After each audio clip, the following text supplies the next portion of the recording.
Hello. Hello. Welcome, everybody. What are we at? ScribbleSupport 134. Holy shit. That is so many. Yeah, coming up on 3 years. Pretty soon. Wow. That's awesome. Tribal. 29 months. That's like 2 weeks.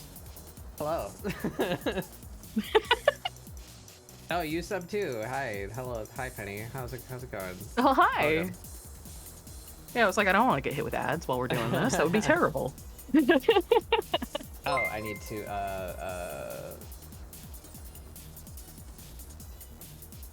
Green. Oh, and I need to change your name. I always forget something. Haha, where are you?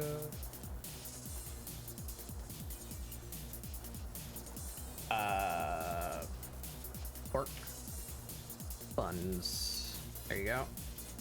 Just make That's sure me. that works. We're peeking. There's Penny's screen. Look at that. Look at that. Alright. Whole lot of nothing. Alright, turn that on. Welcome in, Sky. Hype train. Oh, Welcome that's in, awesome. Johnny. Probably won't be super chatty, that's Hey. fine.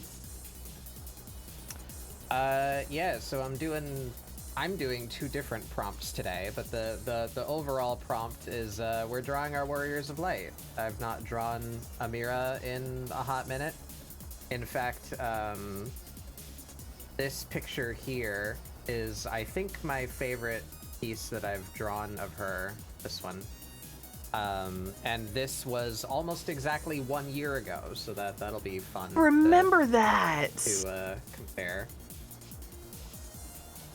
At least if I got that right. I tried to like go collect them, you know, once it was time to like review that whole like 6-month style study that I did.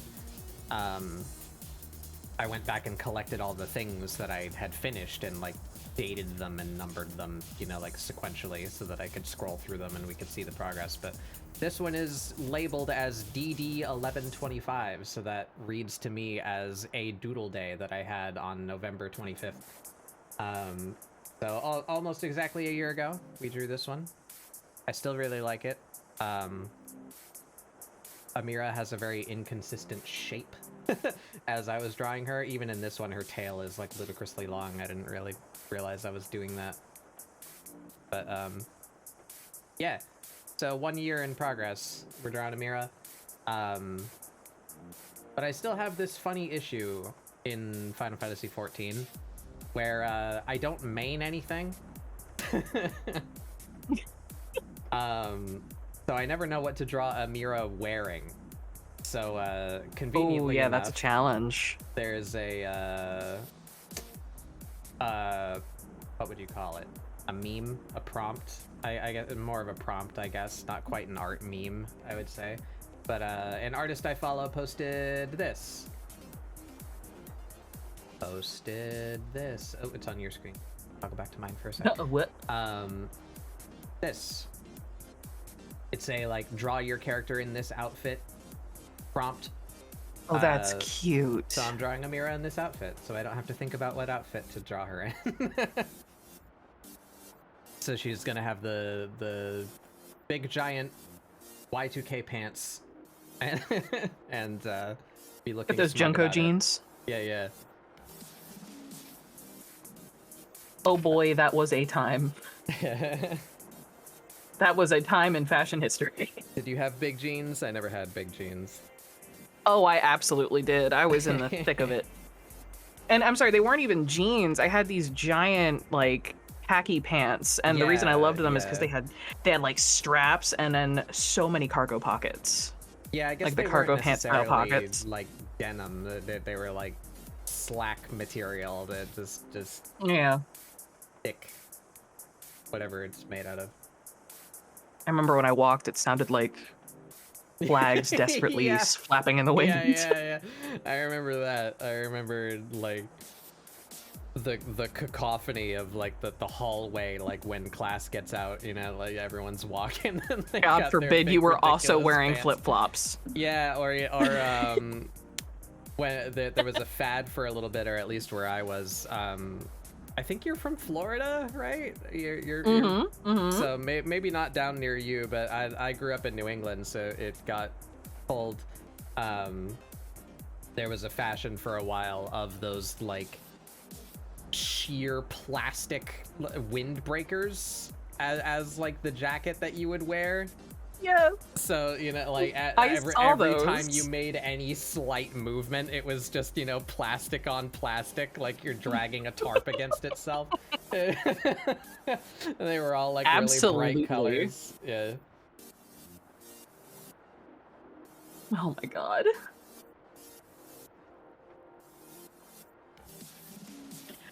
Feel like I've almost figured out what pose I want to do. I definitely want to capture some movements. So I very recently, as in last time I streamed Final Fantasy, which was this past Monday, picked up Red Mage. Yeah, I saw you doing that. Red Mage is one of the ones I really like. I ended up doing like one of every role because I don't feel strongly connected to anything, and I just want to play with my friends, so that way I can have like whatever we're missing, you know. So I have 5 mains, but I don't have a main, you know. That's where I'm stuck. Red Mage is one of them. It's understandable. It's so far I'm digging the pattern. I'm picking up the pattern anyway. But aesthetically, it's so strong.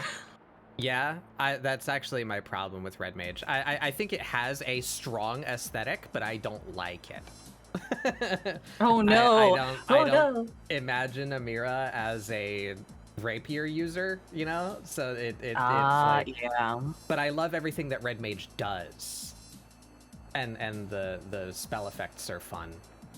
I even like the dynamic of the like switching back and forth between melee and magic, you know. I think that's really fun. I just am not big on the musketeer flavor.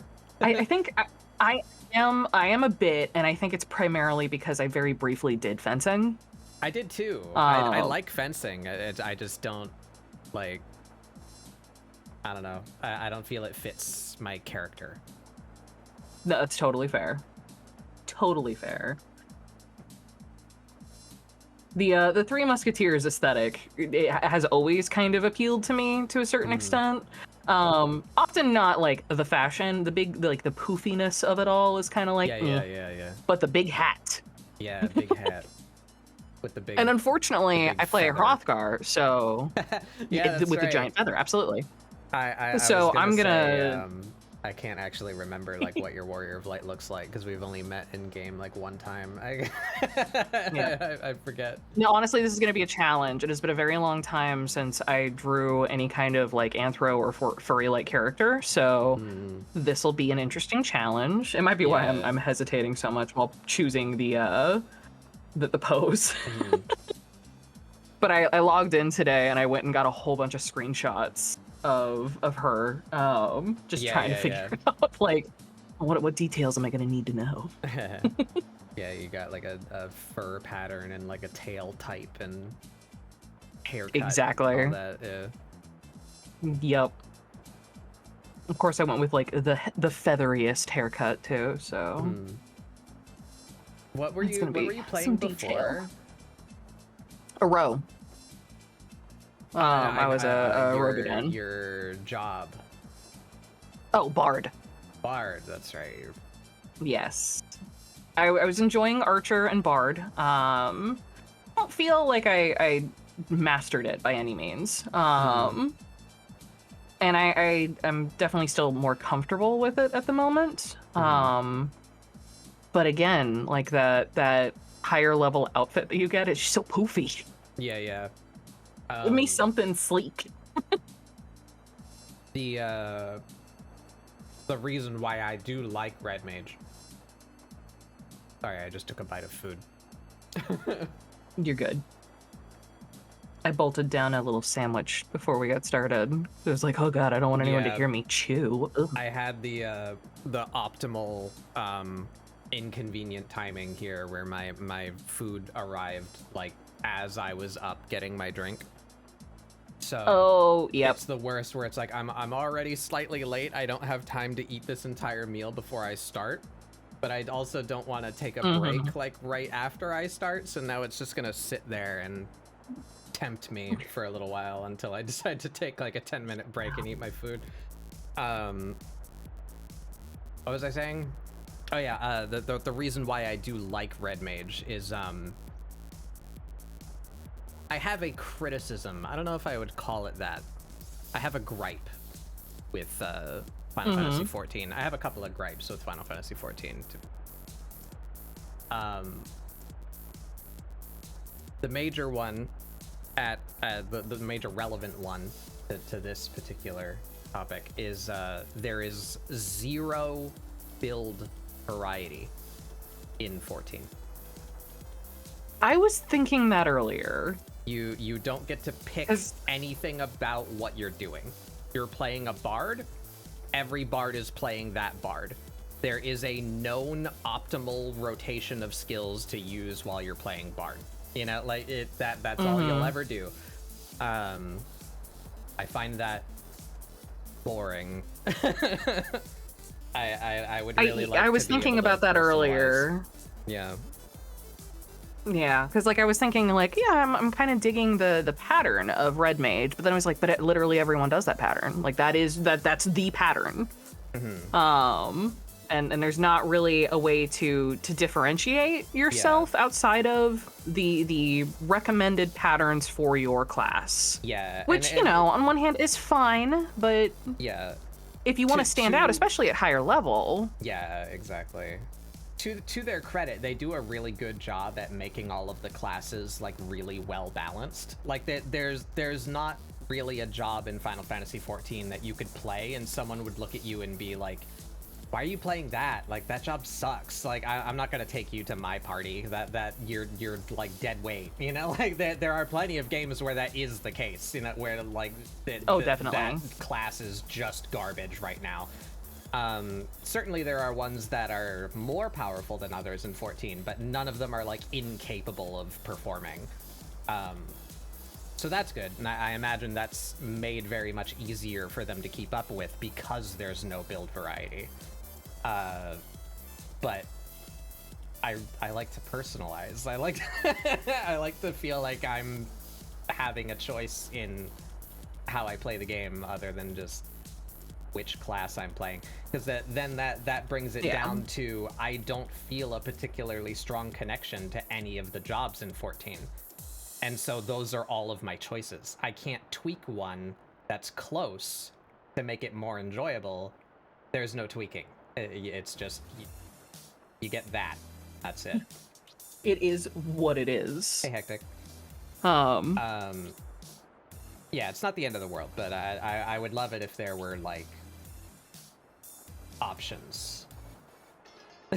I upon like thinking about it a little bit further too, I have two feelings on it. On one hand, yeah, I would really love to be able to differentiate myself and stand out, you know, and like be able to say like, oh, that's that whatever class, that Red Mage player who's really fucking good.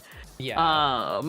Yeah, because there would still be a meta, right? Like, people would still figure out what's best, but I would like to at least, you know, tweak it a little bit, because that's another good thing, is the meta's never really that important. Like, you really don't need to, like, look up the YouTube video of, like, level 100 Dawn Trail 7.2 optimal Red Mage rotation. You know, like, you don't need to do that unless you're doing, like, the hardest content in the game.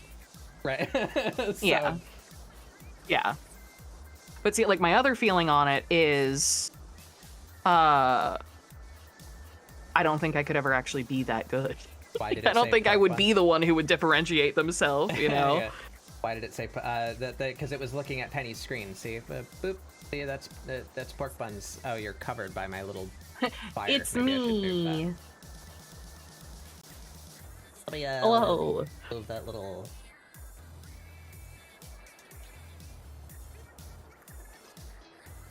I am just trying to figure out... Oh, Johnny's saying my name's misspelled. That's all. Did I? Oh, I missed the R. Yeah. Yep. I got you right in the title. Now right? I am. Yeah, I did. Okay. Yes. Yeah, you tagged me. We're all good. I don't mind. I'll be Pock Buns. Pock Buns. Pock Buns. There we go. Okay. I think I know the pose. I can. It's one of those things. Like I can vaguely see it in my head. Am I gonna be able to actually make it happen though? Yeah, I really like the game. I still think it's the best, like, that kind of MMO on the market.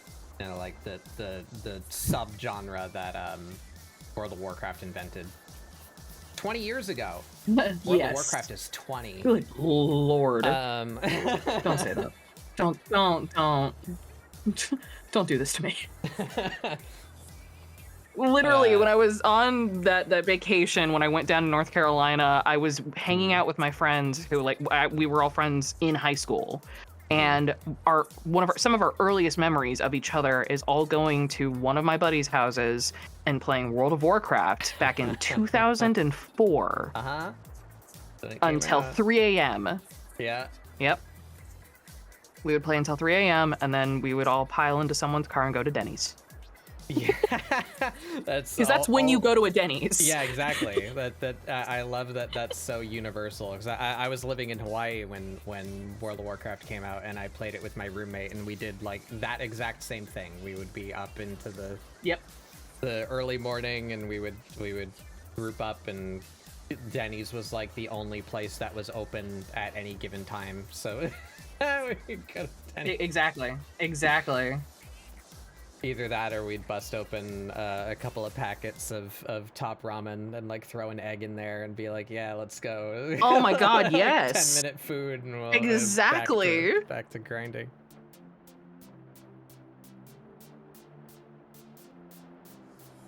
God, that was the move.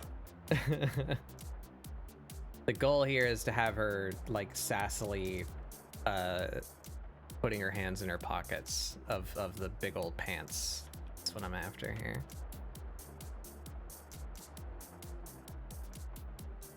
I don't know if I'm gonna be able to. I got this. I can do this pose. I can do this. I don't know if I'm ever gonna be able to just like not do the skeletal structure. That's good though. Like that's, you know, how you get it consistent. Yeah. And yeah. Like, accurate. I don't know that I've ever achieved consistency, but yeah. Me neither. Once played a game of Commander that lasted 10 hours. Jesus Christ. Good lord. Was just everyone playing part white or something? You're just like, turn 89, I have 400 HP. Like, how did it last that long?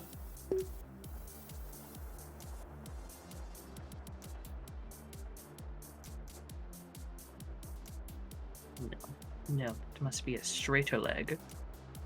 I can't resist the beef lo mein. I am but a weak bug. Oh, beef lo mein? That's the stuff. I've been craving Chinese food lately. It's wild how, like, that's one of those cravings that just hits out of nowhere and is undeniable. Yeah, it's like sometimes you just like have a mortal need for beef teriyaki sticks or chicken teriyaki sticks, you know? Like it's just like, God, please. You ever Jones for a spring roll? No, actually. Oh my god, I do. Good lord. We're gonna have polarizing Chinese food opinions. Yeah. I don't mind spring rolls. I never crave them though. Whenever I go to a buffet, it's all about the lo mein and the teriyaki. See, beef lo mein is my go-to. I will occasionally get a wild craving for sweet and sour pork or sweet and sour chicken. Yeah, I got a little bit of it's a plate of beef lo mein and a little serving of orange chicken.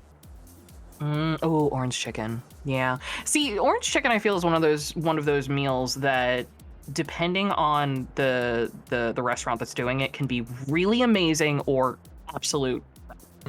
Yeah, it's Um, I feel the flavor is always good. Like whatever sauce it is that they use is pretty consistently good in like every place I've ever been.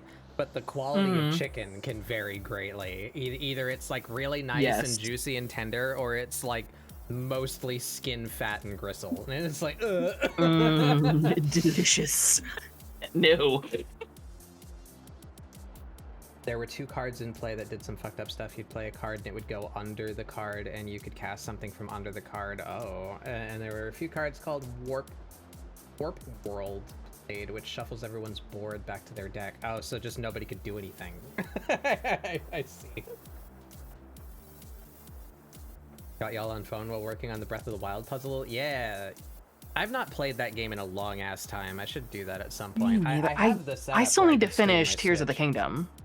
I've not even touched it yet. I never even really finished Breath of the Wild. I finished it, but when it was like brand new, so I've never done any of the DLC for Breath of the Wild.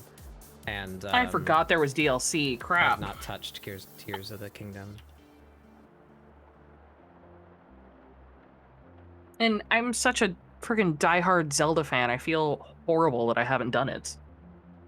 Oh, you're doing a puzzle, like an actual puzzle. I see. I see. Interesting. Oh, I want to see it when it's done. Yeah. I love a Legend of Zelda puzzle. Damn, when's the last time I heard of someone doing a puzzle? I have a collection of puzzles that I keep wanting to do, like just putting a TV show on and mindlessly like listening to it while doing a puzzle, because I fucking love puzzles, and I don't know what part of my brain that it is that gets that happy little serotonin feeling that just I don't know. Love me a puzzle. Needed something that wasn't on a screen. Yeah, that's understandable. that's healthy. I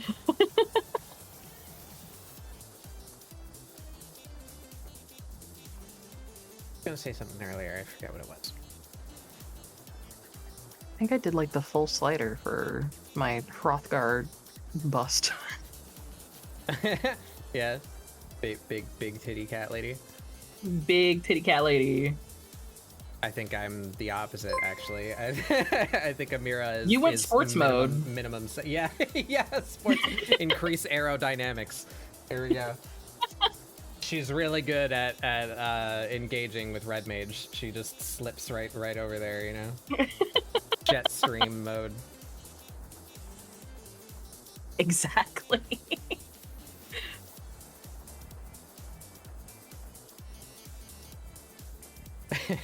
Low drag, yeah. Yeah, I envisioned her to be like tomboy-esque. That's another criticism I have of Final Fantasy. That's an actual criticism. Like, this is just a downside. I don't really have like a devil's advocate side to play. The character customization in 14 is kind of mediocre, especially for how like long it's been out. Yeah. The hairstyle selection, great. I love that they keep adding new hairstyles. Goddamn, can you really not do much with your character's body?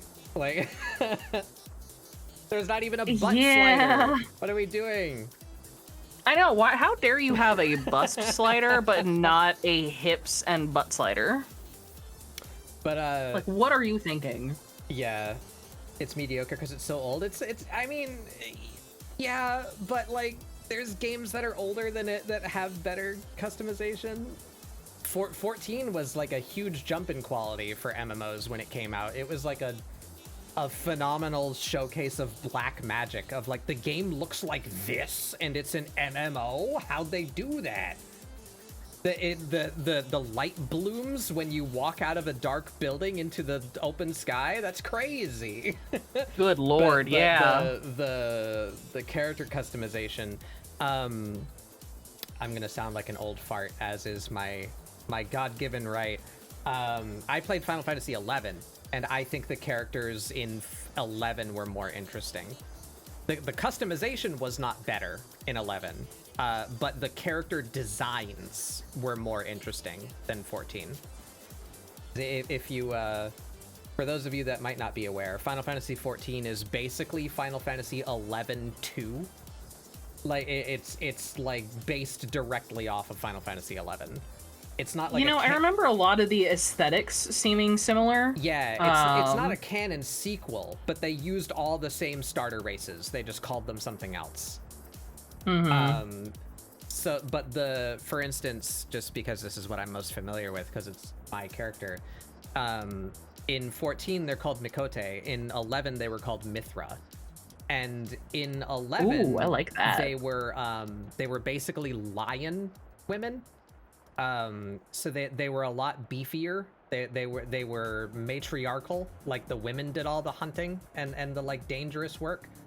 Because the males were rarer. So they were Gerudo, but lion flavored, right? Cool. That's sick. But even like they had little pieces of flavor, like there was no voice acting in Final Fantasy 11 because that game came out in like fucking 2001 or 2 or something like that. So it was all just text.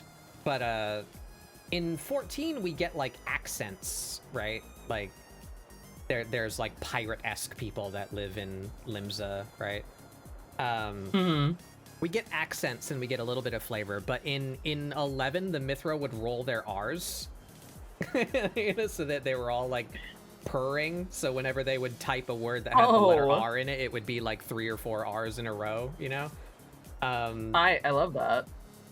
The Rogadin from 11 were called Galka, and they were like way more exaggerated, like 10% leg to like 60% arm. They had like massive upper bodies. They were like Hulk creatures, and they had tails. They had little like lizardy tails, little short stubby tails. Oh man, see, that was the number one thing I didn't like about the row. I was just like, oh, God, I would love to have a tail. Yeah. So in 14, it's kind of like they took 11 and like ran it through an anime filter, where like everyone's just kind of like pretty, and like it's a lot less interesting. In my opinion. That's such an accurate description. As soon as you said that, I was like, oh my God, they're right. Which isn't a bad style. I am much less attracted to it. But, a lot of people like the anime style. It's fine. People like to be pretty in their video game. I just want other options, Yeah, you shouldn't have to be pretty. For a little game design behind the scenes, it makes perfect sense that it works this way, because it means they would have a way easier time like fitting different items onto different character models. But all of the character models in 14 use the same or very, very close to the same UVs. And what I mean by that is, I'll use Amirah here as an example. So there will be a way, imagine Amirah is like an in-game screenshot right now, right? She's a 3D model. There needs to be a way for you to map a 2D texture onto the 3D model. That's what the UVs are. It's like X and Y, like coordinates. It's just 2 other letters, right? It's the texture coordinates for the 3D model, so that it knows where on the picture to pull from to like apply the skin to the character, right? So the way that you cut your UVs, like you might do a seam like under the neck, like between the head and the neck, so that it's like hidden mostly almost all of the time, so that you don't see the seam there, There's particular ways where you would cut the UVs that is more streamlined for workflow. Like it's easier for it to not look bad, right? So that way you can work consistently and it's not terribly difficult to like make new textures to apply to the characters. They all use very similar UVs. All of the different characters, just like even the ones that have tails, you know, it's like compensated. And I know this for a fact because I have modded 14 before. I see. And the one particular thing that irks me is I know for a fact that it would be very easy for them to add at least a couple of options that I feel would make a really big difference for character custom. For instance, sets up my little TED Talk sign on my desk. Yeah, right. The Highlanders. Highlander male and female are like the buffest characters in the entire game. That's like their whole thing. They're ripped, right? Mm-hmm. But from a game design perspective, that's not real. Their muscle tone is what's called a normal map. They don't have actual geometry on their muscles. It's a normal map is another texture that goes like on top of the diffuse map, which is where all the colors live. Normal maps tell the lighting engine how to behave. So if you tell light to reflect at a different angle from a flat surface, that surface no longer looks flat. Because how you tell with your eyes that that surface is not flat is how the light bounces off of it, right? Mm-hmm. So normal maps are a way to cheat more geometry onto a less detailed mesh. So their muscles are just a normal map. It's a flat 2D texture. You just apply that to the body and they become buff, right? Certainly it's complemented by the texture, like the shading and whatnot, you know, helps bring it to life. But to give the character muscle tone is just a 2D texture. And this is how I proved that they all use the same or very similar normal maps, is you can just go take the normal map from the Highlander female and put it on a Femme Mikote, and she becomes buff. So it's literally, they don't have to create any new asset to give us a muscle tone slider. They could just blend on that normal map that they're already using for the Highlanders. And then we could make our characters more or less strong looking, right? or even just have it a toggle, just like click on yes or no. Do you want muscle tone? Do you want to be ripped? Welcome in, Bevy Rage. I am Batbug Doodles. This is ScribbleSupport, my weekly art show where we do doodles, try and get you guys to doodle along. I am with Penny Pork Buns here down at the bottom. Hello. How are you doing? What was your stream like? What were you doing? Did you have fun? I need to do a quick test. Congratulations, you're the first person to raid me after I built something that if it works. Prepare to be exploded. Ooh. It didn't work. Fuck. Damn. All right, well that's for me to know later. You were the guinea pig. I get you the shout out. Pacific Drive. I've heard of that before. What is that? Is that like a survival game or something like that? That you just like go? Is that the one with like weird eldritch stuff in it? Oh, I love weird eldritch stuff.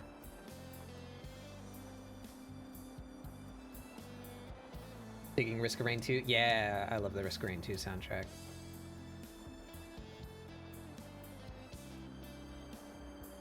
Cryptids and anomalies. Yeah. I guess that's a better description. So it is what I'm thinking of. That game seemed interesting. Look at that at some point. Probably the best Weeping Angels to date. Oh. Ooh. That's a fun archetype, I think. It's a very interesting monster. Or enemy type. Yeah. Because it's compelling that, like, Even you, Bevy, just now called it a weeping angel.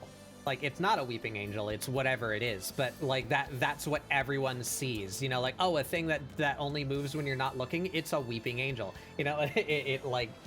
It's so well known and defined, and yet it still works, you know, like everyone knows what it is and what to expect and how to handle it, but it's still fun. Like, so that's a really compelling idea. I was trying to think if there's anything, a similar monster or enemy type that might be as well known, and I can't really. The first one that comes to mind is and I guess not even that well known because I can't remember its name. The creature from the Enderman from Minecraft might be, but it's still such a huge gap in knowledge, I think. Yeah, Coil like almost everyone knows Company. the Weeping Angel. There's an enemy in Remnant that does that. That's all I can think of off the top of my head, but it's definitely been done. But even then, like I did just recently. I did just recently see that there's some horror movie that's on YouTube, that used a similar sort of idea where, and I haven't seen it. I haven't seen the movie myself. I just saw like it popped up on my TikTok, I think, and it was someone was given a box. A friend gave another friend this box, and the only scene I saw was the friend who had received the box and his girlfriend staring at it. And as soon as the camera like panned over to it, there was a man emerging from the box. And it was a very small box, but like the top of this man's head and his eyes were all you could see, and he was perfectly still. And it was the way it was lit, the whole thing, it was very, very creepy and very, like, even in just the scene, you very quickly learned that if you looked away, he would emerge further from the box. That's a fun idea. And I remember looking at it and going like, oh, I kind of want to watch that, but also I kind of want to sleep again. You said it's on. I'd like to continue being able to sleep. I want to watch it. It's just on YouTube. It's a free short film. You know what it's called? Let me look it up real quick. Let me see. YouTube horror movie. Oh, but yeah, I got distracted. Thank you so much for coming by and bringing your people. If you need to go, please do. I don't mind if you raid and run. Eat food, drink water, do a pee pee poo poo. But if any of you do stay and hang out, I welcome you to do so. We're hanging out. We're drawing our. I'm mostly ranting about game design, as I am wont to do, and we're drawing our Warriors of Light from Final Fantasy XIV. Our OCs. It was other side. It's called Other Side of the Box, and it's a horror short. I want to see it. It looks interesting, and I'd kind of like to watch it myself. I don't think I could watch it by myself right now, though.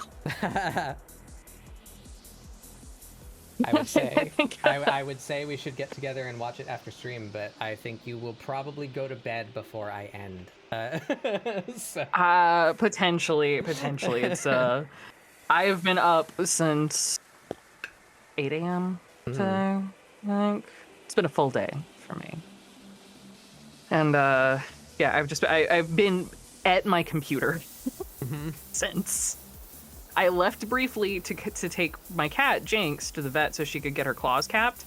But I was only gone for like 30 minutes. So I've been at my computer pretty much all day.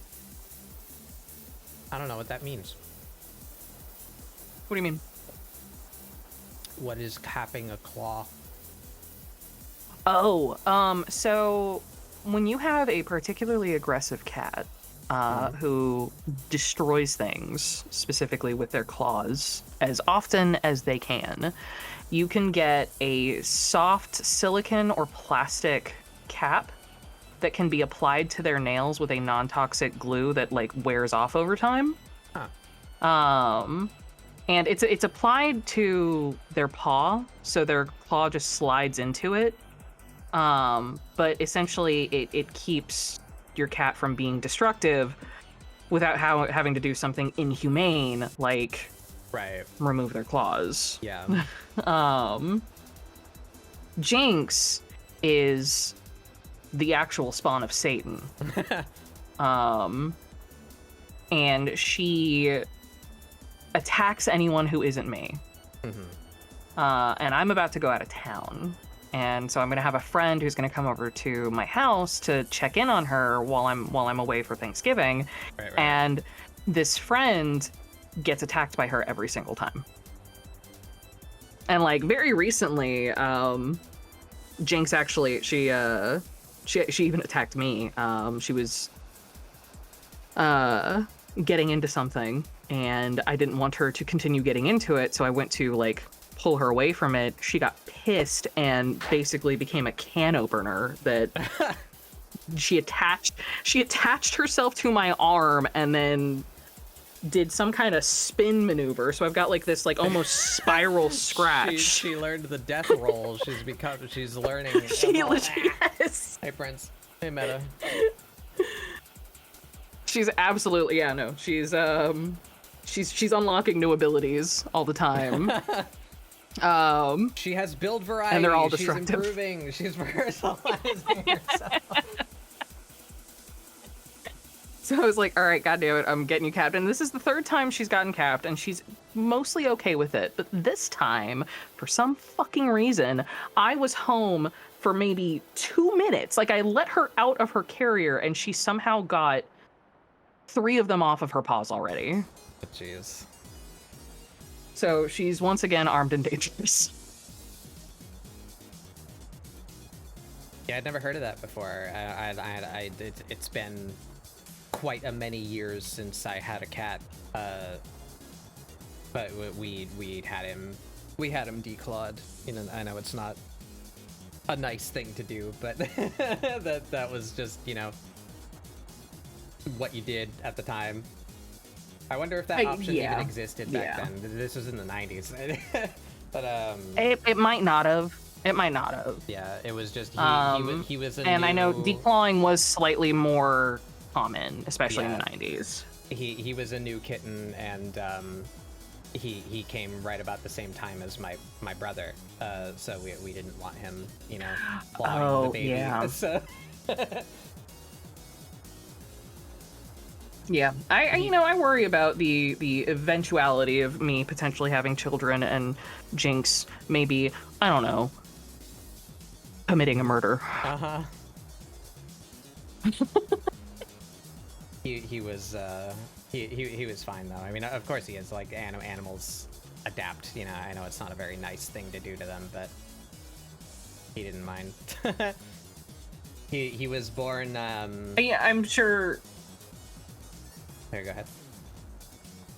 I was just gonna say, I'm sure that there are plenty of cats out there who really don't know the difference, especially you know, younger. Yeah, he didn't. I know if I was to do it to Jinx now, he didn't need to like defend himself or anything, you know.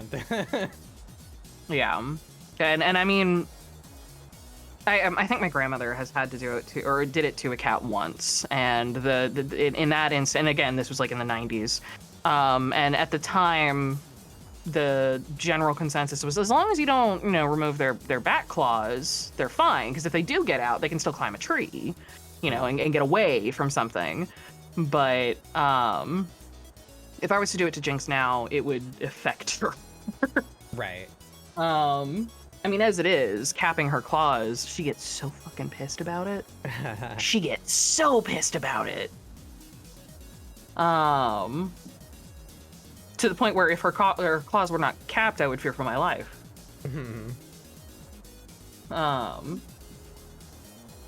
But she's getting used to it, you know, and they're soft. I remember when I first had it done, she took a swipe at me, and it was like there was like a silky feeling. It was like, oh, that's pleasant. Like, yo, keep going. That's nice.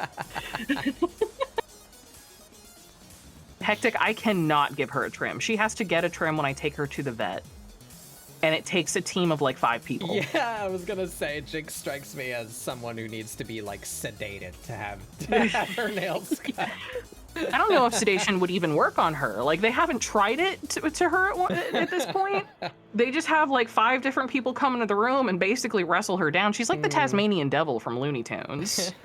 She's just all claws and teeth. And like, I was sitting in the lobby while she was getting her claws trimmed, and she's several rooms in the back. I could still hear her. Jeez. Just yowling in rage. And yes, cat nails look like nail polish. You can get them in different colors. Last month, Jinx's claws were glow in the dark for Halloween. So that was fun. Now they're a sparkly blue. Yeah. You know that sound? Yeah. Yeah. Yeah, the cat that I had as a kid, he was born to my great aunt's cat, who everyone was blown away by the fact that she could still biologically produce children. Oh wow. She was like 14 years old when she had a litter of kittens, and she could not take care of them because she's like half blind, like old ass cat. She couldn't take care of the kittens, so they needed to, like, you know, farm out to everyone they possibly could. Like, hey, does anyone can anyone take a cat? So we took a cat. Yeah. But I'm guessing because of how old his mom was, a number of them were born with pretty significant birth defects. Oh, babies. So our cat, he was a black cat named Felix. Very original, I know. Felix. He was born with no tail. Oh. So he just had. Wait, are we sure he wasn't just like a Manx?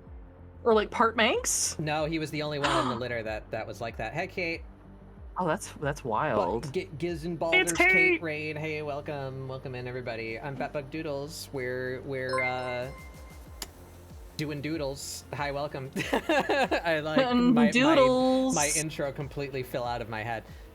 I'm Batbug Doodles. This is ScribbleSupport, my weekly art show where we do art to try and get you guys to do art with us. The little prompt show. We're hanging out with a friend today, Penny Pork Buns down at the bottom. You guys should know who Penny is. It's me. Hello.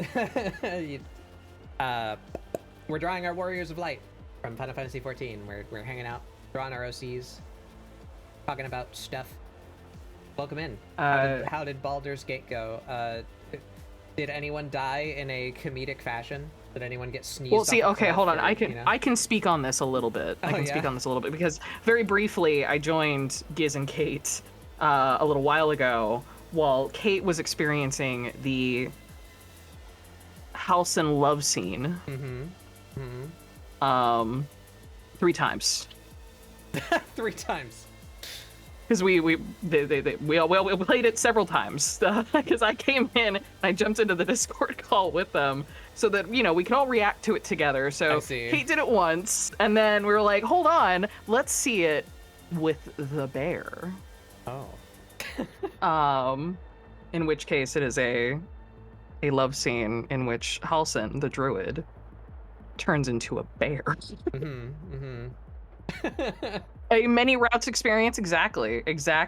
So that's when I came in, and then of course after that scene and all the commentary, Kate offered, Penny, would you like to see the other version of that scene in which Halcyon does not turn into a bear? So then Kate replayed that part as well. So yeah, we there was a lot of lots of activities on today's stream. Lots of activity, yes. We all sounded like we'd all taken a long walk in the woods. Oh, wait, I can use it again. It was good. I did this last night just for you, but now it's appropriate. Look, I can like.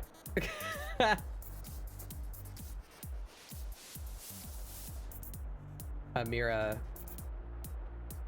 judging. I made this other version. I got a DM last night from Batbug. No, was it this morning or last night? I can't remember. I can't remember. It was this morning for you, yeah. It was this morning, yes, because I had tweeted out that I had very interesting dreams last night based off of my playthrough of Romancylvania with a wolfman. Fatbug sends me a DM with just a screenshot of Amirah's face going, "My warrior of light judging you based from that last tweet." It just cracked me up. I woke up to that. I woke up, I made that post, and I looked at my DMs, and I started cracking. The joke literally made itself. Like I was doing this sketch last night to prepare for today, and you know, when I sketch, I occasionally tab away because I want to like start another YouTube video, or I'll check Blue Sky. And so I tabbed away and I saw your post, and then I tabbed back to my art and I was here. So I was like, oh. So Amirah's like, Don't know how I feel about that. Yeah, my only response this morning was, I'm feeling very judged. But anyway, how was I saying? Oh yeah, we were talking about my cat, my childhood cat. You want to hear about my childhood cat, Kate and Giz and company? So I'll start over. My great aunt had a cat, a very old cat, and one day she had kittens. Everyone was very surprised, but she was like an outdoor cat. I know that's not a good thing to do, but this was an old woman with her cat in the 90s. So times have shifted so much since then. So she had an outdoor cat, got pregnant, had kittens, very much not suited to have kittens. She was in her teens. I don't know exactly how old she was, but she was very old. So much of the litter had birth defects, and the mom could not care for the kittens. So it was a very rapid, like, we gotta find people to take these kittens because we can't take care of them and the mom can't take care of them. So my family ended up with a cat, and he was born with no tail. Yeah, Penny, you asked if it was just a particular breed, but no, it was his siblings were normal. He was in the tail department, they were normal. He was just born with no tail. He had a little on his butt, just a little like messy patch of fur, like almost like a little rabbit. Not tail. Even a nub. Barely a nub. He had like just enough to like disturb the fur on his back, you know, so you could tell that's where his tail should be, but he didn't have a tail. Round Pikachu doodle. Okay.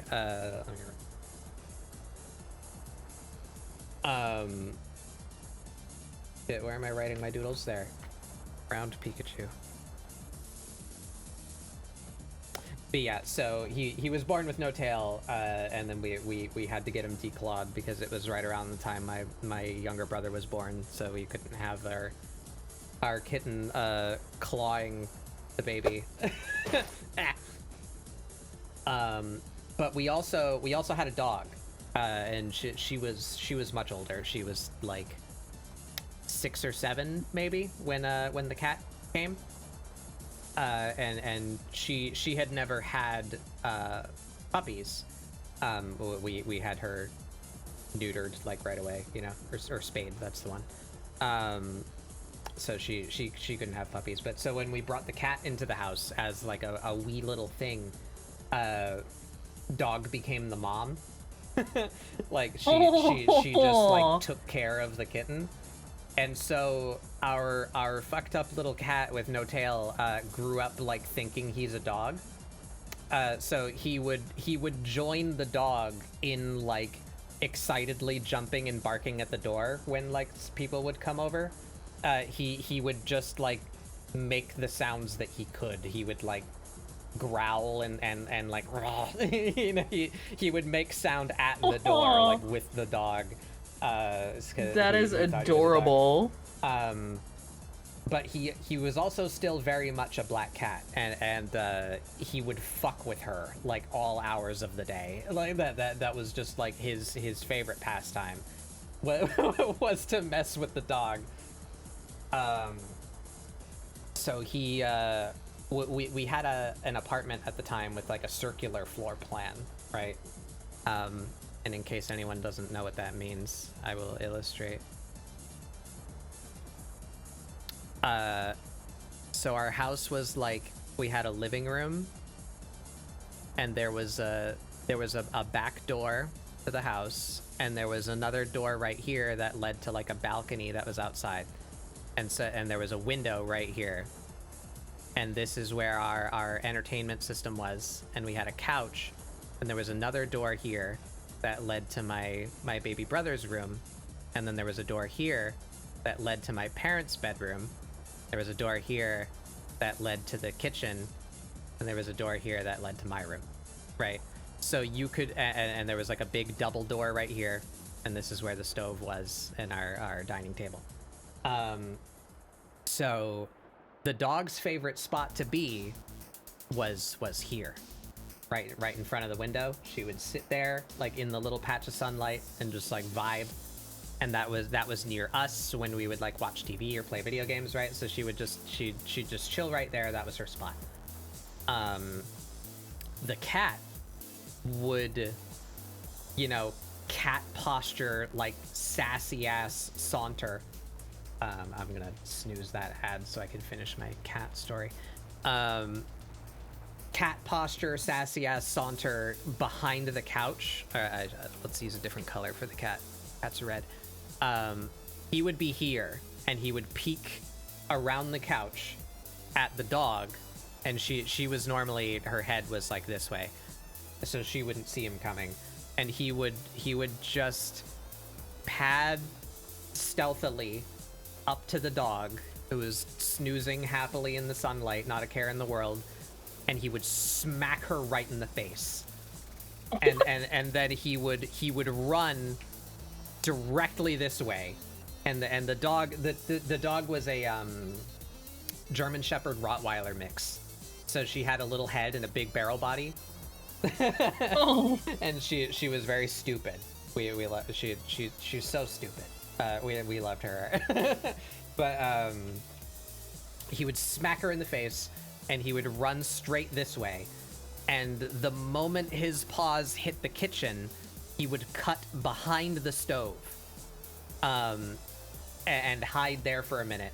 Meanwhile, the big dumb dog would come bounding down the same way, and she would hit the linoleum, and she's a big dumb dog, so she would slide like Tokyo Drift across the kitchen, and bump into the dining room table and or the chairs. Meanwhile, the cat would go from behind the stove into my parents' room, into my brother's room, and back behind the couch, and wait for her to like give up and go lay back down, and then he'd do it again. that was their relationship. What a clever little jerk. And I just realized this whole thing is gonna show up in my time lapse now. That'll oh well. Oh, and one other lore of my cat is we also had a rabbit, and she. Welcome in. 666 Ridian. Is that how you're supposed to say that? Welcome in.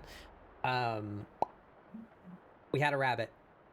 She didn't really get up to much at all. She would just hang out in her cage most of the time. Like, the cage was open, like she was free to roam the house, but she would just like sit. She would just sit. That was her maneuver. But because we kept her cage open, and the cat was declawed anyway, he couldn't cause her any harm. Felix would sleep with the rabbit. as if she were just a body pillow. Like, the rabbit had no say in this, nor did she really have a reaction, but the cat would just, like, go into the rabbit's cage and just, like, flop on her, and she didn't seem to mind. But that was just... The rabbit was the cat's bed, and the dog was the cat's entertainment. And so that was Felix. He was a little bastard with no tail. That's adorable. I don't know how I'm gonna draw this fucking hat, but I'm trying. Boy, am I trying. It's a very strange hat too, like its shape. I'm trying to find other examples of it, like from the side. You doing the Red Mage outfit? Yeah, it's kind of a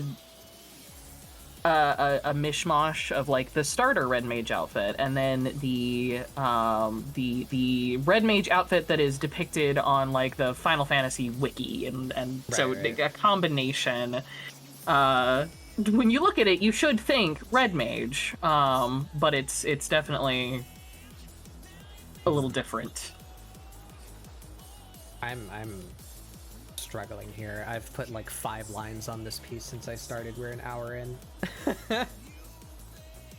I'm talking a lot, that's part of it, but also I don't know how to go about these pants.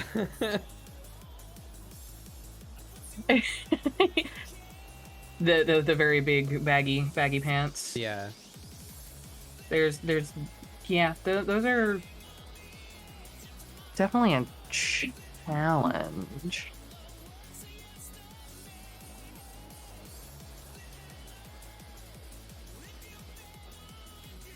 Ooh-ba-ba. Just draw bandages on the hand and call it a pugilist. Yeah, I could do that. I do like monk. That's my melee DPS of choice. Oh yeah, and sorry, I was rambling. I think I saw some chat. You guys were asking me questions while I was talking about my cat. Let me go make sure. My cat Duke basically thought he was people. Mans would hop up at the dining room table and sit expectantly for you to give him a plate. Yeah. Oh. Did they make a bork sound? No. Normally, she wasn't like hurt by it. You know, she's Rottweiler body. She's like big and dumb. She would just be confused. The Virtue Duelist's hat. Yeah. Eurobeat, live and learn. Yeah, right. I can't believe it took so long for somebody to make Eurobeat out of Sonic music. Like, it just makes sense, right?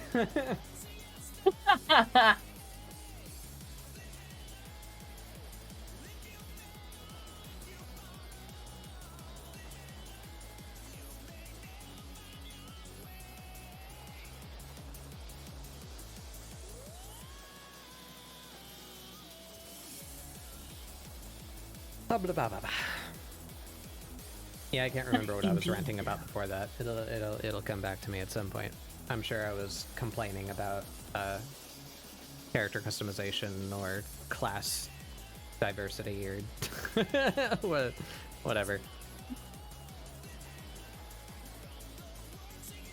Yeah, I like the game. I just don't feel like super affinity toward any of the jobs that are currently in the game, and because there's no build variety, I can't like get there myself, you know. But I'm at the mercy of whatever they decide to serve up, and they haven't quite served up anything that really grabs me. Because that might have been what I was getting at. The reason why I play Red Mage as my caster is because it is very complex, like comparatively to other jobs. So however you feel about that you know. Some people prefer the simplicity so they can pay more attention to what's going on around them, or, you know, and just being casual and like enjoying themselves. But I crave stimulation. So I like to play I think that's totally fair. I definitely I do at times like the repetitive nature of like I enjoy the red mage pattern. I think that's cool. There's something satisfying about it, especially when you actually manage to, when I actually managed to land it, which is that's never been a struggle. I just like how reactive I'm looking forward to figuring it out. Oh, absolutely, yeah. It has the jump back. It has the go in. You know, I use that to dodge AOE's or get myself to where I need to be. Like, yes, I did like that a lot. When like a new boss that I haven't fought before lights up like one half of the arena that you're in, you know, and you're like, oh, that I can engage to the boss and then run through him just a little bit and then flip away from him, you know, so I end up on the opposite side of the arena, like very fast because of those two moves, and it feels really good to do that. And then, you know, as soon as your feet touch the ground, you can instant cast something. Like it feels so good, like very dynamic, active playstyle. I like it a lot. I'm constantly looking for the opportunity to "It's nothing personal, kid."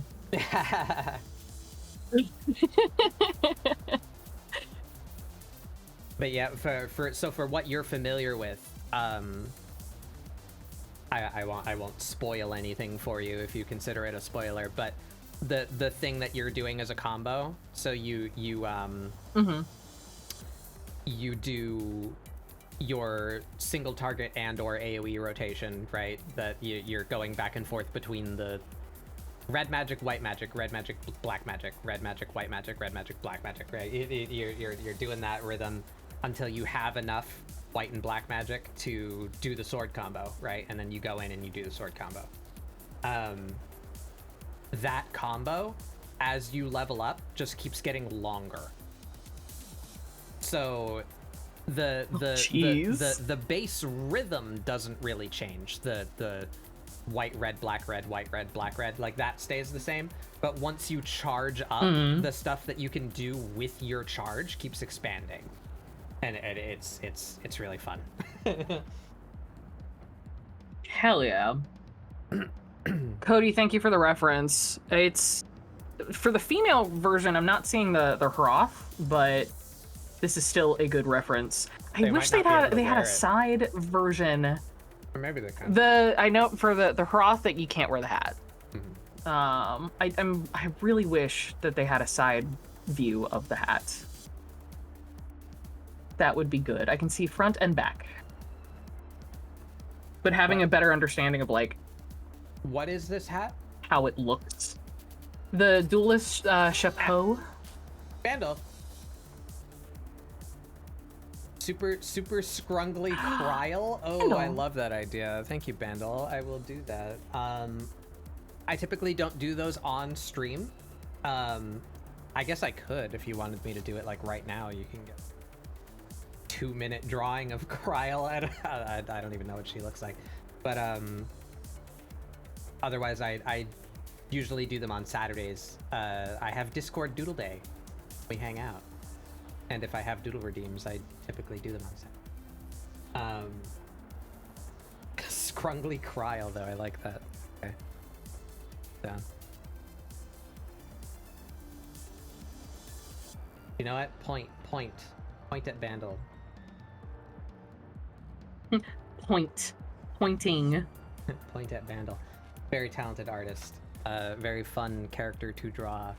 If you saw my Yordle art a couple of weeks ago, that's Bandle's character.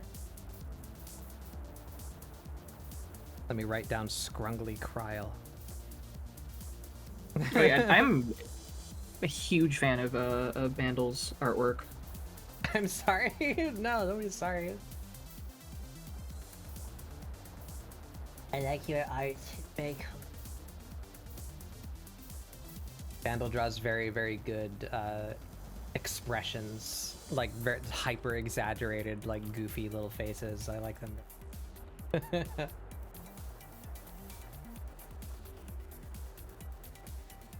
Well, I'm a fan of your art. Look, there she is. Point at Vandal. Perfect. What was I saying? Oh yeah, where does this hat come from? Because I might be able to log on to the game and take a picture of the hat for you. Because let me see. I have Red Mage leveled. Where can you find this? I want to say it's just like the base. Where would it tell me? Where would it tell me? It's the job artifact gear for what, level 50? Fuck, where do you get the level 50 artifact gear? I don't even remember. This is saying this is level 70. Level 70? Yeah, or this just could be. I don't know. Don't remember where you get the level 70 artifact gear either. I'm Here, I'm gonna. Should be able to just go to an NPC and like grab it, and then take a picture of it for you. Look at me. Now look away. I wish the Hrothgar could wear hats. They probably will eventually. I fucking hope so. I believe they've been like kind of working on that because the bunnies can't wear hats mostly either. But yeah, that's another thing that's a bit weird to me. I can only complain so much because they do a really good job at like what they do, so I wouldn't ask them to like change their workflow, you know, to do this. But it's striking that Final Fantasy XIV doesn't come out with like new races. It's like every other MMO does that, right? That's like one of the major new selling points. It's like every other expansion is a new race. If the community hadn't asked for it so loudly and consistently, we wouldn't even have the Viera, the Hrothgar. It was never planned that they would add more player races. So they're lacking features because they're like trying to squeeze in time to give us what we're asking for. You know, like they did not intend to give us additional races.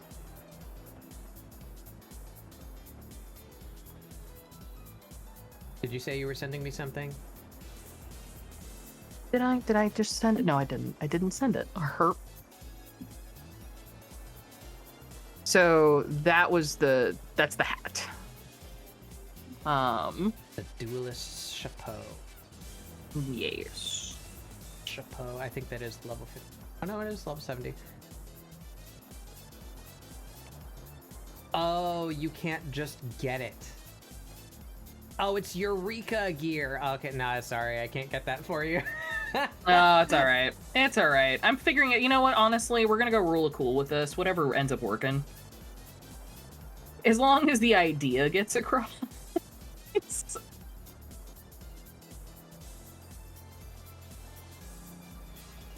Yeah, well, they've been rolling them out, but it like Yoshi said that like in an interview at some point. I don't remember exactly when and where, but he was like, yeah, we didn't actually, like, we had no plans. We had no idea that people would want it so bad. So we wanted to give them what gonna. Yeah. They had zero intention, and again, probably because, you know, the game was based on Final Fantasy XI, which literally never had an additional player race ever added to the game. That's probably what they intended for 14 as well, that it would just be those same races. But they were like, wow, apparently that doesn't fly anymore, so I guess we'll, give the people what they want. Yeah. So it started with the Viera because that's like fan favorite Final Fantasy original race, right? Sexy bunnies. I do remember when the Viera became playable. I wasn't even involved in the game at that point, like at all. I didn't know anyone who played it. I wasn't playing it myself, but the Viera took the internet by storm. Yeah. We can play sexy bunnies now. Let's go. This is all I ever wanted. They knew exactly what they were doing. That their starter gear is like Fran from Final Fantasy 12. It's like, yeah, that bunny. You know, you can. There she is.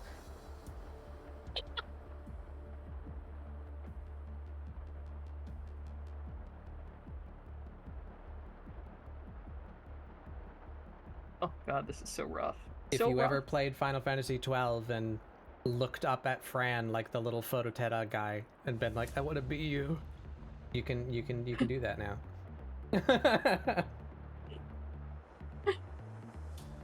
This is what I want. This is my goal.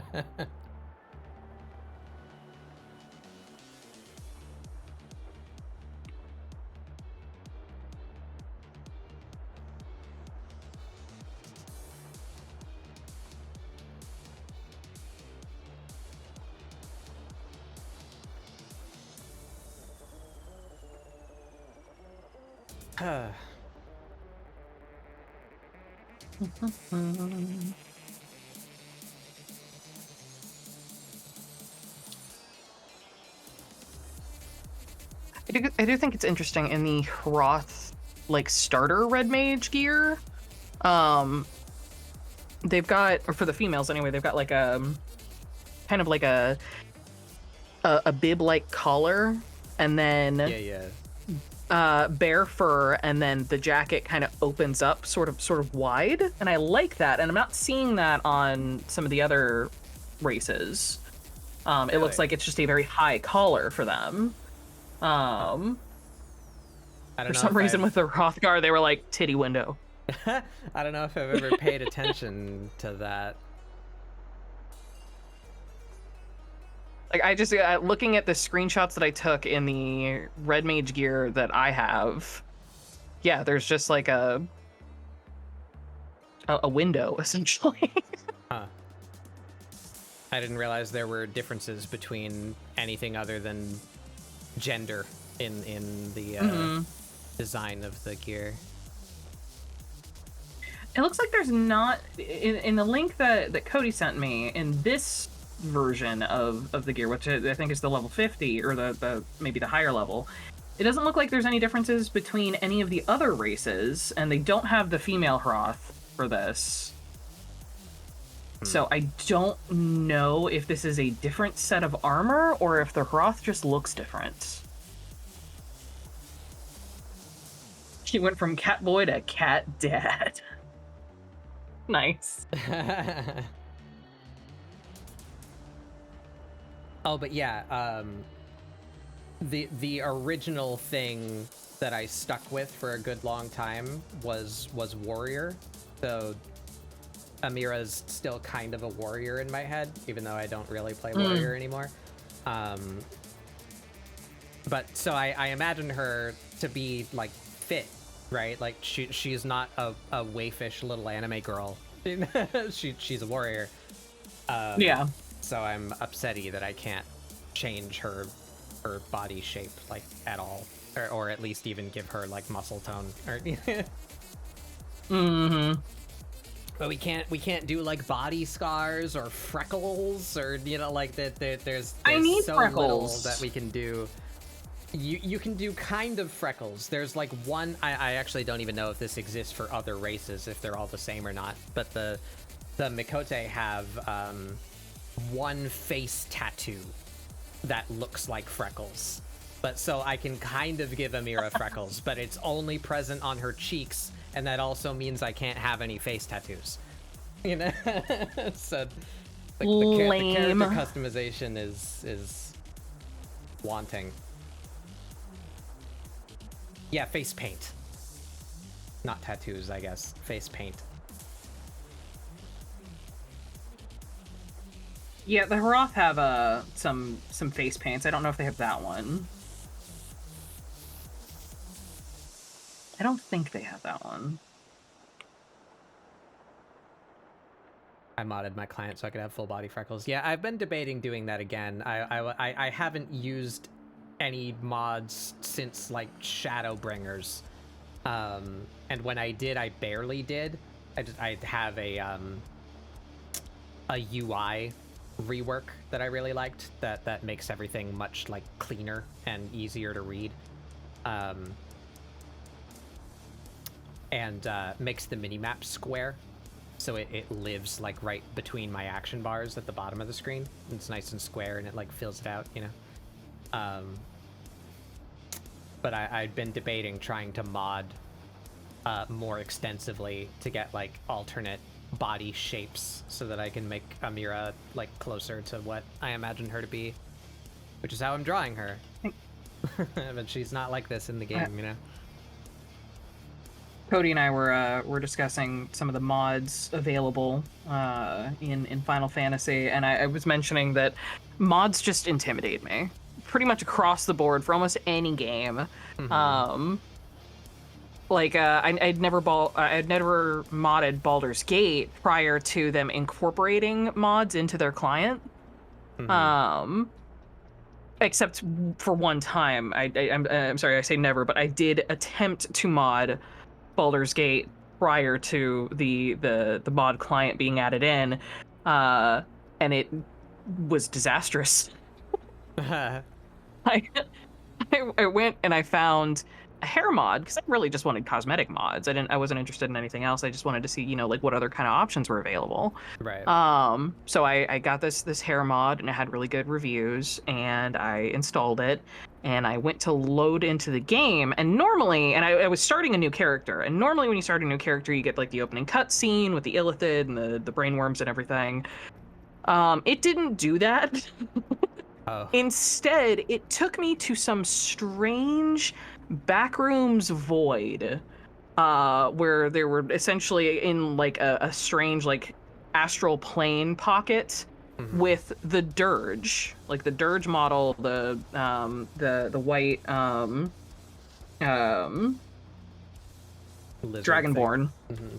Yes, and a bunch of naked models. I see. It sounds like like you just had some like test mod enabled to like load you that, into and I couldn't get out of it. I couldn't exit out of it. I had to quit the game. I tried a few times, and it didn't go away until I uninstalled the mod.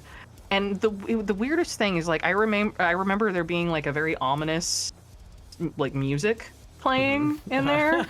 Like I'm logged in and I'm looking at this, and there's just a dirge with a bunch of naked models, and I'm like, oh god, this is my Ben drowned moment.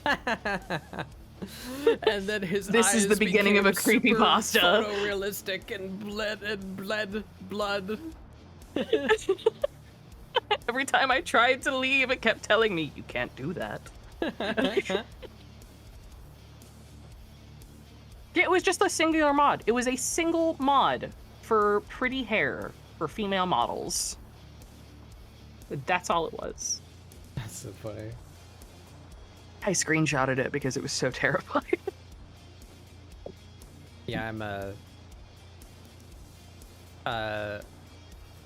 of similar age to you, and I've been around video games for a long time, so I come from the age of when modding meant decompiling like .css files and changing them and then recompiling them, and it's like I modded Tribes 1, a game released in 1998.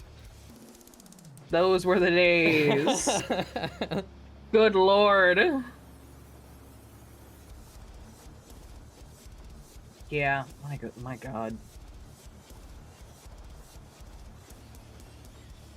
I don't think I ever attempted really modding until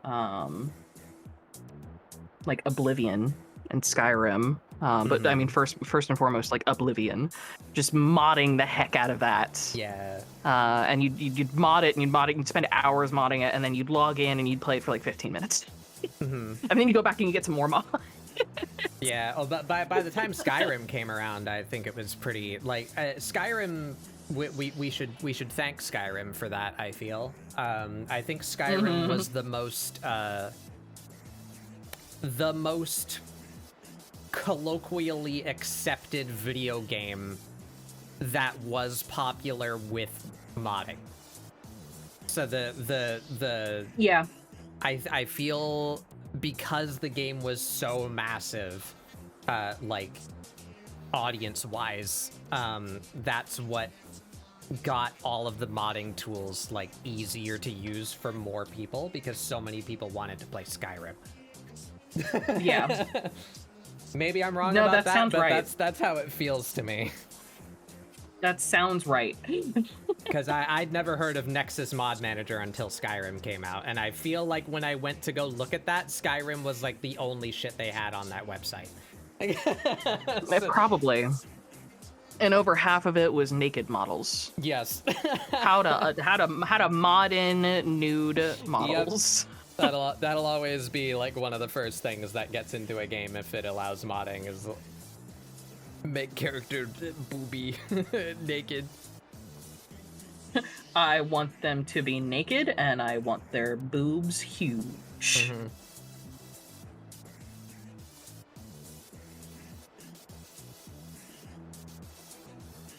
Gradual evolution. What a time to be from alive. A bunch of convenience stuff for dev for New Vegas, and yeah. But the thing that made it like blow up, and suddenly they have this massive user base that's coming to their website. It definitely rapidly changed after Skyrim came out, as far as like the interface of the website and like the ease of use of the launcher and the installer and all of that. Yeah. Yep.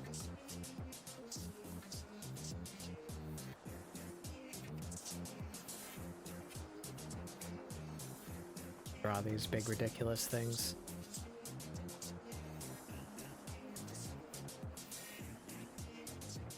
Oh, you're talking about the pants. Yeah. Yeah. I tabbed over and I was like, what are you doing?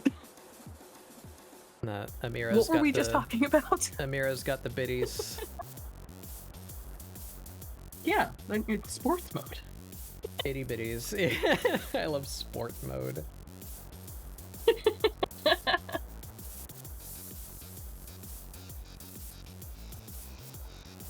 Amirah would put the back of her Crocs up, the tank stance. We really gotta. You might you might trip if not. But yeah, so I just took to leveling everything. One, because I really wanted to do the so what you've experienced so far, you'll be familiar with the job quests, right? Like there's a story for your bard, right? I actually don't know what it is, but there's like some key NPC that you regularly talk to that's like, "Hi, bard friend. We got bard things For the to bard, do." it's a homeless guy in the woods. Yeah. So you have a Like, I'm not even joking. Nah, yeah, I don't assume you are. That sounds exactly what I might have assumed it was. So you do your class stuff with that guy, and there's like an ongoing story, right? That unlocks you new abilities and such. That is the case until level 70. Or yeah, until level 70. You have your class quests.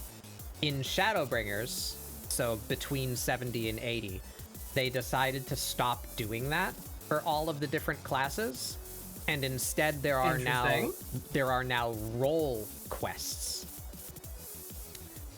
Yeah, I kind of miss the class quest too, but I like the role quests as well. I have mixed feelings about that. But so once you get to 70, you'll be doing the same ranged DPS classes as Dancer and Machinist. Like it's all the same. It's all the same quests. Okay. But what they did is there are compound ones. So you get the story of like ranged DPS, right? But then there's also a story for the healers and the melee DPS and the tanks, so that they all have their own little thing that you can do. And if you do all of them, there's more. Like there's like a continuation. Or at least there was in Shadowbringers, and I think they did a little bit of that in Endwalker, and I think they say they're doing that in... Actually, I think they didn't do it in Endwalker, but they said they're bringing it back in Dawntrail. It's not out yet.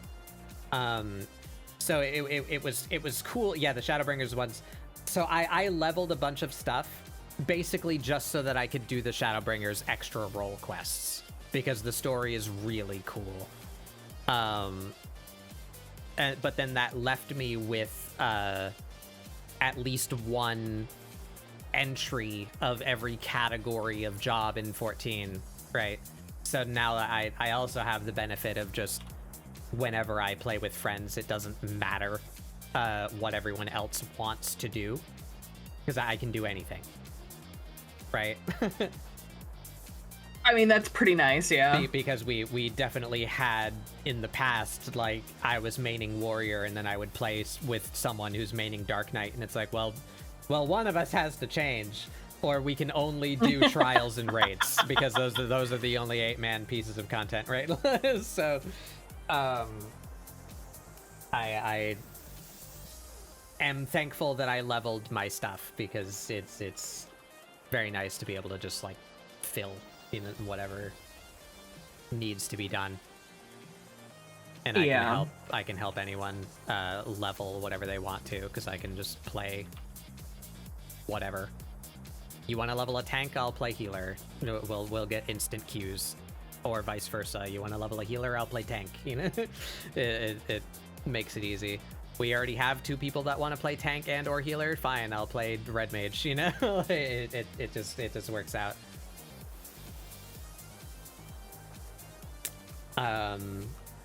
So we ran into an instance at one point where there were 2 of us playing Bard for a smaller dungeon, for just a 4-man dungeon, and it took me forever to figure out, like, okay, well, we don't need to both pop our Bard songs, or we both don't need to pop like these same buffs at the same time, because it's just, there's no point. It doesn't stack. They don't stack. Yeah. And it took a minute. Yeah, that's it's cool that you did that. That I consider that a little min-maxy. Like, you don't really need to worry about that, but I think it's fun to, like, coordinate with your party. That's another big criticism I have of 14 and MMOs in general. You often don't either need to, or it doesn't happen. Yeah, that there's just not really opportunities for it. So I can't really blame the community too much for not, like, engaging with each other, because there's not really, like, there's not anything there to engage with. I'm an old fart. I played Final Fantasy XI for many years. Even before WoW existed, I was playing Final Fantasy 11, and then I switched to WoW for a little while, and then I went back to 11. But 11 had a inbuilt system, just like part of the core game, called skill chains. And I don't wish for exactly that in 14. I don't think it would fit 14, but I have a design prompt to suggest something similar to it that would fit 14, I feel. But anyway, 11 was much slower than 14. MMOs in general of that time were much slower than 14. But you had a third resource in 11, and actually this existed in Final Fantasy 14 1.0. You had a third bar called TP, stands for technical points. So you had your HP, your MP, and your TP.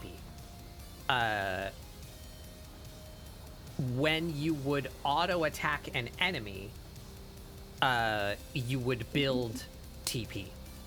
And then once your TP got to at least 100, you could do a weapon skill. That was like a fancy move that depended on whatever weapon you were using.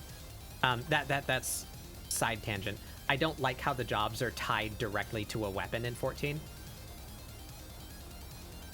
Okay. What if I wanted to play a rogue that uses a sword? You know, like that. What if I wanted to play a warrior that dual wields? You know, like you're stuck with what you have in 14. Anyway, you weren't in 11. You could use many different kinds of weapons on the different kinds of jobs, and they had a skill associated with them, like a one-handed weapon wielding, and you needed to level that up, like by using those weapons. Anyway, that's irrelevant. As you leveled up your weapon skill, you would unlock new moves. And in 11, the elemental wheel was insanely important. Like, everything in 11 had an elemental affinity. It was like Pokemon, but like on steroids. You know, like every single monster had a type affinity. Every single skill had a type affinity. They all had like weaknesses and resistances and interactions with each other. I don't want that back. That was like you literally needed to have like a flowchart open to know what you were doing in the game. Oh God, no. Shit. That sounds rough.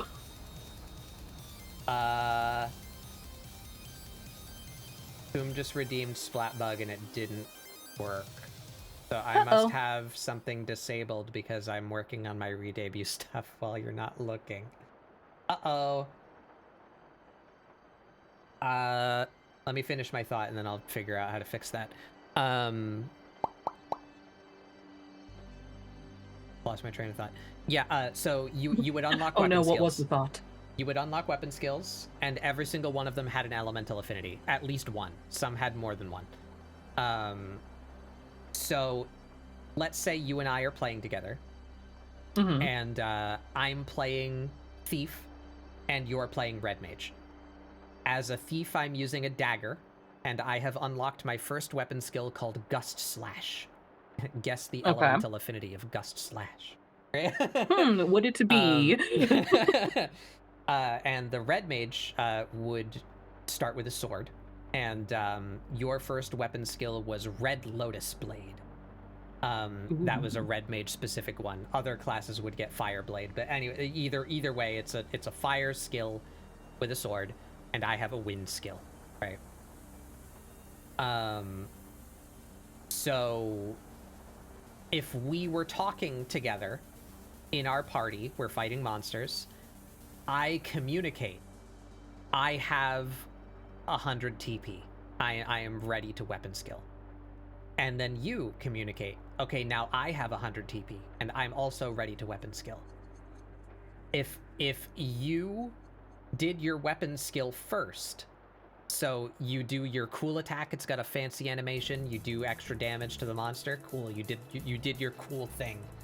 Now for a very limited window, I can also do my cool thing, and then I do my cool thing. You know, the cool animation, do extra damage. Yay, we're both very cool. But because you did yours, and then in quick succession, I did mine, and we went in a certain progression of elemental affinity, a secondary effect now happens. We've done a skill chain, and it has its own graphic and its own like extra bit of damage that it does. We did liquefaction because it goes from fire to wind, so it like blows heat and like superheats the monster that we just hit, right? That's sick. So we have a direct incentive because Final Fantasy XI, the way that you leveled up was just killing monsters. You would go out into the field and kill monsters. There wasn't like an MSQ to taxi you from 0 to max level, and you just went out with people and you killed monsters. This was a game made in 2002.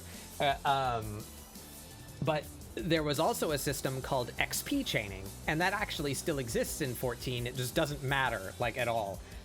Where if you kill monsters quick enough, they like combo the XP that they give you. So you can ramp. I don't think I've ever noticed that. Yeah, you can ramp up the amount of XP that they give you, which is heavily incentivized because that's your entire progression, right? So it's cool, one, because it's a fancy effect and you get to like cooperate with your team and it feels good, and two, because it does more damage to the monster, which means you kill it faster and you can ramp up your XP chain faster. So I really missed that. It felt really good, like coordinating with your team, like, okay, who's in our party, what weapons are you all using, what skills do we have access to, and therefore what chains can we do together. And there was an additional step as well, where you would do Red Lotus, and then I would do Gust Slash, and then liquefaction would happen. And that liquefaction effect is fire and also wind. So if you had a black mage in your party, they could cast a corresponding spell into it, and the skill chain would magic burst, and you'd get another additional effect. So it really wanted you to synergize with your group, and I missed that. Like no other game like that I've ever played has done that. I feel like that would be really, really good for an MMO. Yeah, because it's an MMO. The whole point is to play with other people. That's it. That's the thing. But all you're really doing in 14 and WoW and like all the other games of its like is you're playing together, sure, and you're working together to a common goal, but you're all just kind of in the same room doing your own thing. You have no interaction with the other classes unless you count healing a player as an interaction. Right, like that. Yeah, and I mean, especially for, I primarily play DPS. Oftentimes my favorite kinds of classes, my favorite in any MMO is DPS with some crowd control. Yeah, I like being able to do crowd control. It's fun. That's exactly the same for me. The closest I've ever gotten, I don't play D&D, so I don't have like a. I'm envious of people that are super into D&D and have like a class identity, like Thick. Thick is a necromancer, right? Like everyone knows Thick is a necromancer. They love necromancy. They love that whole like flavor of magic and like content. So whenever a necromancer is available to play in a game, they're excited, right? I don't super have anything like that, but the closest I got is I really liked Ranger in 11, and I also played Thief. But the closest thing I've ever gotten to like feeling really fucking satisfied with my kit and like just really vibing with it and enjoying myself was specifically Burning Crusade World of Warcraft Rogue. I was like super into that. And it's because I could do that. I had a literal inventory full of shit. I had a Batman belt, vanishing dust, blinding powder, poison herbs. I was also an alchemist, so I had potions and the herbs required to make those and all the different little vials and bottles, and I used all of my toolkit. It felt so good to just like know my job and do it well and be like rewarded for it. You know, you had the sap and the crippling blow, and you know, then it all lines up. Oh god, yeah, no, I had a friend who was very much every inch a rogue when playing World of Warcraft. And it was, you know, like you really could define yourself. Yeah. With those kinds of classes. God, yeah, they struggle to think of Yeah, and I let me make it very clear.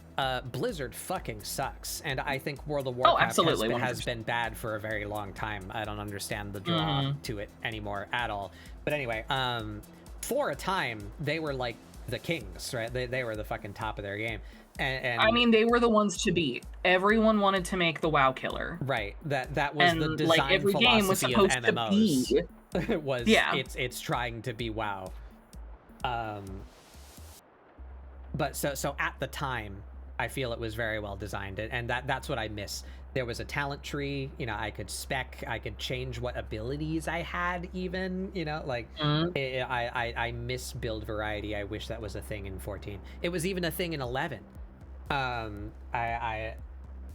Once you got to max level in Final Fantasy 11, you could continue to level up, and you would earn effectively talent points. They were called merits. Yeah.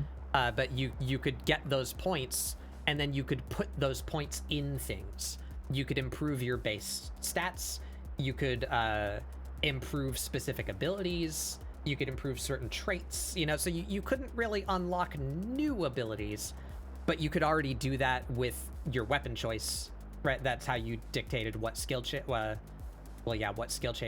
what weapon skills you could do, because I could be a ranger and use a crossbow, or I could be a ranger and use a bow, or I could be a ranger and use a gun, and those were all different with different sets of skills. Yes. Right.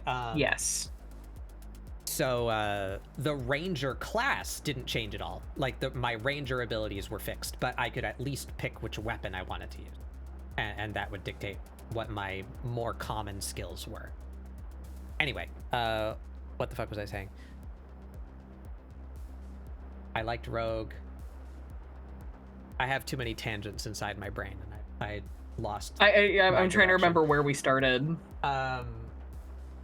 Because I also have ADHD, so it's a struggle. The moment that I like to cite for World of Warcraft is it was Burning Crusade, so we were doing a hard mode dungeon. I believe it was Underbog. So hard mode dungeons at that time lived up to their name. They were pretty difficult. It was very likely that you could get in a group that would just like give up. Like they would just keep failing and they would give up.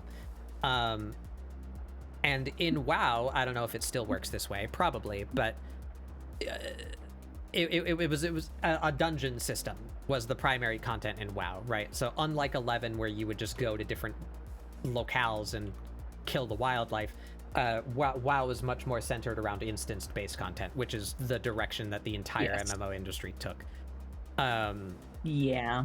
But so you would go in there, and there would be a pack of monsters, like 2, 3, 4, 5 monsters, right? And when you pulled that pack, if you were to die, that pack would reset. And if you killed 4 out of 5 of the monsters, the other 4 would respawn, right? So you would lose progress if you died before the pull was over. Yep. So we nearly lost. I was the last one to survive, and there was only one monster left, and it was like a big, elite monster, hard mode dungeon. I can't solo this monster. However, I'm a rogue, and I'll toot my own horn. I was pretty good at it. I was like highly rated, like on our server. I was like invited to like higher end raid guilds and whatnot. I was a nerd. I was good at rogue. So utilizing my rogue toolkit that I knew very well, I chained together like gouge, vanish, crippling blow, perfect dodge, sprint. I'm just like doing everything I can to disable this one remaining monster for as long as I possibly could, and I lasted until the party like ghosted back. So I stopped us from losing that pull in a hard mode dungeon just because I was good at rogue. And I was I want that. I want to be rewarded for being good at my job. For it was the choices I made, the skills that I had, and the items that I chose to keep on me that I was able to do that, right? I want that personal choice to like build myself and like learn it, and be good at it. I think that makes a lot of sense. I think that, especially with something that is as long running as an MMO, like this isn't a game that you're gonna play once and you're gonna get like your 60 hours and be done, or however many hours it is, or like maybe you'll go back and play it again. It is a game that you are going to spend months, potentially years on, especially with a game like World of Warcraft. World of Warcraft was a game that people were playing for... People still play it.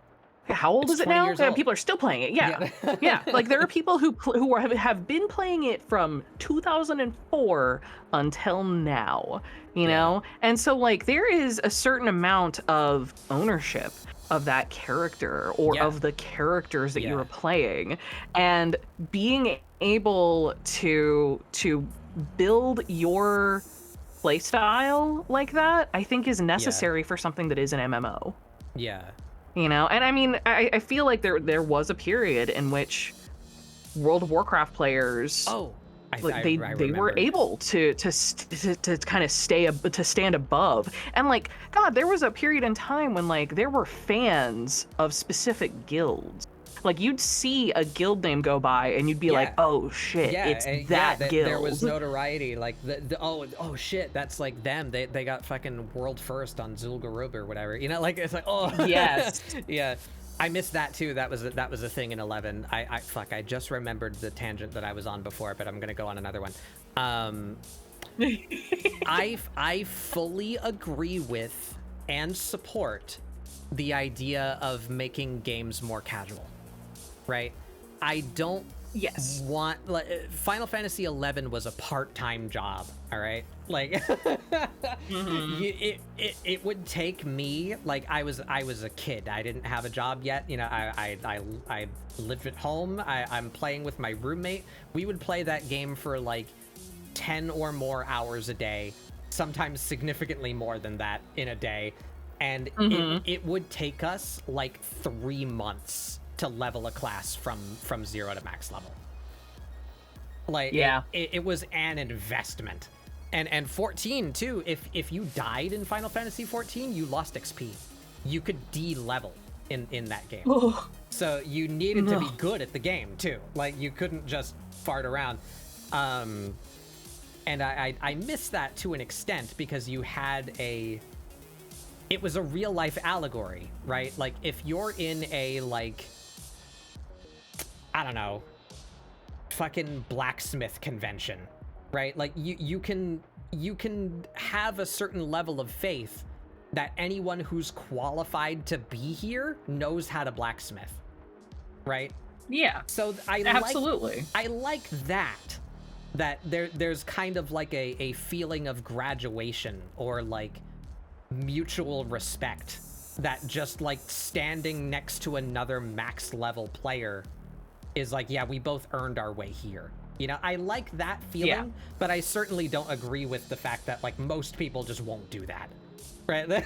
You know, so I have no animosity toward making the games more casual, but I miss the feeling of I could be walking around in town. I just woke up. I woke up in my player housing, and I'm in a major city, and I'm gonna go check my auctions at the auction house.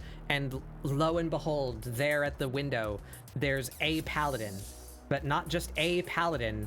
Look at that thing on his hip. He has Excalibur. And it's like, whoa, you're him. You're the paladin, right? Yeah. I kind of miss having, like, don't make it necessary, but like I miss that level of like investment and like status symbol. Like there's the relic weapons in 14, but they're nowhere near that level of commitment to acquire.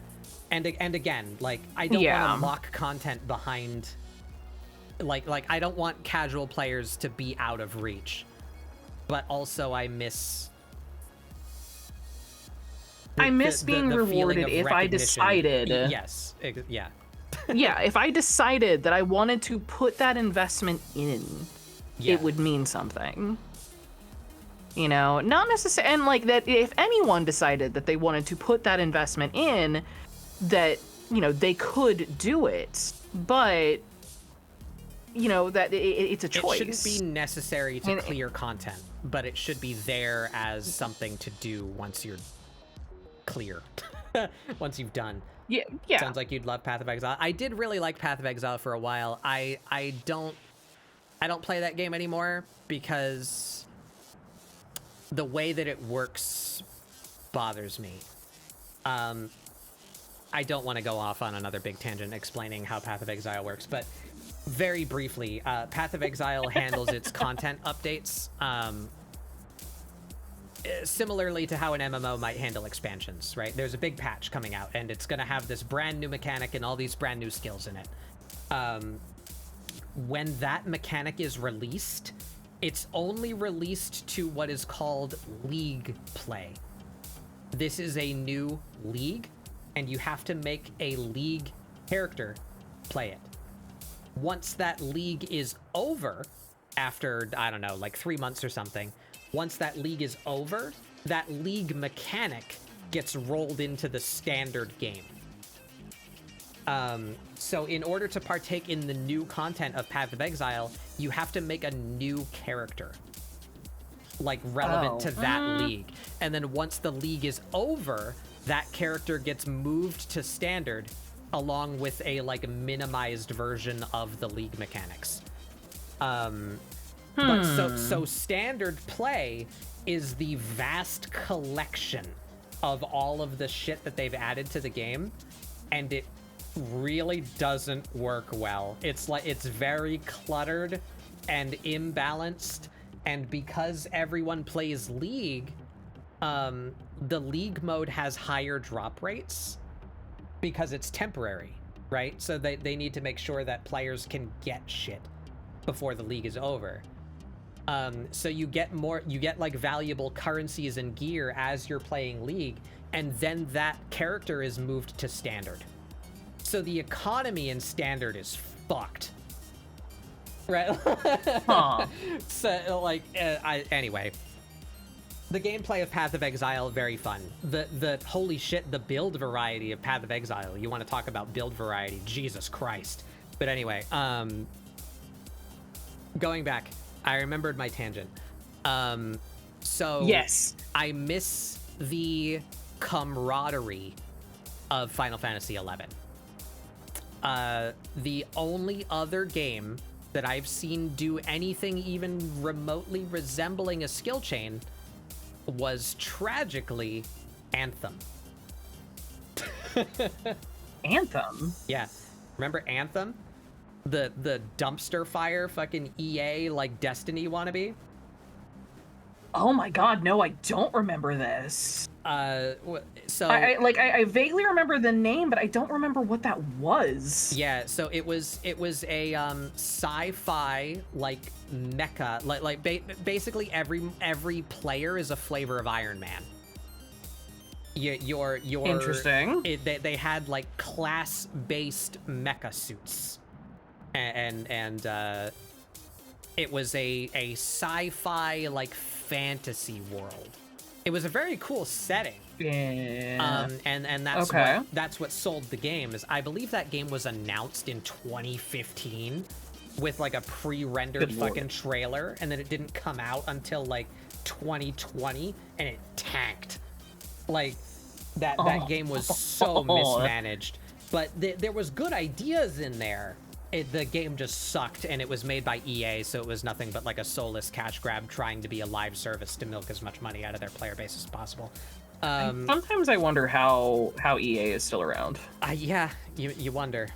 I wonder how a lot of companies are still around. Like the enormous public outcry against like anti-consumer practices, but like here they are again, the same people pre-ordering the next one. It's like what? Yep. Anyway, that's a whole nother rat's nest of You're doing it to yourself at this how point. fucked the games industry is, and how it's kind of the consumer's fault a little bit. Anyway, A little bit, yep. Anthem had a system similar where every ability in Anthem was either a primer or a trigger. So it wasn't nearly as in-depth as Final Fantasy XI, but at the very least, you could prime something and then I could trigger it, and it would make a very satisfying like sound effect, and we'd get some extra damage. You know? That's the only other time I've ever seen anything done like that in a multiplayer game, where the players have the ability to directly cooperate like for meaningful extra effects.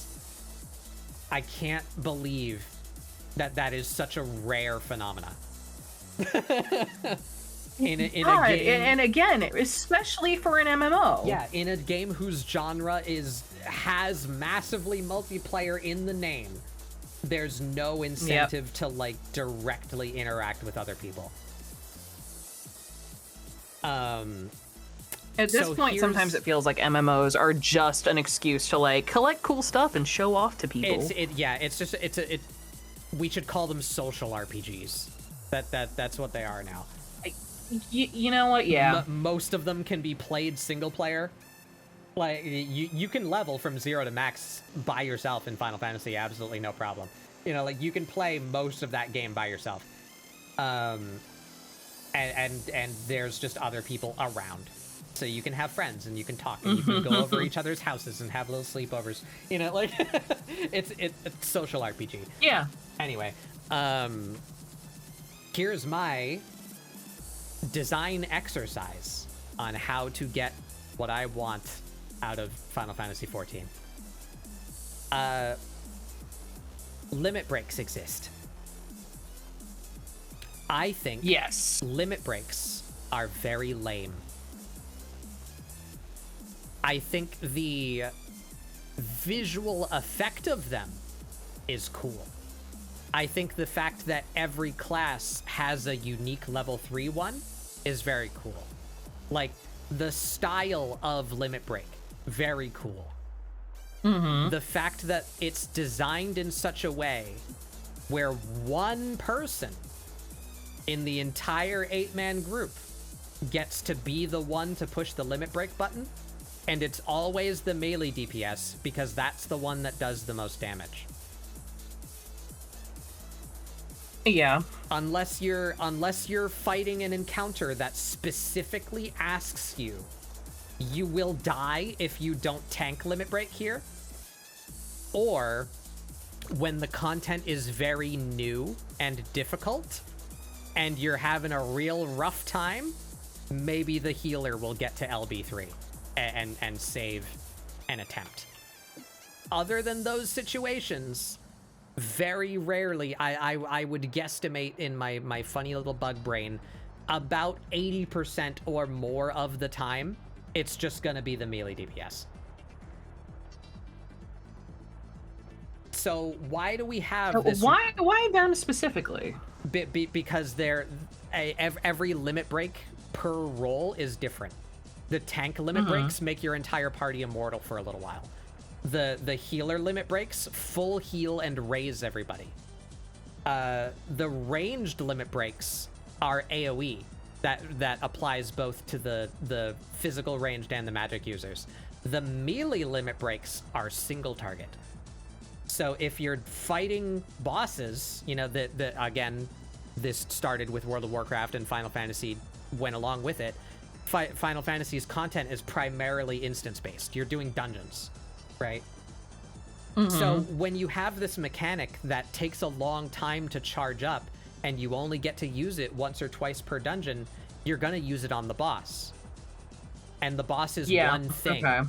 So they use the single target damage move because it does the most damage, right? Okay, so yeah, that's making sense. It's just almost always the melee DPS that gets to do it. The whole party has to work to build it up, but one guy gets to push a button and be cool for 5 seconds. Kinda lame. So here's my hypothesis. Steeple's Fingers trade offer. Get rid of limit breaks. Implement personal limit breaks. Everyone has their own limit break bar. This is effectively the same as TP from Final Fantasy XI. You have to build up your own limit break bar. But that means if the healer feels threatened, or if the tank decided to do a really big pull, maybe the healer could limit break. It's not going to be big and fancy, but they have a special move that they have in their back pocket that they can use when they see fit. And likewise, the DPS get to occasionally do a cool move because they built up their limit break. Then, make it so, I have 2 directions here. Option A, there's another, effectively what limit break is right now. There's another limit break bar that is the party's gauge. You build that gauge by doing personal limit breaks. And then the party gets to do a group limit break if you fill up the gauge. And that can be the we decide that it's going to be the melee DPS, and he gets to do the big fancy booth. But at least in the meantime, everyone got to do their, you know, their own personal ones when they build it up and feel like using it. Or you make them work like skill chains, where if you wanted to do a party limit break, you all have to limit break at the same time. See, Right. yeah, that brings back in that group dynamic that isn't really, that doesn't really exist already. So like, why not? So either option A, you add one more button to the game that is just level 3 limit break. And that's exactly how limit breaks work right now. And then you have your personal limit break button in addition to that, where you get to use it whenever you want to, because that charges up the level 3 limit break. Or you keep just the one limit break button, and in order to initiate party limit breaks, people actually need to cooperate to make it happen. So it could be Yeah, like, the only challenge I'm seeing is getting people to cooperate. so so imagine, you know, when you limit break, you that there's the sound effect, the and you put your arms out to your sides and you're like charging up your thing, right? Imagine if that took a little bit longer. And so when you're sitting there glowing gold and you've put off a really recognizable sound effect, other people can be like, oh, and push their button too, right? And that would, I don't feel like that would be that difficult to implement. No, I don't think it would. And it, you know, the communication has never been easier. Discord exists now. That didn't when Final Fantasy XI was current. We had to communicate through text that we were ready to, you know. So when people are in voice call, and even there's still the text, and there's still sound effects that you can do in chat. Did you know you could make sound effects happen in party chat? You could just have, like, similar to how people have raise macros, you could just have a little notification to say my limit break is ready, right? Or it could just like, be on the fucking Monster UI. Hunter. The only reason we had to communicate in Final Fantasy XI was because you couldn't see other people's fucking TP. They could just make that visible in the party frame, and you could visibly see, okay, we're all ready, and then just do it, you know? Yeah. It wouldn't be that hard. But so they could just make it like, okay, we really need the tank LB here, so everyone limit break, and then the tank is the last one to hit the button, and therefore that's the LB3 that happens, right? So you're all charging your spirit bomb, you know, like, I'm ready, I'm ready, I'm ready, I'm ready. We're all raising our hands and glowing gold, and then the tank does it, and the big fucking wall comes down, right? It's like, yeah, we did the thing. We stopped the literal fucking meteor from hitting us in the face, right? Like, yeah, we did it. I think it would be really cool, and it would make for fun encounter design and fun party moments and memorable things to do with your friends. It would be much cooler than just having yet another Dragoon hit Limit Break 3, you know? Yep. That would be really sick. Thank you for attending my TED And Talk. just imagine the satisfaction after that. Like, that sounds like it would be so much more satisfying because, oh my god, we work together as a team. And, like, you know, they're actually being a point to guilds. So, you know? Have you watched the, like, media surrounding Final Fantasy XIV? Like, did you watch, like, the cutscenes, like, at the launcher, you know, when you first open the game, you get a cutscene? Yeah. So you saw the battle at Cartno. Yes. The Answers song playing in the background, it's all dark, it's a war, it's happening at night. You see the 3 Grand Company leaders up on a cliff, and they're, like, overlooking the battle, and the main character is a warrior, and he has a paladin Rogaden friend. He has the white mage Lalafell. They're fighting the Garleans. They have Magitech armor. They're, like, blowing shit up. And then fucking Bahamut comes, right? Yep. We fucking shit ourselves, by the way. For people that came to the series with 14, there's just a tiny bit of flavor that you're missing if you didn't like grow up playing Final Fantasy games. They have a consistent theme and like design elements.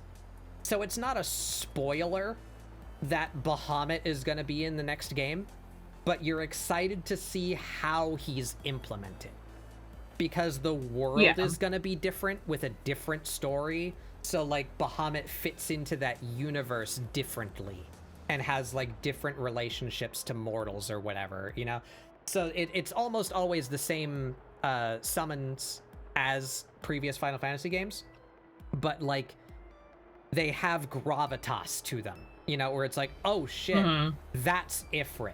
You know, like you see that and it's like, oh, that's Mr. Fire. You know, it's like, oh shit.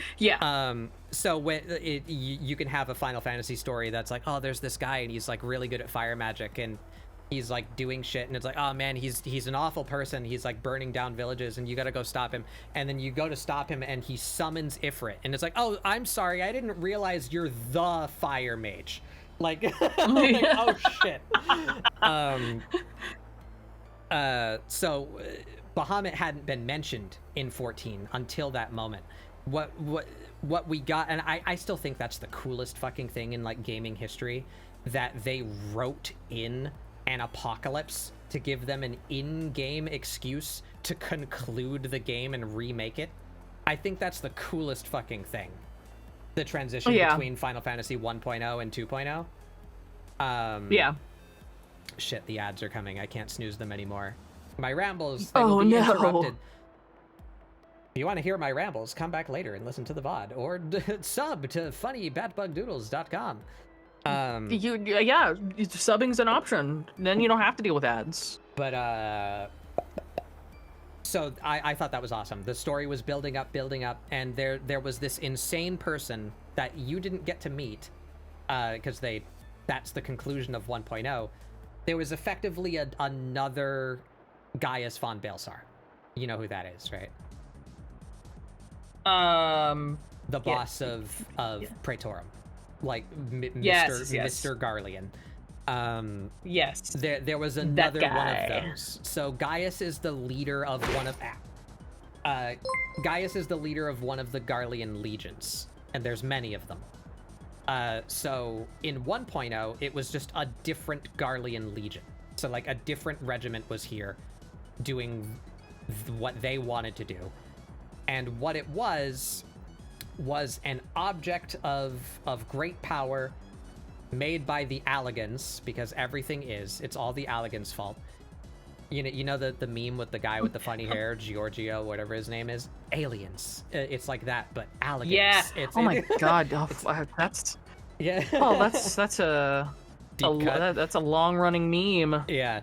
So it's been a while since I've seen him. Yeah. So Final Fantasy has that, except instead of saying aliens, it's Alligans. It's always the Alligans or the Asians, one of those two, and they're actually kind of related to each other. You've seen a little bit of that in the cutscenes of. Does it start with A? It's their fault. Yeah, exactly.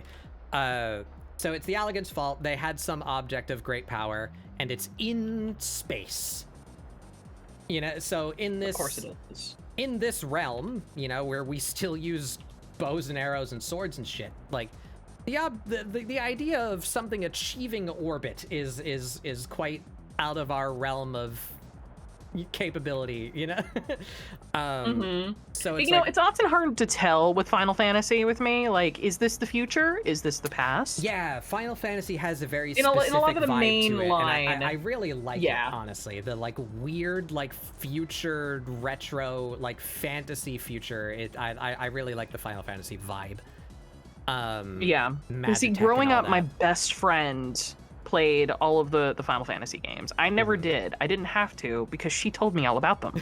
Right. I don't remember I'm similar. anything about it now. I've only played like a couple of the games, but my roommate was fucking way into it. Oh my god, my best friend in middle school and high school, and then into college, she would listen to the music nonstop, knew how to play all the music on the piano. Same. All My of her roommate played piano, too. character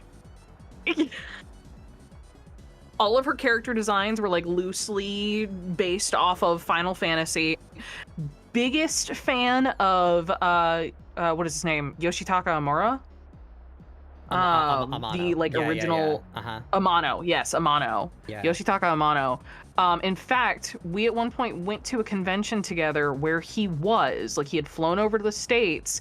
She brought the art book for, I think, Final Fantasy 7, which was, I think, her favorite at the time, and had him sign it. And he wrote a message to her in there. Yeah. And it was, she wept.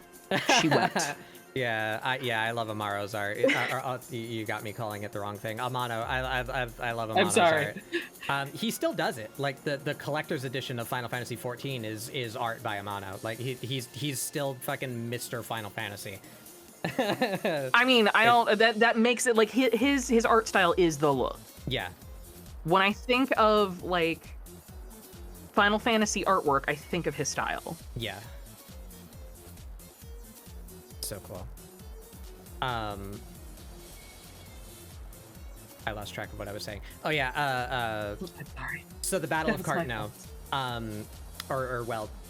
brief history of Final Fantasy 1.0. It was a person by the name of Nael von Darnus, Nael, Nael von Darnus. White armor, really striking headpiece.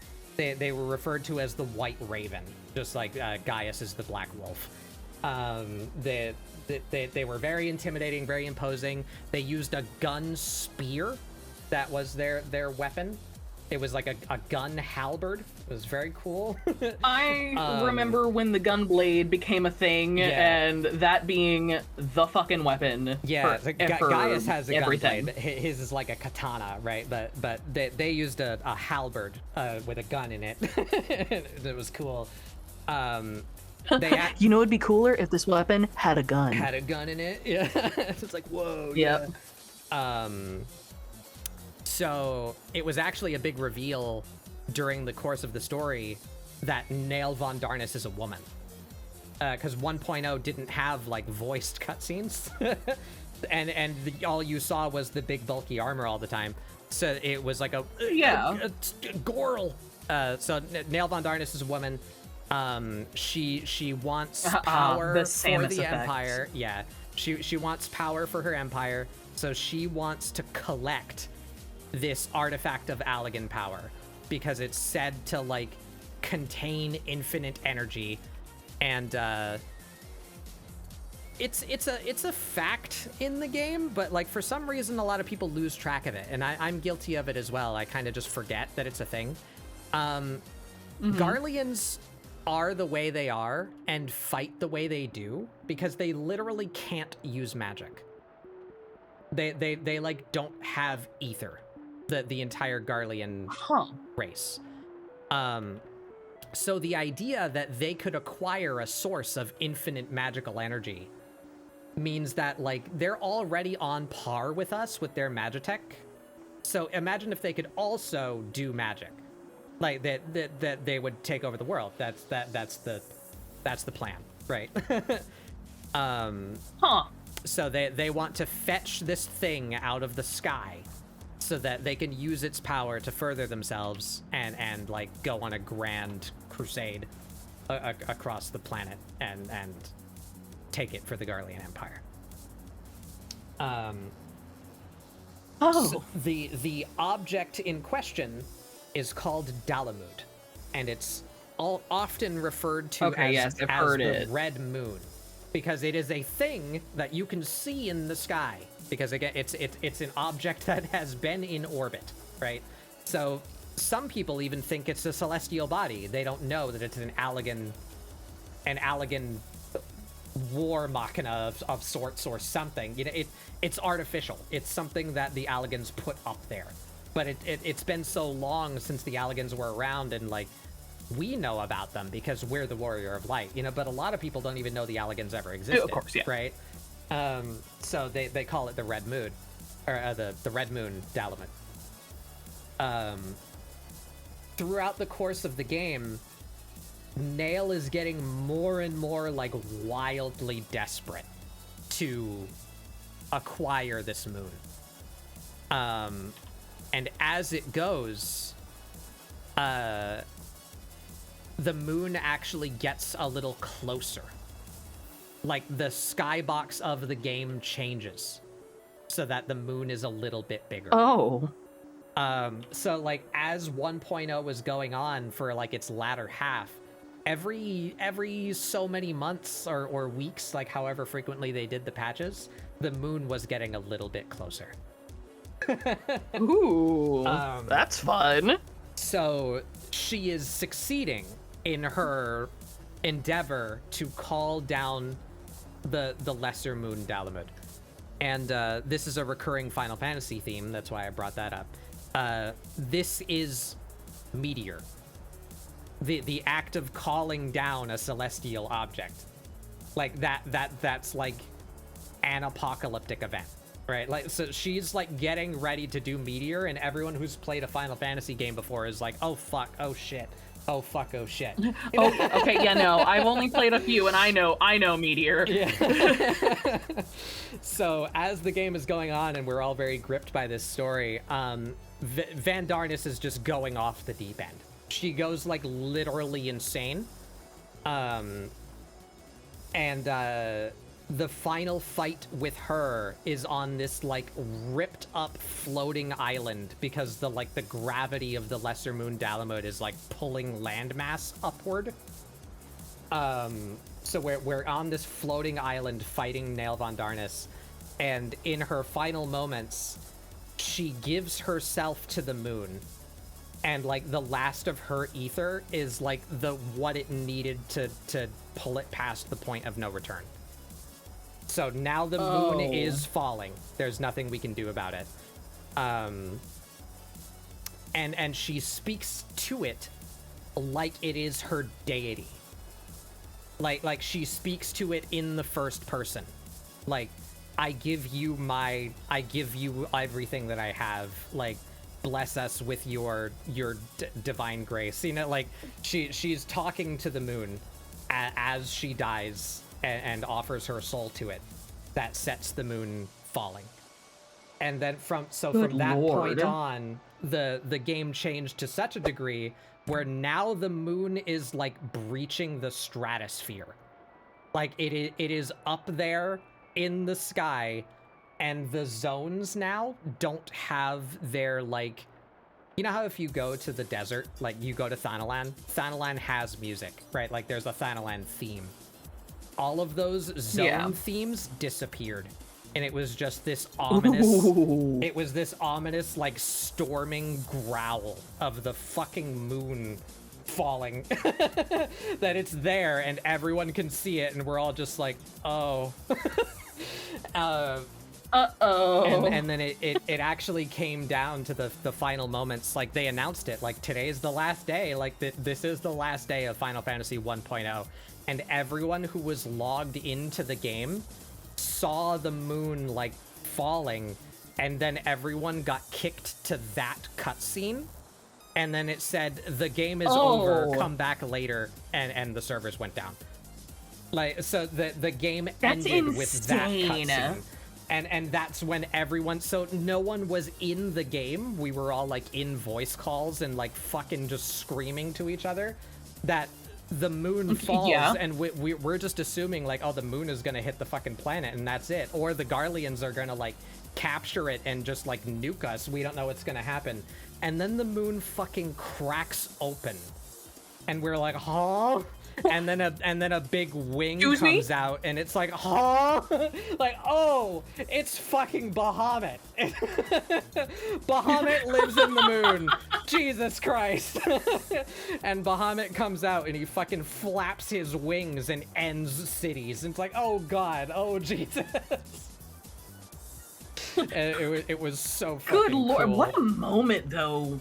That's nuts. That was such like, an awesome way I'm struggling to think of another, because I want to say that like the closest thing I ever got to that was like World of Warcraft Cataclysm.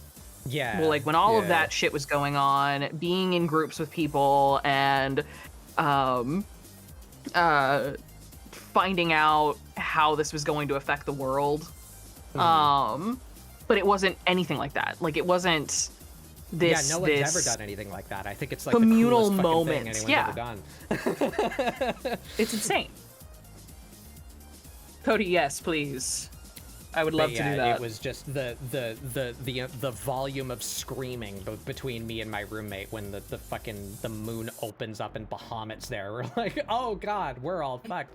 And it's so thematic, and yet we didn't see it coming. But Bahamut has always been on the moon. That's like his whole thing. Bahamut lives on the moon. He's like the Lord Dragon. He lives on the moon.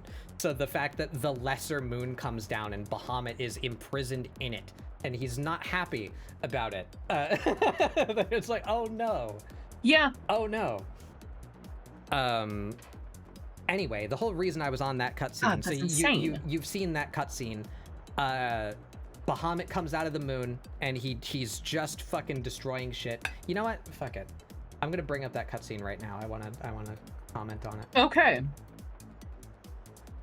I will link it to you in YouTube in Discord. Yeah, because I don't fully you won't hear sound from remember. Final Fantasy 14. And I don't think it didn't have an impact on me at the time because I didn't really understand what the fuck was going on. Right. A Realm Reborn, End of an Era. There it is. 12 years ago. Fucking A. Alright, here we go. So I'm gonna mute my music real quick. And I will link this to you in Discord. So we're gonna have to do like a 1, 2, 3 start. So we'll watch it once through just so that you can see it, but then I'm gonna go back and like comment, you know. I will put it in the stream chat channel.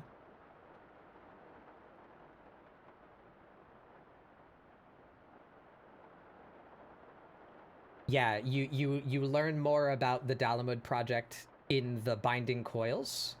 And you learn a little bit about it in Shadowbringers. Yeah, the Boja Northern Front. Wait, couldn't I watch it on your? We're watching it through your Discord, right? You don't have to link it to me.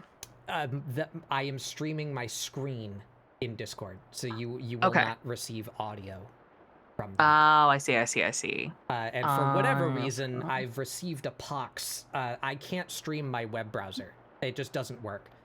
No one can ever hear sound, so I can't like share YouTube videos. Yeah, so let me know when you're ready. Let me see. Where'd you say you were putting up? It's in the stream chat. There's a text channel called stream chat. Yes, there it is.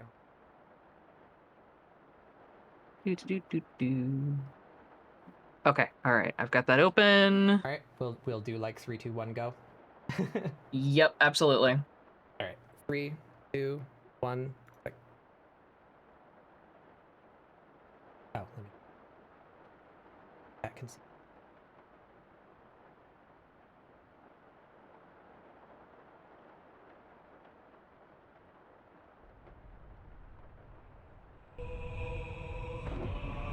Yeah, so this was the sky at like the ending moments of 1.0. There was I do remember the seeing clouds this. were dark. Yeah, You could see the moon like peeking through the clouds in the air. And this song was playing like ever so faintly in the background, or Heidelin's part. The female voice in this song is Heidelin, by the way. Didn't know that.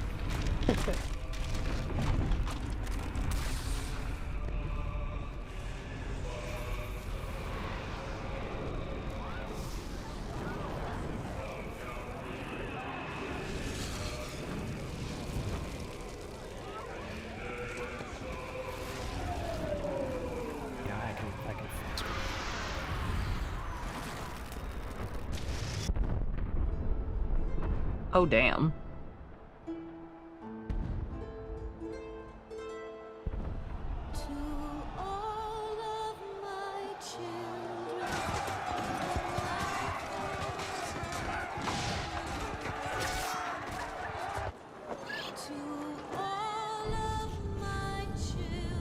There's Gaius.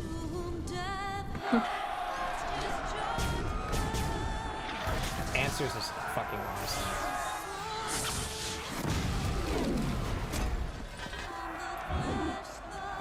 our boy. What a badass. I know, right?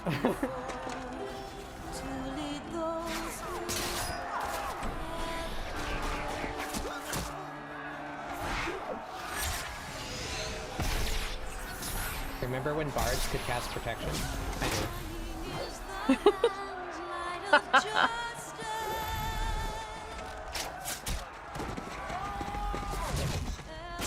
I love this shot here too, the two tanks together, fucking charging the front line.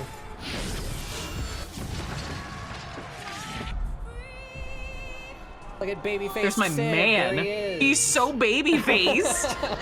Oh my god. Throw a beard on that man.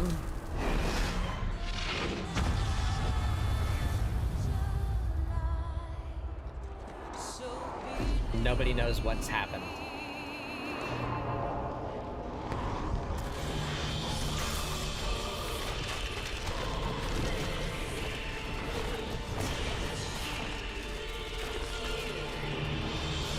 Good lord. We saw that and we instantly knew who it was, and we were like, "Oh shit! Oh fuck!" Just oh, the God. eye-opening, Yeah.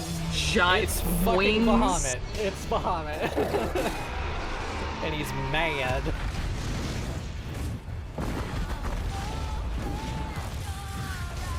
See, that right there, that looks cataclysmic. Look at like, this, how look is at this. anyone standing? They're stunned. They're stopped. The Warriors of Light are in awe. This fucking guy. He flaps his wings and causes that to happen. God. There goes Limza. Rip See, Limza. Oh, bye, Libza.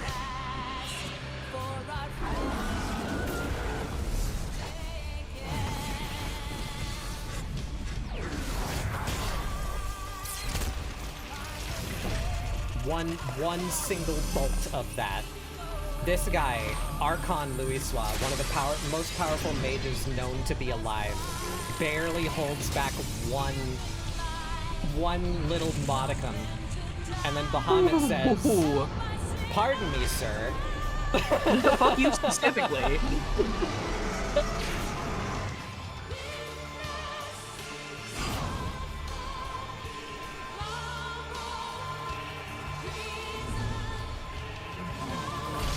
I'll explain this later when I go into it.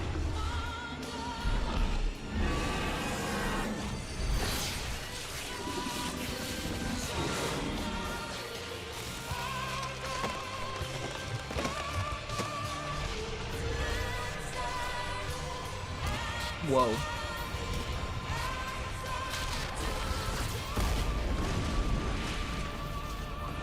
Oh no. This.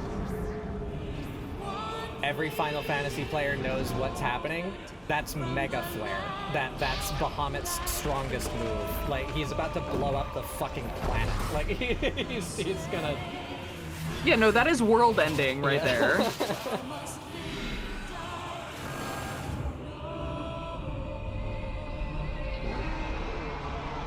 God, it's so fucking good. You see, I feel like I have so Every much Martin more Luther King. context for this now, so it's like that really hits me Yeah. a lot more than it did when it initially played. Mm-hmm. Good lord. So good.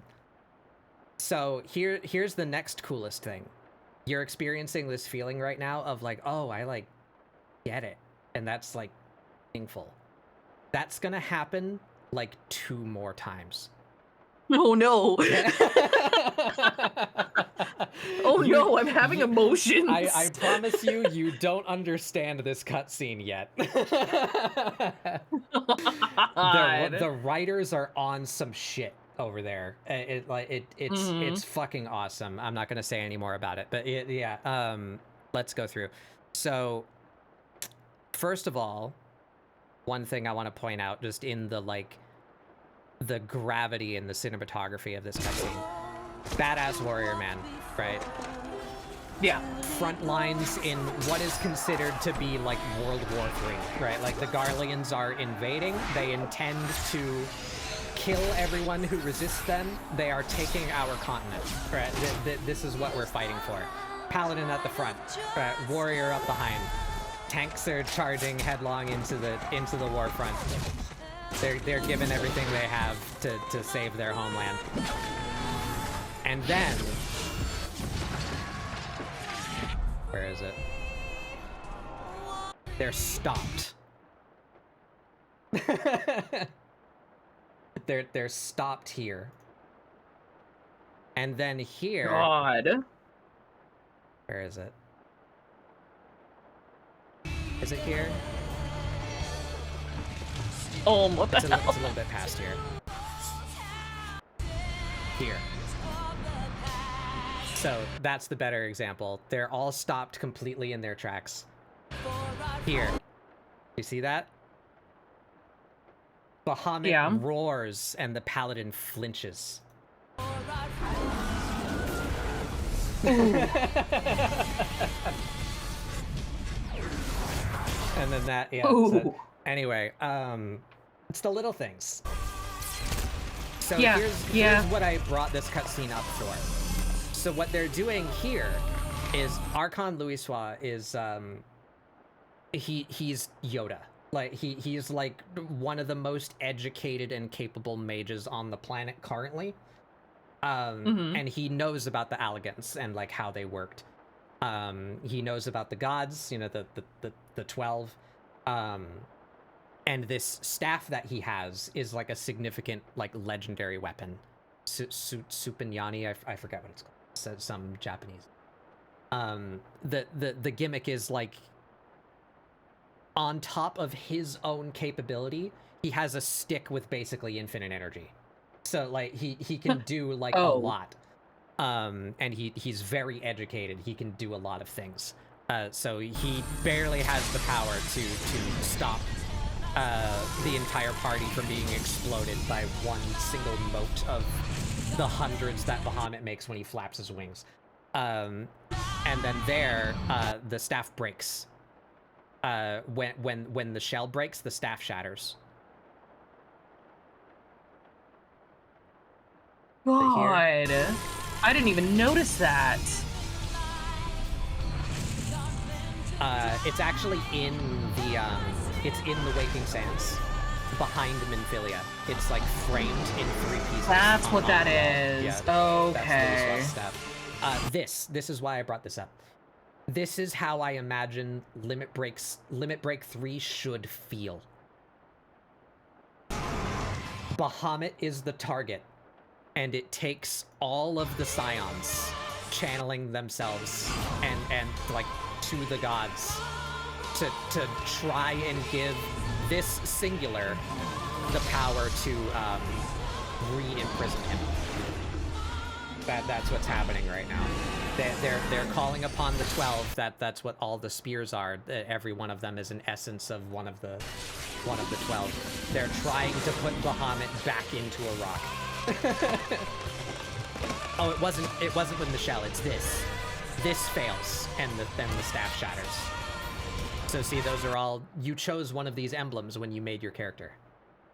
Yes. This is like the Final Fantasy Zodiac that they're calling on to try and stop Bahamut. I'm trying to remember which one I chose, but yes, I remember that. The staff breaks when he fails to imprison him. Ooh. Oh, okay. Yeah. God, I didn't even notice that. Jeez. So that was Bahamut's like retort.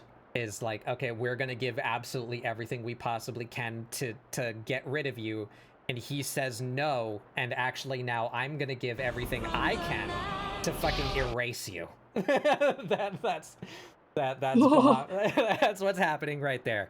Bahamut just breaks out of prison and instantly goes like, he doesn't pull a Dragon Ball and monologue for 5 episodes. He's, no, I'm gonna explode the fucking planet now. That's it's end times. Yeah. So and that right there, he thumps the staff down, presumably calling on whatever the rest of the power is in it, And that right there, that's the symbol of Althik, god of time. He, in his bid to make sure that some hope for the future survives, he throws the Warriors of Light 5 years into the future. Oh. That's what's So happening okay, there. yeah. So we watched. So he Limsa looks Lominsa into get oblivion completely. here, knowing Yeah. that he's dead, but there might be some hope for the future. That's. Anyway, sorry. Oh, Continue. that's tragic. Oh. No, so I was saying, so okay, so we saw Limsa Lominsa get completely decimated. So how is it that it's still there? Like It's when I'm changed. playing, is it because we've been launched 5 years in the future? Part of it was destroyed and part of it was rebuilt. Limsa is shaped differently now than it was in 1.0. Okay. Okay. Yeah, so that's what happened. So that's what I want for Limit Break 3. I want every party member is like, you know, like charging Spirit Bomb. That's the best analogy I can think of to give it. Everyone is offering like, their power to this one, to do the one cool thing that we need to happen right now to save us all. It apparently exists in canon, so why not? Yeah.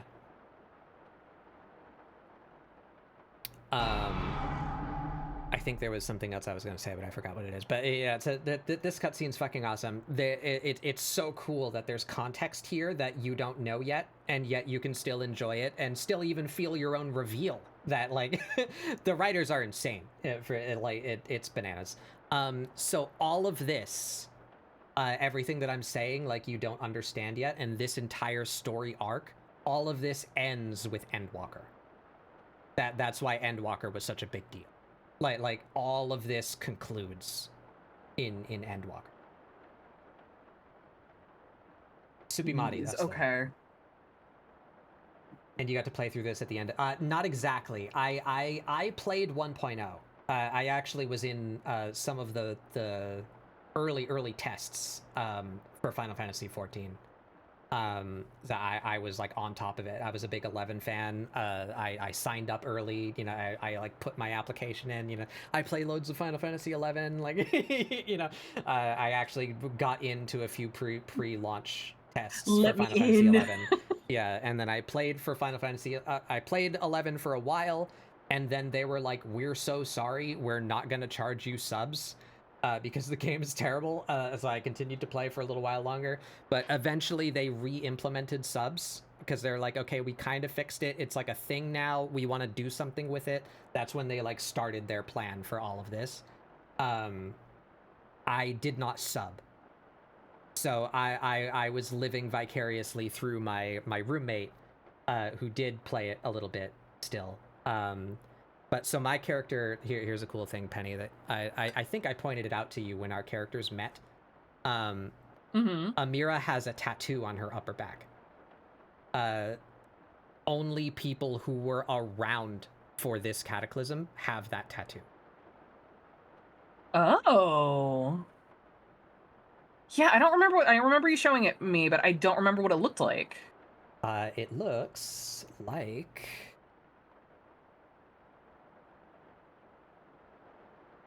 that. Okay. Damn, that is sick. That's like the symbol for Dalamud. So it's like vaguely Bahamut shaped, but also kind of round, and like it has the spears stuck in it, but it's also kind of Bahamut if you squint. You know? Okay. Yeah. No, it's Bahamut in that Final Fantasy way. Yeah. So it's called the meteor survivor mark. So we lived through the what was it, the seventh Umbral Calamity. My character has been marked by it. That is awesome. Yeah, I love that they did that. Oh, did you just call it the 1.0 tramp stamp? Yes, that's what it is.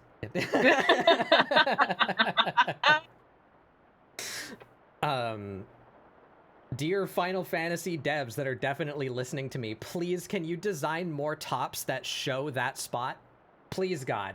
There's only like 3. Yeah. I want to show my mark. Anyway, Listen, as someone with tattoos, that's totally normal to want that, you know? Yeah. I wish I could show my tattoos off all the time. Yeah, so that was Final Fantasy 1.0. I wouldn't have recommended being there. The game was not good, but it's super fucking cool that they did this. Like, nobody asked them to do this. Like, you would just expect the game to go down and then maybe either never come back or come back just unceremoniously, like, hey, it's Final Fantasy 14-2, here we go, and it would have nothing to do with anything. You know, it'd just be a new game. But the fact that they did this that's is normal like now. So Yeah, fucking cool. You know? So fucking cool that they did that. jeez. Yeah, no, I cannot think of another game or platform that did something like that. It was visually beautiful, yeah, and it ran like garbage. That is unfortunate.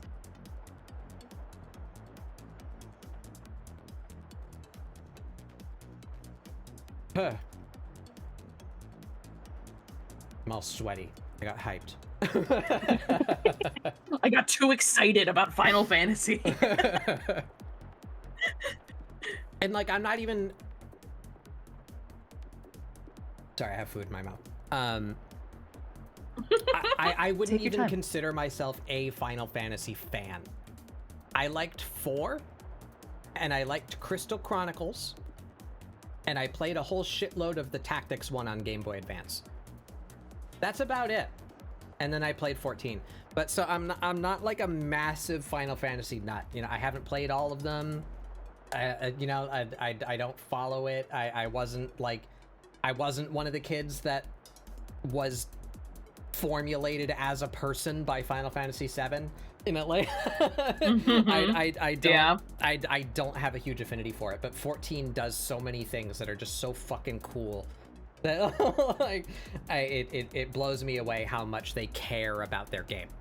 Like it's so overt that they are super passionate about this project. Well, I mean, how long has it been running now? And Cody keeps telling me, and years. I keep forgetting. Damn, yeah. And I mean, that just goes back into, you know, like, MMOs are a commitment. Like, they are a long-term commitment if you invest in them. So yeah, I don't know. I'm hoping they do start. Going on 13. Going on 13. Good lord. Yeah. Yeah. Yeah. Final Fantasy 14 is pretty cool. Which is Pretty one of the neat. things that frustrates me so much about how much of a slog ARR is to get through. So many more people would be here nerding the fuck out if the early game wasn't so deterring. I really wish they would go back and like touch it up some. I don't know what they would do. Yeah, post ARR is also a slog right up until the moment. I don't know if Penny has got there yet, so I don't want to say anything, but there is a moment. I don't think so. Like, you will feel it. You'll understand. Like, oh, the video game just turned on. and then from there on, it just goes up. Like, it just keeps getting better. So if you're enjoying yourself now, that's awesome. It's about to get way more, way crazier. It's toward the end of post ARR, right before Heavensward, that it becomes a game. Like, the Final Fantasy 14 like finds its footing and is like, okay, I'm gonna fucking start swinging now. It's a thing. I mean, I am very much enjoying myself thus far. I still don't feel like I get it. You know? And that's not your fault. I still feel like I'm learning it. That's ARR. The unfortunate thing that I would most criticize is I don't feel we should meet all of the scions in ARR. Because you have to establish everything in ARR. So you have to meet the Grand Company leaders, the leaders of the cities, some of those are the same people, but not all of them. You know, the leaders of the city-states, the leaders of the grand companies, the role they play in the world, the political state of the continent, who the Garleans are, who the Emperor is, who There's the a lot Legionnaires happening. are, who Gaius is, why he's here, what he's trying to do, how he feels about summons, what you feel about summons, what all the beast tribes feel about summons, who all the scions are. Like, there's just so fucking much that they're trying to establish in ARR that, like, everyone is like 1 inch deep, and it's really I feel like there was a lot that was kind of I feel like the beast races and like how they felt about summons and that sort of thing, I feel like that got kind of swept away. Yeah, because I completely forgot about that until you just mentioned it. Yeah, it's an info dump. It's a lot of reading, especially from Urianger. He fucking Shakespearean lecture about like all the things that are about to or just happened. But yeah, it's a rough time because everyone is fighting for the screen time because everything needs to be established. I really feel they could streamline that to make the early game more engaging, because there's some engaging moments, and that's when you like wake up. Like I watched you do it. You get into that one cutscene, and it's like, "Hi, Ultima Weapon," grips Garuda by the skull. It's like, oh, okay. Oh, okay. Yeah, definitely that. Or even just Garuda herself. Like, she's a fun fight. Her music is awesome. You know, like, there's moments where it's like, oh, I'm playing a video game. I think that was my favorite of those fights. Though, you know, I enjoyed the Titan fight, too, which might sound strange. But the Garuda fight, that was fun. But yeah, so there's little moments. They knew what they were doing, but there's just so much padding of, like, them desperately trying to establish everything that needs to be established, and I disagree that all of that needed to be established then. You know, I feel like they just did too much, and it could be pared down a little bit to make room maybe for more. A little bit of a pacing issue. Yeah, and they realized that because that's the immediate change with Heavensward. Draw Garuda, okay. Getting a lot of doodle games today. I'm gonna have my work cut out for me tomorrow. Oh boy. I'll write it down. Garuda. I imagine you're speaking specifically of like Final Fantasy XIV Garuda. Because as I've said, Garuda has been present in basically all of the Final Fantasy games and varies wildly in appearance throughout. Same with Titan and Ifrit and Leviathan and all them. Hot chicken lady. Yeah. What was I saying? Yeah, so the immediate thing, I don't consider this a spoiler. I'm sorry if you do, let me know if you do, but it's very, very minor if it is. What you'll notice at the very beginning of Heavensward is almost all of the Scions find something to do. They're like, I gotta go. I got a thing to do. And Heavensward is a road trip with one character you haven't met yet and Alphino, and like that's it. They're like, nope, this is the Alphino time. We're gonna develop Alphino. Like that, so that's what they start doing with every expansion. There's like 2, maybe 3 Scions that you're dealing with, and the others are there, and they show up occasionally. But for the most part, you only have a very limited amount of main characters. And that way, each of them gets to have, you know, like, actual character development and, like, storytelling and personality, you know. It feels much better that way, IMO. I mean, I'm looking forward to it. I'm looking forward to delving further into it. Yeah. So yeah, be excited, I would say, because if you've been enjoying yourself so far, you're about to get through. I don't know where you are, but I think you're still in ARR somewhere. I know you've cleared 2.0 because I watched you do Praetorum. We just finished the Crystal Tower. Okay. Crystal Tower is like a side thing. I don't think that's actually part of post ARR. But as far as the MSQ goes, you have a bit to go through, and they're going to set up Heavensward, and that you'll get that moment, the game turns on moment. Okay. And then from then on, it's like all uphill from there.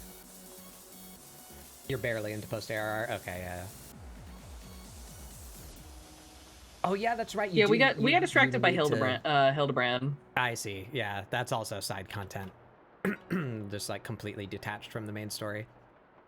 Yeah. I haven't drawn pants in 3 years. Oh, I also need to turn the screen scrolling back on so we're done nerding out about Final Fantasy. As we continue drawing Final Fantasy. Mm-hmm. Trying to really nail down her face because it doesn't look quite right. But yeah, yet. Final Fantasy XIV is very good. It's the best MMO on the market, hands down, in my opinion. It's certainly the one that cares most about its fucking audience. Looking at Blizzard. Yeah. They really care about their game, and it shows, and it's awesome. I'm just sad that I'm not more compelled to exist in that world more, because none of the classes grab me, and I can't like customize my character to be more what I want to be. You know, like I really want just like a few. You know, I want a few things that could really hook me on this game. But the game is very solid, and the story is awesome. So I highly recommend.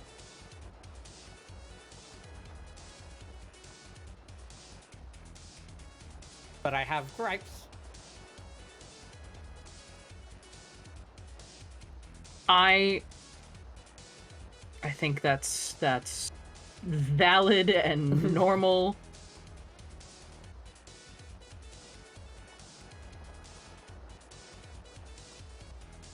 And also I have a degree in game design, so there's some credence to my gripes. I can flex that one. If anyone can have gripes, it's you. I'm not just bitching on the forums with no constructive, you know? I understand how things work and can maybe offer some kind of ideas that might work as far as solutions to my problems. I remember when game design, or working in game design, is all I wanted to do. Same. And I was discouraged from doing it. Yeah, primarily because I was hearing horror stories about how women were treated in the industry. Unfortunately, I was gonna say, unfortunately, I can't disagree with that discouragement. Yeah, and ultimately, I'm glad I didn't. There are times I worry about pursuing any of the things that I feel that I'm good at or enjoy, because what if it becomes a job? You know? Yeah, I get that. And I when I was figuring out what I wanted to do. Sorry, I just looked over at OBS. Yeah. When I was still trying to figure out what I wanted to do, and I was kind of a late bloomer when it came to that. Like, I didn't figure out what I wanted to do for the rest of my life, like what my career path was gonna be, until. No, I still don't know. I'm trying. You're watching it right now. I think it was like 3 years after I graduated from high school where I went, oh, that's what I want to do. So I spent like 3 or 4 years just kind of tooling around, and not like, I failed out of college for the first 2 years because there was no point. I didn't know what I wanted. So I was like, why am I even here? And a couple of my friends had decided they were going to go into the game industry, and they were going to get into like digital media and all that kind of stuff. And I was like, okay. And then I kind of figured out, oh, graphic design is an option. I like that. And I'm very, very lucky in that I literally cannot imagine doing much else with my life beyond. About graphic design, you say? I am. It is actually my passion. Yeah, I did between graphic design and illustration, those are the two things that I love. But the thing is that like, Speaking back then, of Final Fantasy. We got a. What do you mean? What do you mean? The song currently playing for. Oh, I continue. gotcha. Back then, I could not figure out how a graphic design degree could potentially be used in the game industry, Right. or how to make myself stand out enough that I could do it. There was a point in time where I was just like, what if I just became the designer who designed like the ads in game? Like the like you're in a city and there's like advertisements that are in the on the billboards and in the windows. Do logos, you can do UI elements, you can there's Yeah, stuff exactly. that you can do. Yeah. And I didn't figure that out for many years. So now, I just do this, and I love it. Yeah. Yeah, I did graphic and web design for a little bit when I was younger. I guess the art side has always been there. My I don't need to give my fucking life story. My parents were separated, and my dad is a career artist. He does like oil painting. So I only got some exposure to that because my parents were separated. So that every other weekend was my dad's time. So I would get my dad, like 6 days a month, right? So I didn't have a huge exposure to that side. But he gave me some tips on drawing when I was very young. I don't even know, like 5 or 6. So I liked to draw when I was a kid, but I never took it like seriously, and I didn't do it like often, right? So I have been artistic for a very long time, but I only started like trying like 4 years ago. So yeah. I consider myself a new and uneducated artist, because I barely did it when I was a kid. I've only had one art class, and it was an elective that I took in college because I needed an art credit for my game degree. I took one class in drawing, so I have basically no formal education. And that's what this show is me educating myself, and hopefully you guys can follow along and also get educated, because in all aspects, not just art, I hate the idea of gatekeeping knowledge.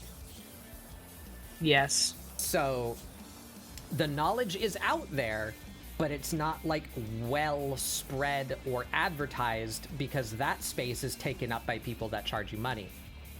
So like you can learn yourself, it's just more difficult. You're paying for the convenience of having that information brought to you. So I'm here to do it for free. That's my goal here, is effectively what ScribbleSupport is. I had trials getting started on art, and I want to share my solutions to those problems so that you guys can do art too. I was almost entirely self-taught when it came to art. I think I started actually like drawing when I was maybe 17. But not seriously. It was just, doodling, just drawing a little bit.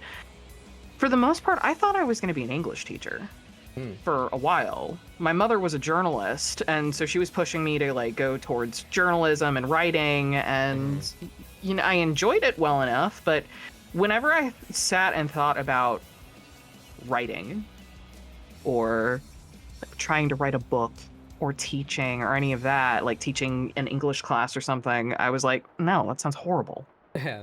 I don't have the patience for that. I'm reading your stories, everybody. I just don't want to lose my own train of thought and talk over Penny. So I'm not like responding to you guys, but I'm reading your stories.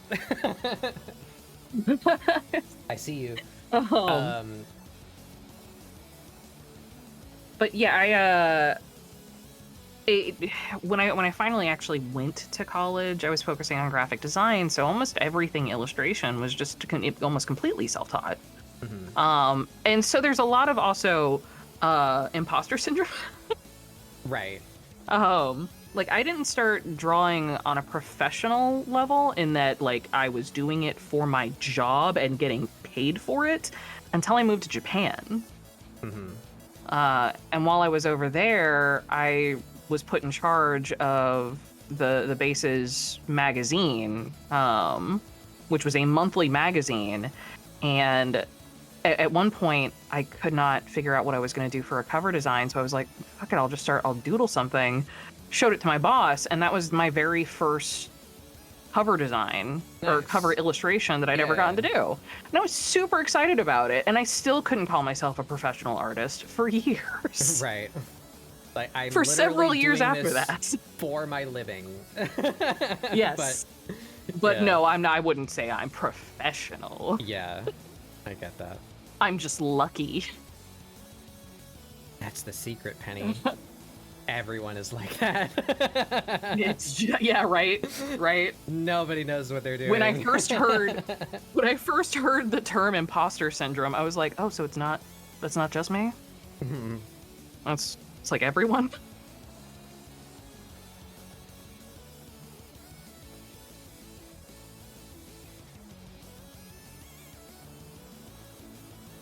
I like teaching, as you might guess from the theme of my show. That's honestly, if this whole thing doesn't work out, I might look into trying to teach at the place where I got my degree. I think I can do that. I think you'd be killer at it.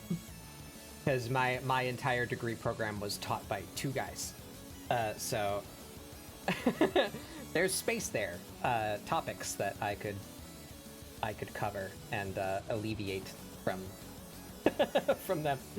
I actually asked the what's the word, department head, the main professor. I briefly considered, during the pandemic, I'm going through some shit. My degree might not work out. What would I need to qualify to teach? Because I'm not trying to steal the man's job or anything. I knew that he's overworked and would like more people to be part of the game design program at this particular school. So I just asked him outright, could I teach? What do I need to pursue to teach? Because I was considering I had financial aid for my degree, so I didn't pay for it. I'm lucky in that regard. Lucky with an asterisk, because I got the financial aid because my family's poor, so, yeah, nope, I understand that. But I get that. So I didn't pay for my degree, but I did use it all up. So, I can't go get another free degree, right? There's a limit, per individual to how much they can give you, in your lifetime. And either I used it all up or I'm very close to that, not enough to get another degree. I might be able to take a couple classes, but that's it. So I was in a situation where it's oh God, first of all, nobody told me the behind the scenes of the games design industry until I was already finished my degree. And then I learned that everyone has a horror story. I'm oh, I was gonna go apply at Epic, and now literally everyone I talk to is please God, don't do that. If you value your sanity, don't. Batbug was almost in the Fortnite because times. That was that almost happened. The game, the company I wanted to work for at the time, because hey, I played a shitload of World of Warcraft. I really wanted to work for Blizzard. Yeah. And then several years later, it's oh, that would have been hell. Yep, especially as you, as a you, as a woman, as a U-shaped individual, it would have been probably very bad. Just the worst. Yeah, that sucks. Yeah, I was devastated. I was devastated to find all of that out, and to hear all of that. And this was even after I had given up on the idea of getting into the game industry in any capacity. But I was still upset that I was just God damn it, Yeah, this is why we was can't going have through nice things. a very similar situation, and I was having a bit of a crisis because I'm I can't go back to college and just get a different degree. I can't afford to do that. So what the fuck do I do now? So, turns out that degree has come quite in handy with doing all of this mess. You know, having general coding and technical knowledge. I am a VTuber now. But before I figured that out, I considered trying to become a teacher, and I asked my professor, like, can I pay out of pocket for like a qualification that I need to obtain? You know, I was trying to gauge, like, how many degrees do I need to go get before I can be a teacher, and can I afford to do that myself so that I could be a teacher? And so when I asked him, like, what would I need to be a teacher there, he said, you already have it. I was like, okay. Oh shit, all right. So I guess he just qualifies me. I'm talking about myself a lot today. I kind of don't like it. Hey, that's all right. I graduated magna cum laude, which means I was a term that's a bit more recognizable to most people, I would say, is valedictorian. Valedictorian means you're the top of your class. Magna cum laude means I'm the top of my degree program. That's amazing. I graduated well. I like it, and I dare say I'm qualified to say I was good at it. Or am good at it. Yeah, I think so. I think so. He says I have what I need to be a teacher, so that's still an option, possibly at some point. So when I was saying earlier that, like, the idea of becoming an English teacher sounded horrible. That was specifically English teacher. I'm actually looking at becoming a graphic design at the college I currently work at. The option was floated to me recently when I met the head of the communications department, and he was just like, hey, you should talk to the head of the visual arts department because she's currently looking for people. And I was like, oh shit, that sounds great, because I'll talk about graphic design all fucking day. And I like I said, I'm very passionate about it, and I'm pretty good at it, and I have won awards. So like I feel like I'm all right. Say you're good at it, yeah. yeah, you know, like it's all right. But at the same time, I'm also planning on, because here's the thing about both of our industries, they're ever evolving, they are constantly changing, they are constantly growing. I'm planning on taking some courses this upcoming semester, because one of the things I never fully, like, I know just enough to break things. Front-end development, and motion graphics. I really want to get better at motion graphics, and a lot of it is primarily because, hey, I want my streams to look better. I want to be able to do cooler things. Well, I'm happy to help in any way that I can there. If you ever want to start fucking with the stuff that I fuck with, I'd be happy to show you. Heck yeah. Because like there's so many times where I'll be like, I'll put it briefly on screen. Here's what I fuck with. Yes. Where's a good thing that I could show you that's not gonna reveal something about my re-debut that I don't want to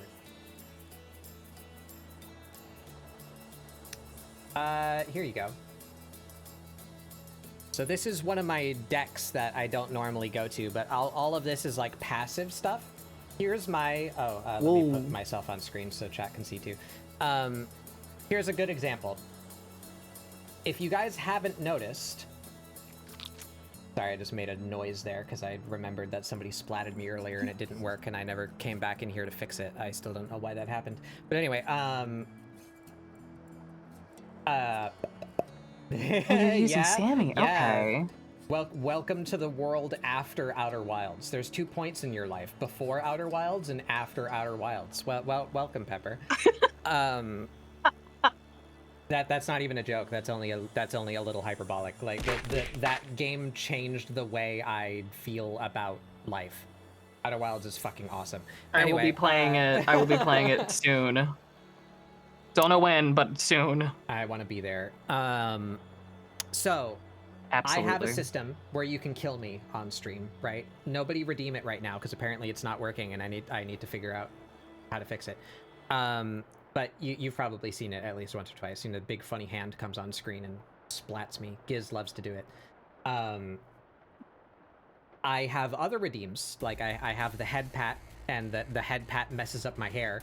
And then I have the brushy, because I love that picture of the little bat like screaming as someone tries to brush him with a toothbrush. And the brushy fixes my hair. I didn't want those redeems to be able to happen while I'm dead, because I didn't want to deal with like how to target it or make it react to the fact that it's like, I didn't want you to just see the head pat hit air, because that looks broken to me, and I wanted to yeah. So I came up with this. This is a redeem queue that I made myself, that it keeps track of my state. So if I am splatted and someone redeems something, it adds it to a queue. And then when I unsplat myself, it runs through the queue and does the redeems in the order that they were received. Oh, that is clever. And it looks like this. Sorry, let me, I'll briefly run through this. So first of all, this platform is called Sammy, S-A-M-M-I. God, look at all those nests. Yeah, it's a lot of nests. This button has a trigger to listen for those redeems. So pat bat, brushy bug, splat bug, and one that I guess I'm revealing. Wow, that's one that will exist in my next form that you don't know yet. They are able to trigger this button. When the button is triggered, you can have it get right here, trigger pull data. So it can get information out of the thing that triggered it. And I'm looking for the trigger type, and that will be returned to me as an integer. And I've recorded here, up here, pat bat. I don't know how these numbers are determined. I'm guessing it's the number, the order that they're listed here. The 1, 2, 3, 4. Okay. But I'm not 100% sure about that. But these are their numbers.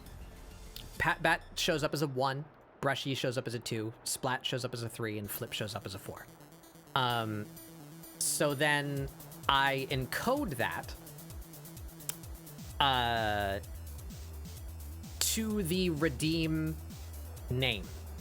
I take the name and I assign it its integer so that I know like what redeem I'm doing, and it's not just numbers, because that can get like real confusing when I'm looking at it, you know.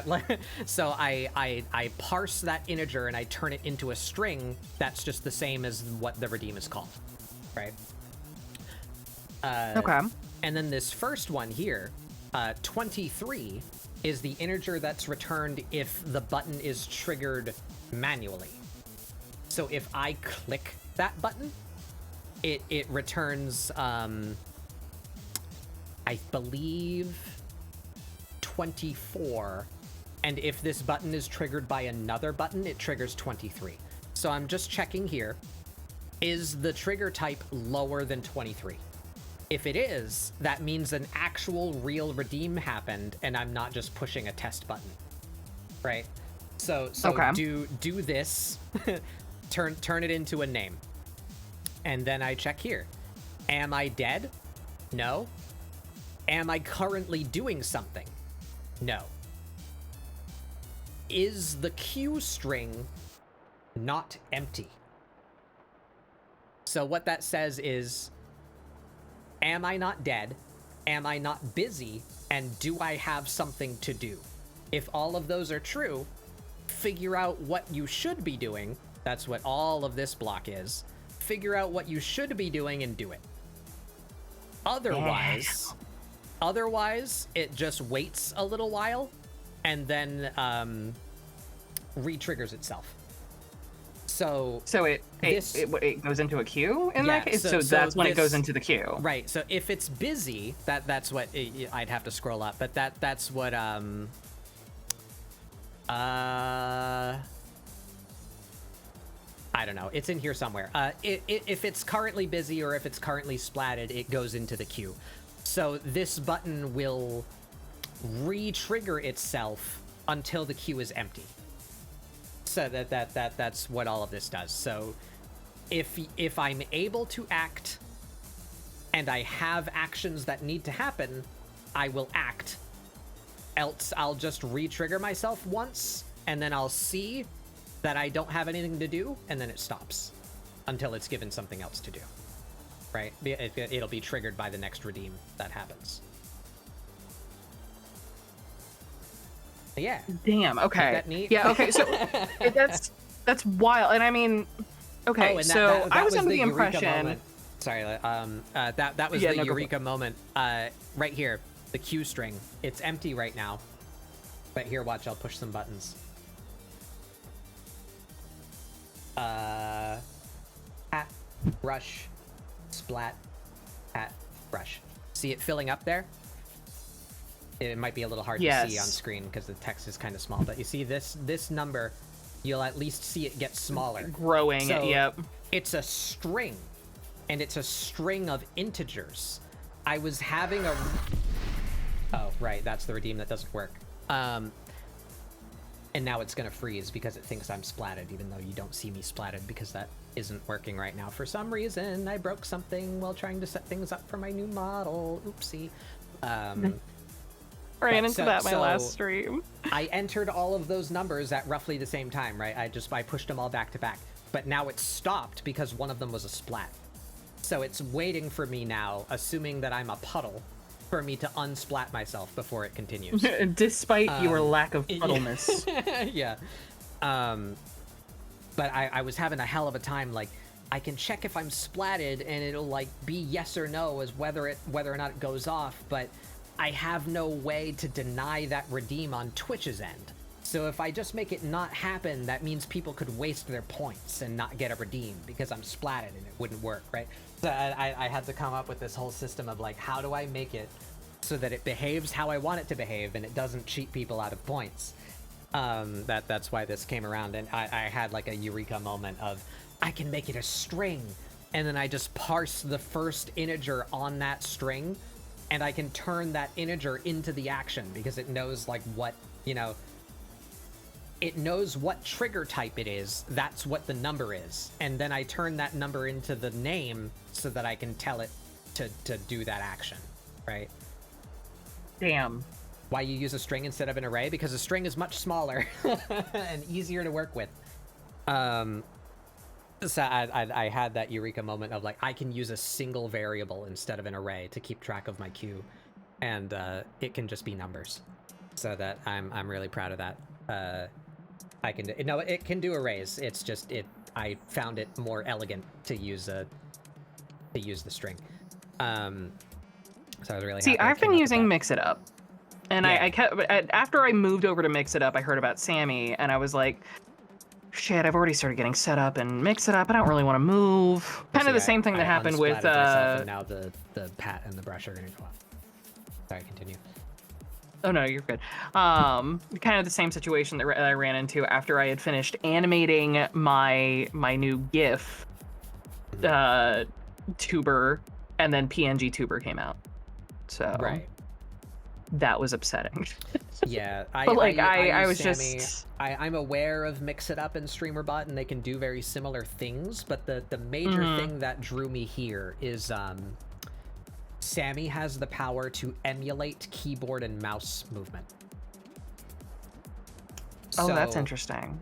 You know how Mix It Up, you can do stuff in VTube Studio with Mix It Up.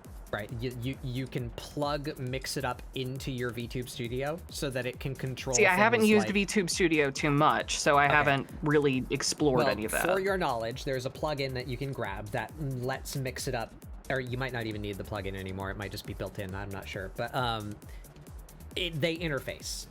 You can approve Mix It Up to do things in VTube Studio.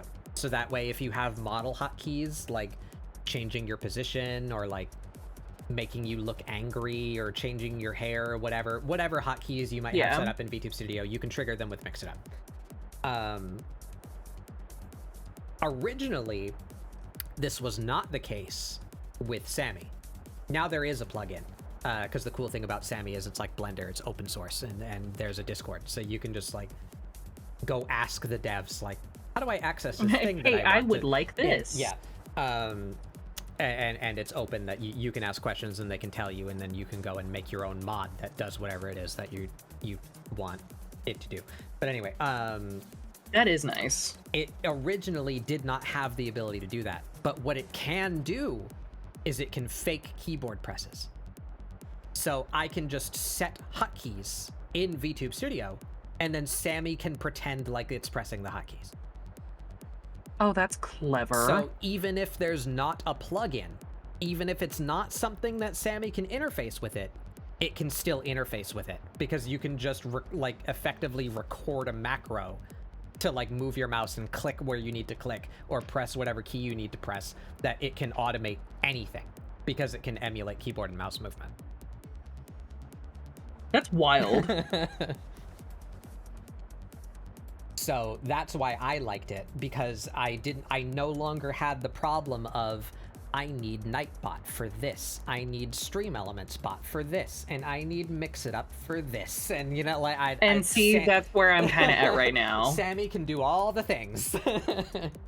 Anything that because needs like to for control my stream, it's done through Sammy. So right now I'm using a combination of Mix It Up, my Stream Deck control, BikuBot for TTS. So I know that there is a way to do my TTS pet in Mix It Up. I just have not been able to wrap my tiny little brain around it yet. And there's so many things that, like, you know, I really want to do, but I feel limited because I'm a GIF tuber or a PNG tuber. Your head pat with hair ruffle, is that something that you're able to do as a PNG tuber? Yep, I did it before I was a Live 2D model, and well, right now I'm a PNG, but my grub is a Live 2D model. That carried over from my PNG. That was something I originally... See, I've been wanting to incorporate a head pat, but I do change position occasionally with my model.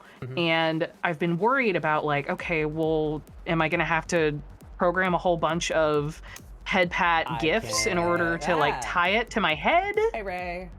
It's Ray! I can show you a solution for that problem. That would be incredible. Remind me. I often get overwhelmed whenever I have to do multiple things. Hey, Ray. Whoa, Arcane. Were you guys talking about or watching Arcane? Is it still set up in the way where you can like watch the first episode of Arcane without getting in trouble or whatever? How did you guys like it? You were streaming art, yeah. So were you drawing Arcane? What'd you do? What's arcaning? Welcome in, everyone. I'm BatBugDoodles. This is ScribbleSupport, my weekly art show where we do doodles, try and get you guys to doodle along. Today we're joined by a Penny Pork Buns. I almost called you Penelope Pork Buns. It just kind of like. That's fine. That's fine. That is also my name. Call you by your God-given name. My government name. Government name. Yeah, we're drawing our Warriors of Light. Look at Amirah's boobs. That's what I'm currently zoomed in on. I was about to start drawing her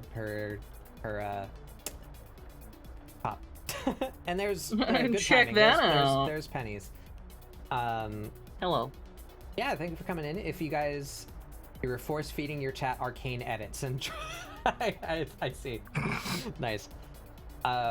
I hope you guys had fun. Thank you so much for coming by. Please do take care of yourselves. If you need to take a break, you need to go eat food, drink water. I don't mind if you raid and run, but if you do want to hang out, we're hanging out. We're talking about various things and drawing our Warriors of Light from Final Fantasy XIV. Hey, Intra, welcome in.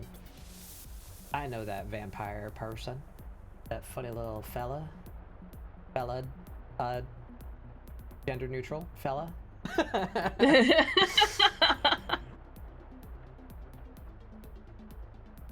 feel like fella is as gender neutral as I'm just a little guy. Yeah, I treat little guy as a non-gendered term as well. Yeah. Embarrassing that I was not. No, don't worry about it. Don't worry about it. I've done that before too. But yeah, yeah, talk to me about stuff. I would be ever so glad to help you. I really enjoy talking about this kind of stuff and like working through helping people do it. It makes me happy. Would be amazing. Because I very often get overwhelmed by the minutia, the little pieces of it. I know what I want my end result to be, and I know that there are functions to do it. But I often get when I started learning HTML and CSS, if I never learned knew CSS, exactly what I wanted to do. I only a little bit. Again, enough to break things. I loved puzzling through, figuring out what pieces of code, what pieces of CSS would make this custom thing happen the way I want it to. But if it broke, the troubleshooting was always the worst. I could not figure out. I didn't know enough to troubleshoot. Big old pockets. I hate drawing pockets. I don't know what. I don't know. It's not. Just on the side here. It's not often an issue I run into, but every single time I have to draw pockets, I'm just like, ugh, this is the worst. Yeah. Literally, why do I draw? Yeah, I'm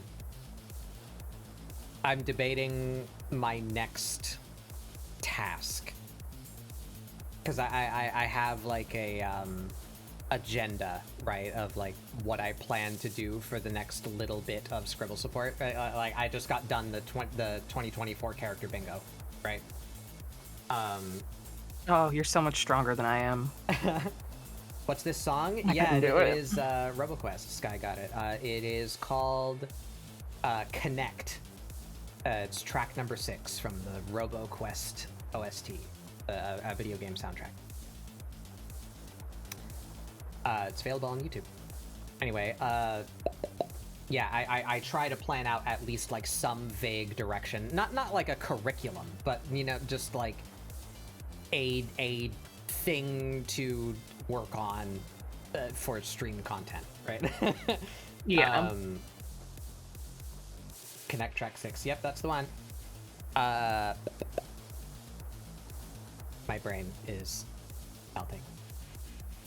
Oh yeah, slowing. The next thing that I may fixate on is specifically clothing training.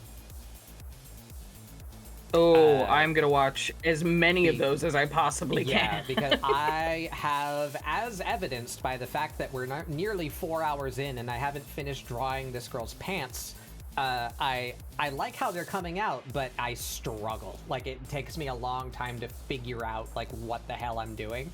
Because I don't have a good concept of, like, how clothing should fold and like, drape and be shaped and sit on a body. Yeah. You know, like, I really need help with that. that may be a focus topic for the future. Sometimes I feel like I can capture a lot of the general shapes okay. And sometimes I can nail the folds and the movement in clothing. The thing that I struggle with the most is the smaller details. You know, like how to really elevate it from amorphous shape that is clothing to structure that is clothing. Yeah. And also the painting of clothing, the color, the shading. Oh yeah, painting just as a verb. I don't. Yeah. I need help with painting. Very often, you know, I shade clothing the same way that I shade skin or hair. Yeah. Like, there's not a lot of differentiation between how any of these things are shaded or painted, or you know, or how any of that is actually rendered. And I know it's a weakness, but I can't see what the difference is. Right. Like, I can see when someone does it and does it really, really well, I can see it. I cannot figure out what it is they're doing. Phantom Master 117, welcome in. Welcome in, everybody. Hello. I am Batbug Doodles. We're getting a lot of raids today.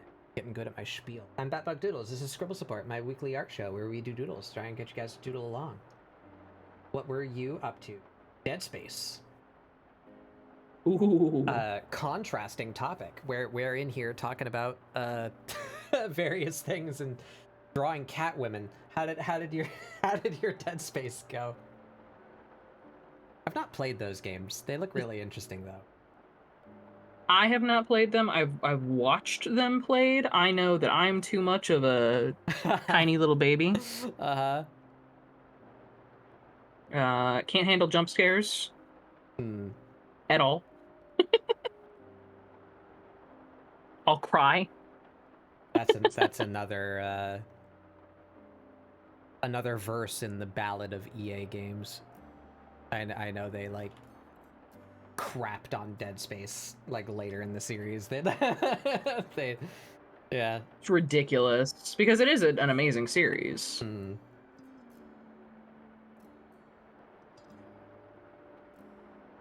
Good. Well, welcome in. As always, if you need to raid and run, please do. I don't mind in the slightest. Go take care of yourself. Eat food, drink water, do pee pee poo poo. But if you do feel like hanging out, we'll be here, rambling and drawing cat women. Cat women. That's the theme. That's the theme. You mentioned, you know, a lot of raids. And you're getting good at the spiel. I have at times felt guilty by my third spiel because it's really good, and I'm like, the first person to raid me didn't get this. Oh, I'm a piece of shit.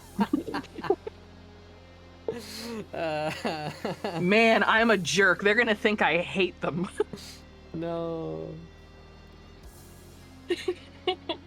That's funny. It's not that I hate them, it's that I've become more practiced and I've gotten slightly more intelligent as the stream goes on. More brain cells wake Because the up first as time it goes on. happens, I panic. Yeah.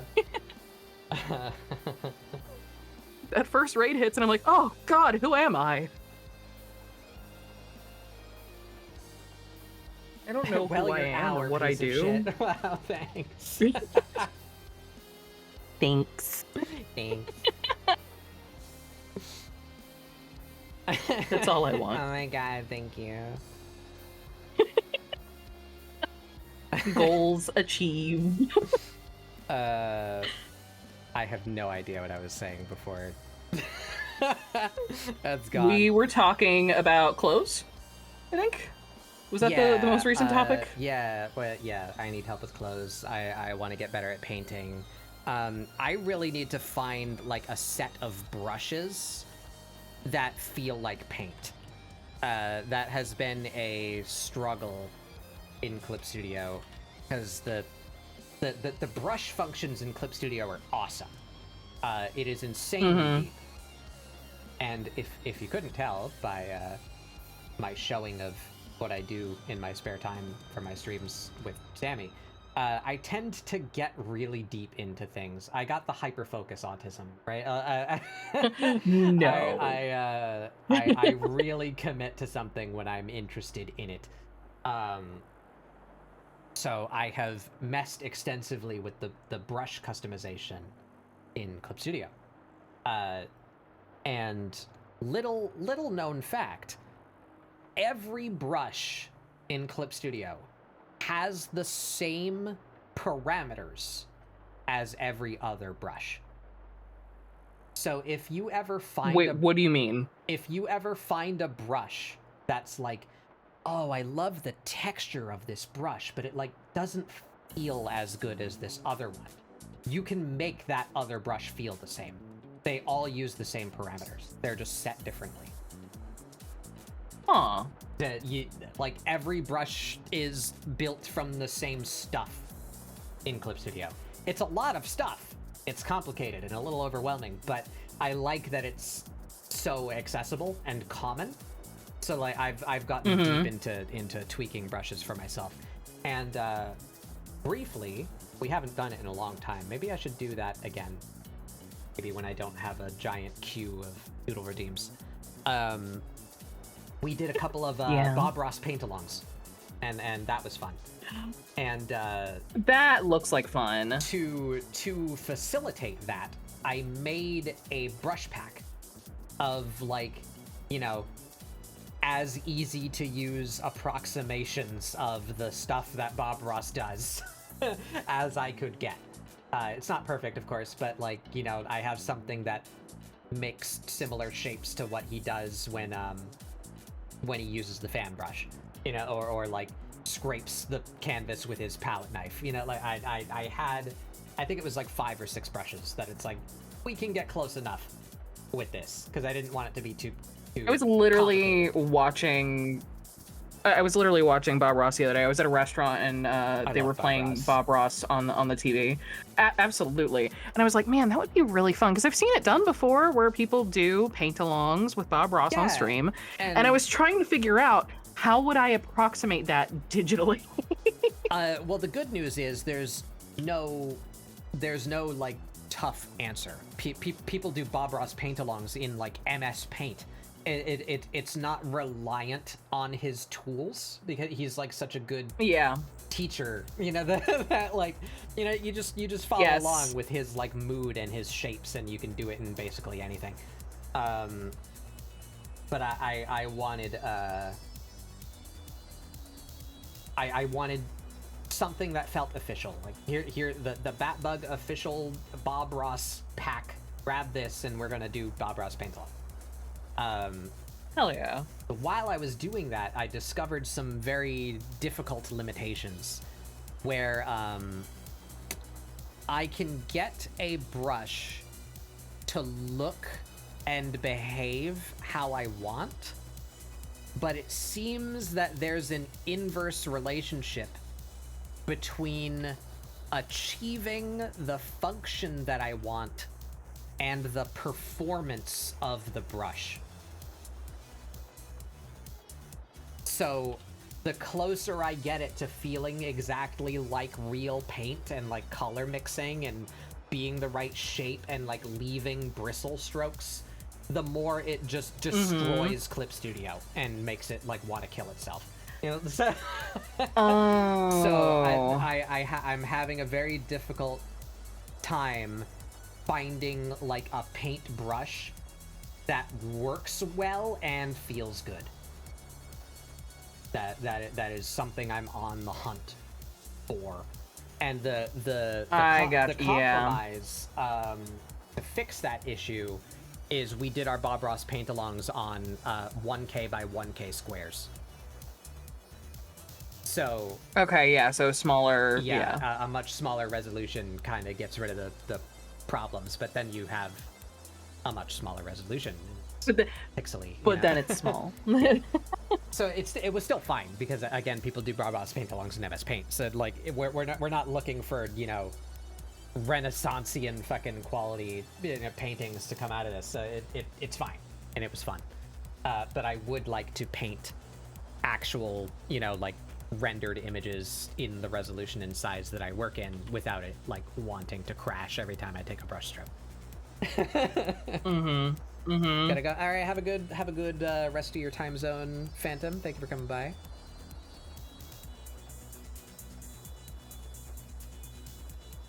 Oh, yeah, have a great night, Phantom.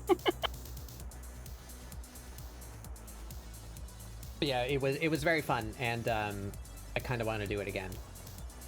We should do that at some point. That sounds like a blast. We stopped doing it because we got kind of like fatigued, because Bob Ross is awesome. I love his whole vibe, and that he's kind of like a mentor to me in such a way where like I'm also trying to do a show that is public access that can teach people how to get into art. He did that really well. I can see the through line, yeah. However, I'm sure it's not him. It's the limitation of TV and the fact that he's on screen for, what, 20 minutes. God damn, if you look away for 1 second and you look back up and there's a whole fucking lake, and it's like, Jesus Christ, Bob, give me a second. I'm still... What did you do? While you were looking away, he just like quickly grabbed a picture and pasted it on, slapped it on. Bob, you wizard. Actual wizard. Actual wizard. Yeah, so it's Bob very is a hard pictomancer. It's very frantic, and it's hard to keep up with him sometimes because he's fucking blasting it. Like he's just going. Slow down, Bob. But it was still fun. So now that I've not done it for a while, I should pick it back up.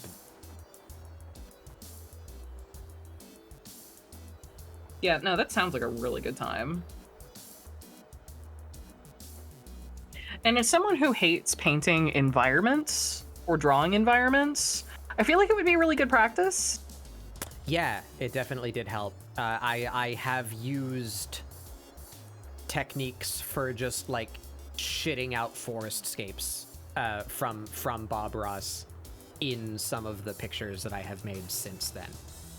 Yeah, like so I don't necessarily want to paint, backgrounds very often. I'm very much, and it feels, limiting in that I really only want to draw figures, characters. Yeah, I'm kind of the same. But I would like to be able to imply a background at the very least. Yeah, and that was very good from Bob Ross because all of his paintings are basically impressionistic because of how fucking fast he does them. So yeah, that definitely helped me just understand, like, it's just pure shape. It's just like, the impression of a tree, there it is. Yeah, I did it in 10 seconds with like 5 brushstrokes. I mean, between shape and a bit of value, he makes it look so easy. Yeah, he literally does that, where it's like, okay, here's the shape of a pine tree, and then he goes in with like a little what do you call them? Fuck, I don't remember. The chunkier, like, oval shaped brush. It's like a it looks more like a makeup brush, the little ovular ones that are rounded at the end. Oh God, he grabs one of those brushes and just like, and he's like, just imagine where the sunlight would be hitting these trees, and it would be hitting the bush right there. He just like taps it like 3 times, and it's a bush now. It's like, whoa, like. Bob, how? Yeah. What do you mean? What do you mean? Just imagine. I tried.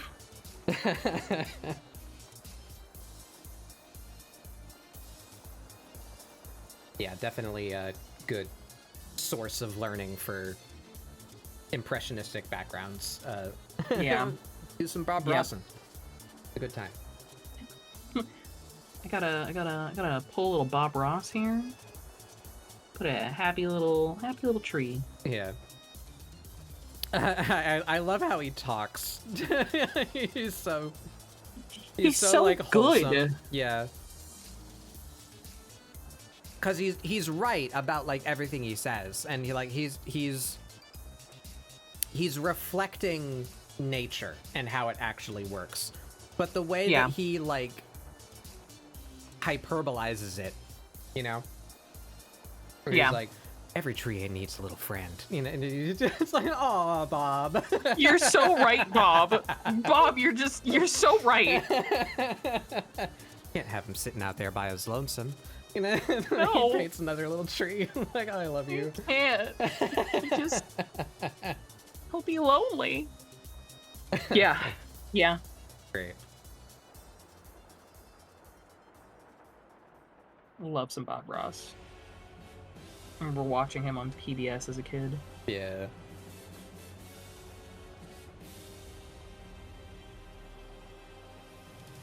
Part of that, yeah. Again, it's the limitations of his show, right? Like, he needs to finish a painting per show, and you only get what, like a 30-minute block of airtime is like X number of ads, so you're on screen for what, 20 minutes? You gotta you gotta crank it out, Absolutely. I mean, he's really good about it, and finding out that. Before he did it on the show, he would do it 2 or 3 times. Like, he would do that same painting 2 or 3 times prior. just to get the practice in and to figure out, you know, like how long it was going to take him to do it, and Right. just a professional. The man was a professional.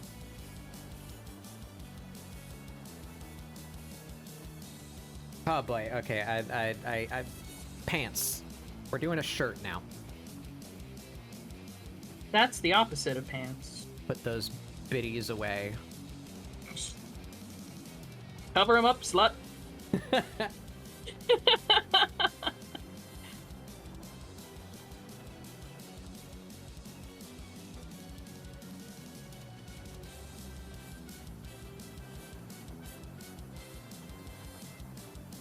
Oh, were there no ads on PBS? I didn't realize. I don't think I ever saw him on TV. I only watched it like later, you know. But still, so 30 minutes then, you know, like the length of an episode. It's still Not very a lot limited. of time. Yeah. I mean, yeah. How long have we been doing this now? 4 hours. Yup. And my girl has pants. Huzzah! Yay. How high do we cut this? That might be a little high. I'm getting a little spicy. Oh my. Cut that a little lower.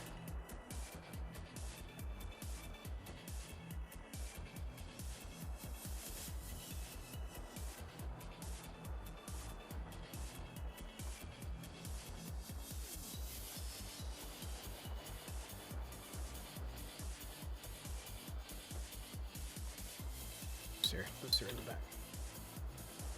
Hanging off of her shoulder.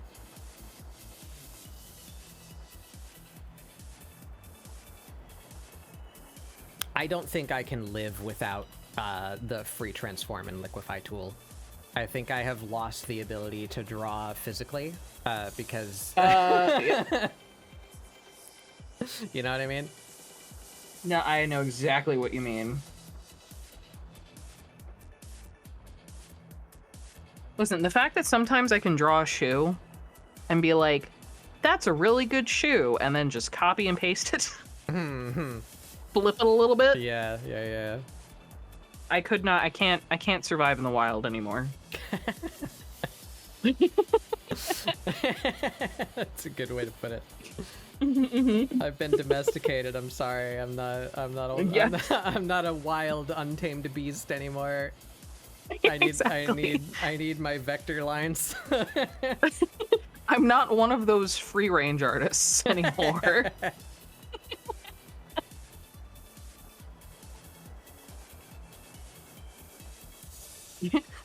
I need my comfy little blanket and my desk and and my screen and my glasses that help with the blue light. I might need to get some of those. They do help. They do help quite a bit. As someone who frequently gets migraines, as a lot of you know, they help a lot. I feel like I'd have to like take them off when I'm rendering though, because like everything's the wrong color, right? It doesn't affect it that much. No? Like mine don't affect it that much. It's not color shifting or anything. It's just blocking a certain amount of like the blue light. I really haven't noticed an issue so much with color. I knew someone for a while who like they had a setting so that their screen would become like this almost yellowish color. Yeah. I can't handle that. That's too much of a change. And like as a graphic designer, I need to be as true to color as possible.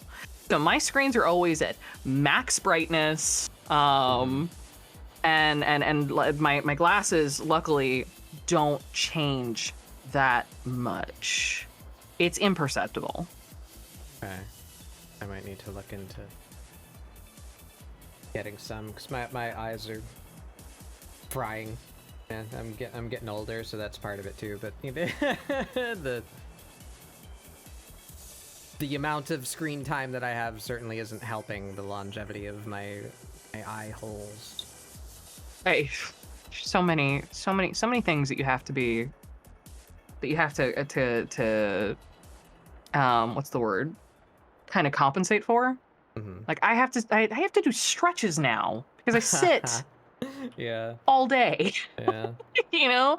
And like after I pinched my nerve in my neck, last year, and couldn't draw for like a month and a half, maybe no, 3 months. I'm sorry, 3 months. I could not draw because I couldn't feel my right hand Oh. because it was numb.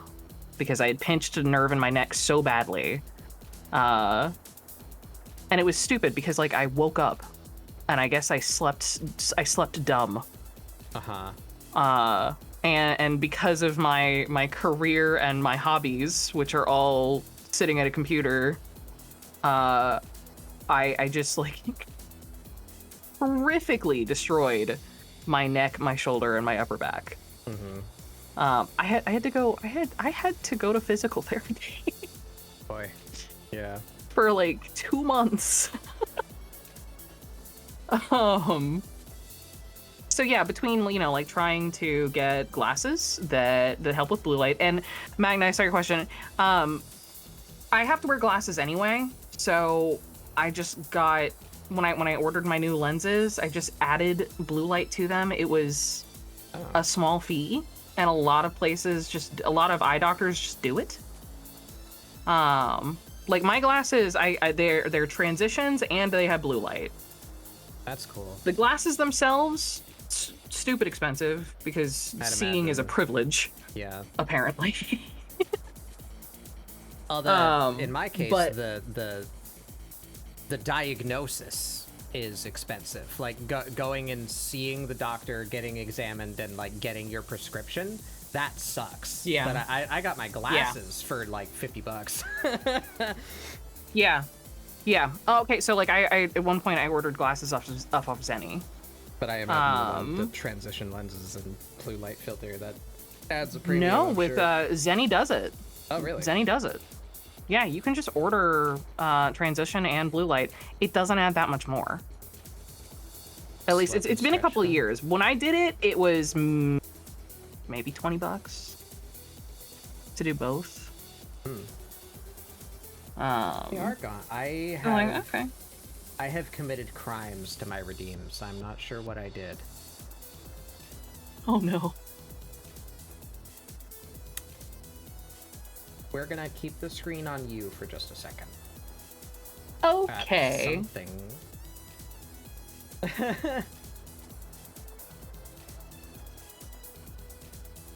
I'm never perfect, you know. It doesn't matter how many times I test and like run through checklists, you know. I'll forget something. That's how it goes. Oh no! Every time. It's not just you. Yeah. I did it the other day. Computer dashboard. Why are some redeems missing? Especially those two. I haven't done anything to those two. They should. They turned themselves off. They were tired.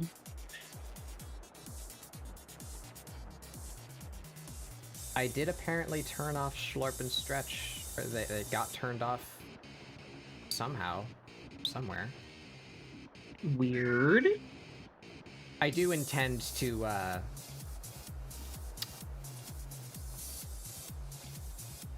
the vocabulary word is lost. I was reaching for a word and it ran away from me. Came out my other ear. I do intend to connect them. Compile, that was the word I was gonna say. I want to compile those redeems into one redeem. Just the like general wellness check redeem, so that you don't have, because everyone who redeems those redeems all three of them. Like so it's I've been noticing that on my streams as well, and I've been calling it the health combo. I just need to make the health combo redeem. Yeah.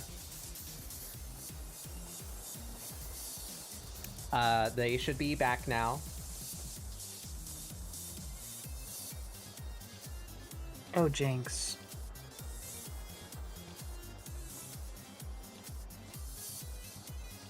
Let me take a quick look, though, as to...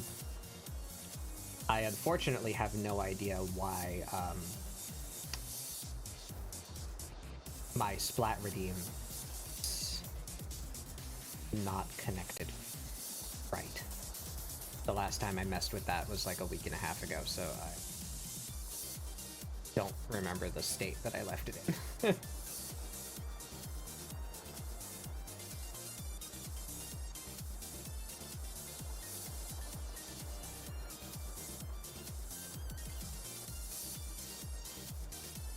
Still visible. Jinx, could you stop destroying things for like 2 seconds? This is in protest for me getting caps on her. I'm sure.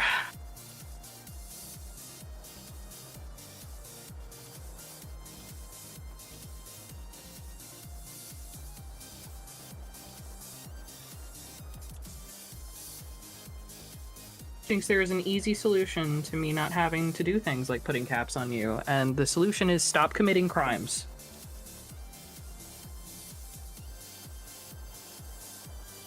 Splat. Oh, yep.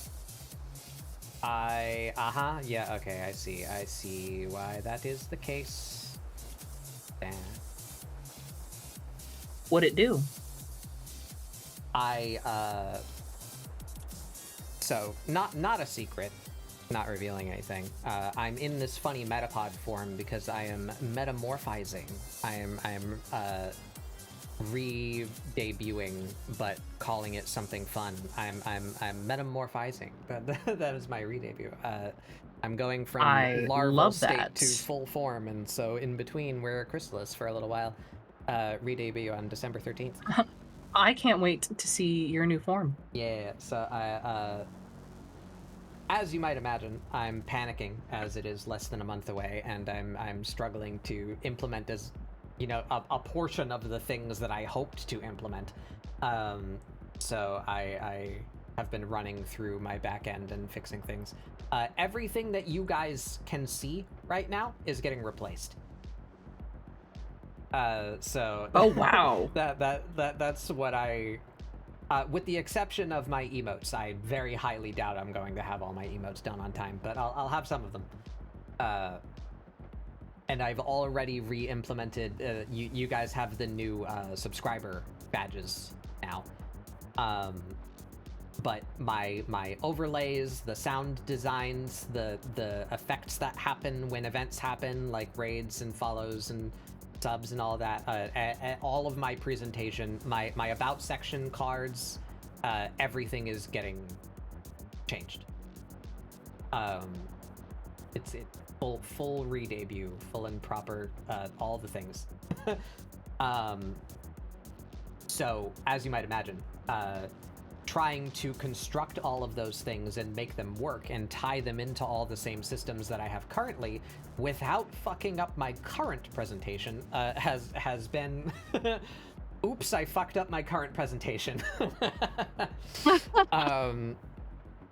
So it's just that I apparently had the thought and then I forgot that thought, where I can see what I did past Batbug here. I just disabled my splat function and built a new one, because I felt that was easier than trying to implement both of them at the same time, you know? So I simply forgot to re-enable the old one and turn off the new one. So you guys got a little bit of a sneak peek. You broke the immersion. You heard the sound effect of my new Splat Redeem. Thankfully, you didn't see any of the effects of it because that's in a different scene. But yeah, little spoiler. In that case, it's just a teaser. Yeah. So I just need to turn that off and turn that back. Save that, and now I should be able to be killed. I am now mortal once again. Let's see. There it is. Oh, I pushed the wrong button. I meant to do that. Faked you out, didn't I? It still did the old thing, and it didn't show the... Apparently I didn't fix it.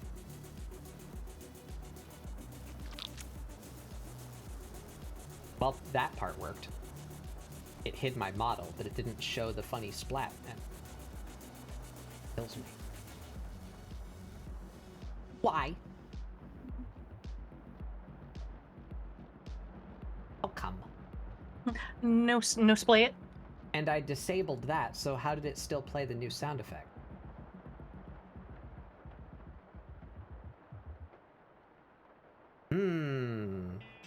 Because I had this on?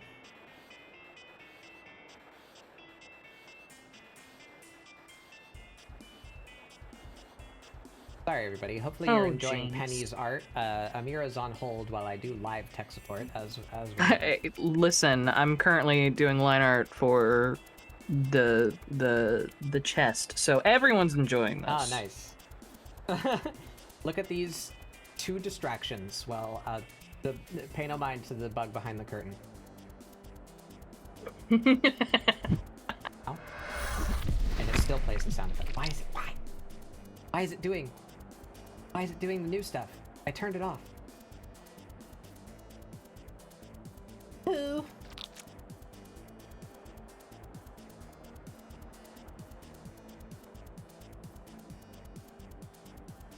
Flat.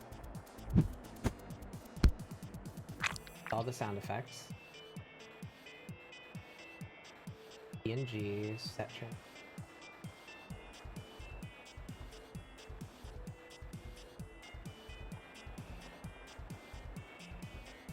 I don't know how I'm gonna do these buttons, or these clasps that are on here. I don't want to because there's detail.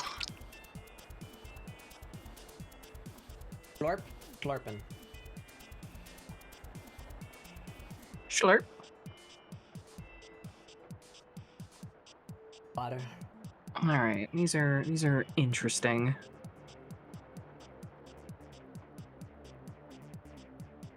Triggers the Ah, right.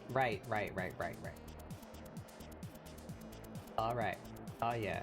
All right. Figured out. At least a part of it. Heck yeah. Here, there it is. There's the. Add you all to a group.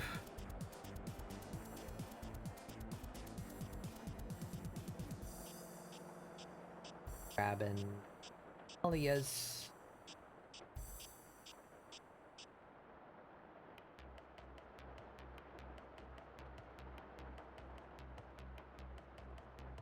I was incorrect. I thought past bat bug made a new function and just disabled the old one because it was easier to test. But in fact, what I had done there was I disabled the old function that made all of the splat functions happen right there. And I moved that functionality to a new button that's easier to direct, like, which version of it I need. So in that place, it was playing the new things. So what I was supposed to do was take the old stuff out of the previous button and put it into that new button, but I never did that. I only built the new stuff there. I meant to move that over and I didn't. So that's fine. I can just turn all the new stuff off for right now, and I will notate that I need to.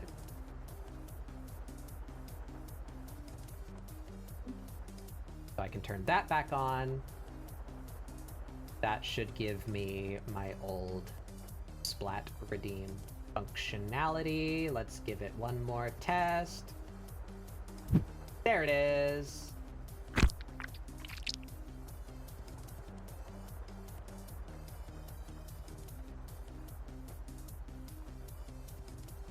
Oh boy, you really do splat. The downside to my experiment's success is now I'm dead.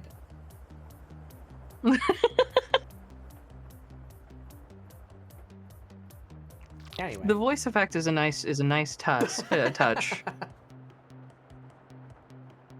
All right. The voice from beyond. Let me write that down before I forget because my memory has been failing me lately.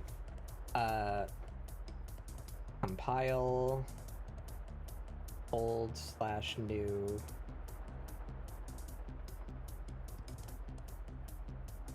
Put a little circle around that. That's important for my next stream.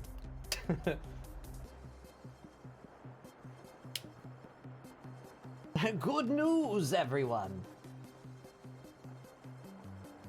The experiment was a success. I invented a machine that turns me into paste.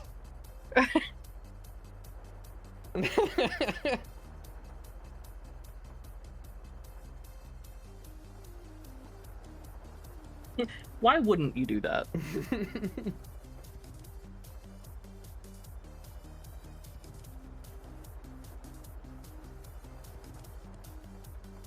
All right. I do comment my code. But I feel you underestimate how much I'm trying to do in the next, like, 3 weeks. I lost track of what I was doing. Where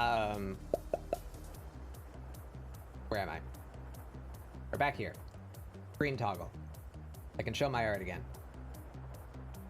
Oh boy, here I go doodling. She has a shirt now. Look at her go. So nice. we take that and let's just do a quick little mask out.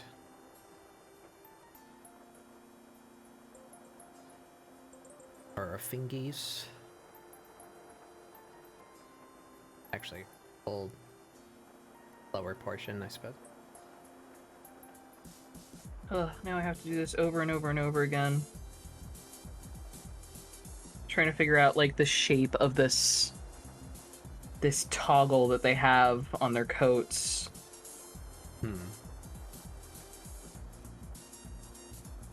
And there's 2, 3, 4, 5, 6, 7, 8, 9, 10. 10 of them! Haven't exactly seen the code. Yeah, I want to do a whole lot, and I've been going wild trying to do as much of it as I know. I can't do all of it, but I am pushing myself as far as I can push myself to get as much done of it as I possibly can. So there are comments here that explain what's going on, but I never commented the general philosophy of what I was doing, what I just said earlier, the moving the functions over to a different place that's easier to manage. I just forgot that I did that and I never finished it, so that's what caused the problem. I figured it out now.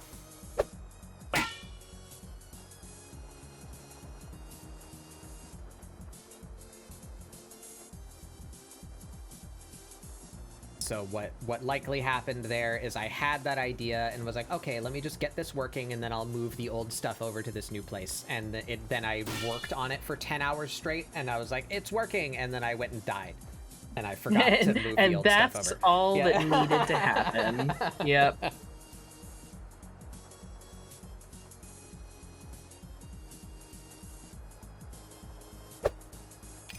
The amount of times I've started a project, gotten it to a point where I'm like, yeah, that's what I wanted to happen, gone to sleep, and then come back to it and went, what the fuck was I doing?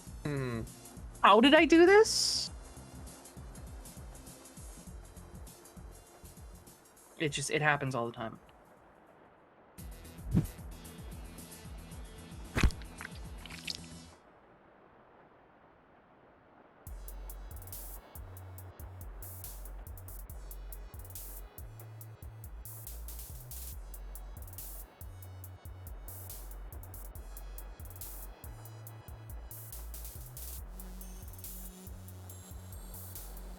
None of these are going to be consistent.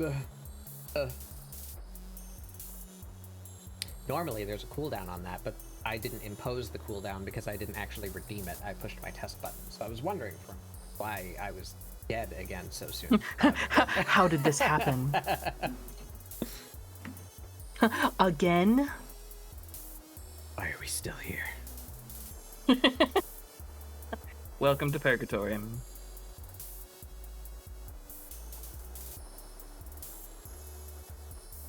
Oh no. The Steam Autumn sale is coming up soon. Oh no.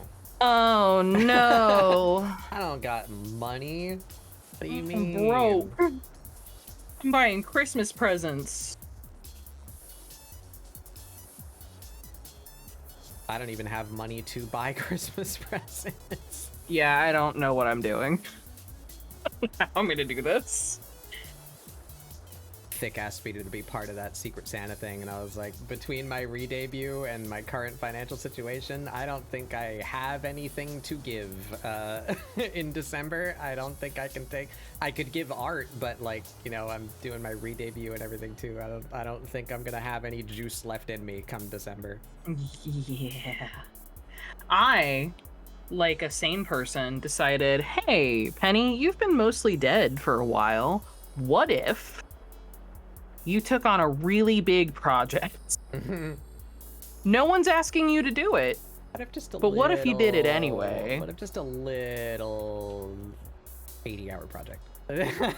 Yeah, no, yeah, like something that's gonna span a whole month. Why not? Why not?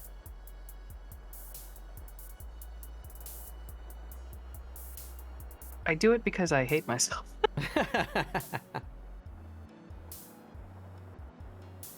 Yeah. It will be fun though. I'm excited about it. We'll go on social media as soon as it's done.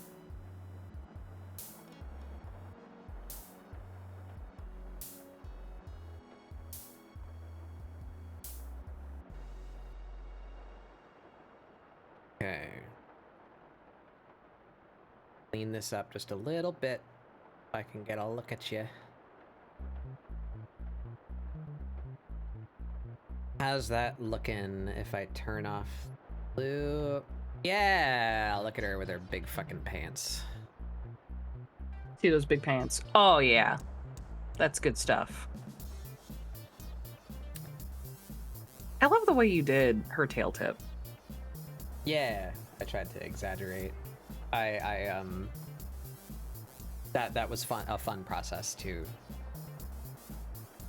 codify her like into a style, you know? Because like, yeah, I wanted her to be more mine than just like copying directly what she is from the game, you know? Yeah. So I came up with the, you know, she's very grumpy, apathetic, and moody.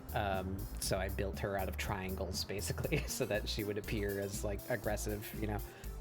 I had simplified her hair into diamonds and triangles. Got the little No, that's solid. the little tips on her ears and the same shapes in her tail. Pepper, what do you mean there will be consequences? Consequences for what? What do you mean?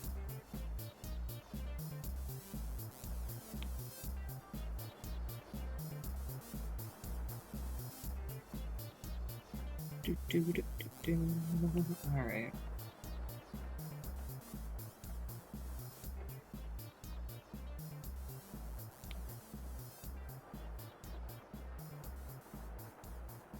We love a good hilltop zone. Oh yes, So jazzy. absolutely. You know hilltop zone? Like, So just off the top of iconic. your head? I can just barely. I can just barely hear it. I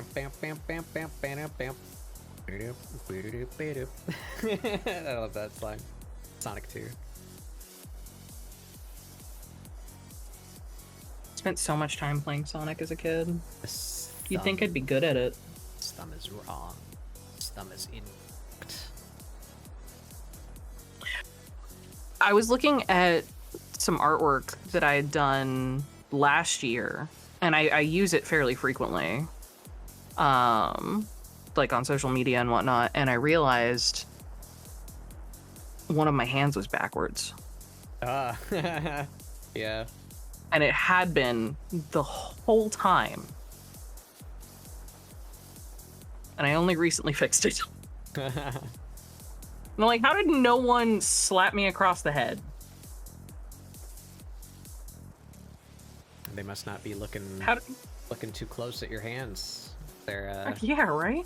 paying attention to other things. What else are they gonna look at? What else is there to see?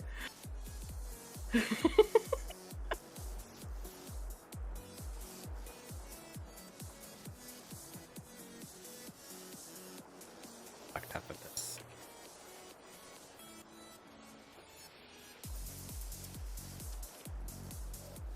That's better. I think we just need some knuckles here.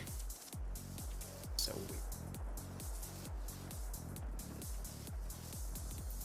I have to do all these toggles. I mean, I know I don't,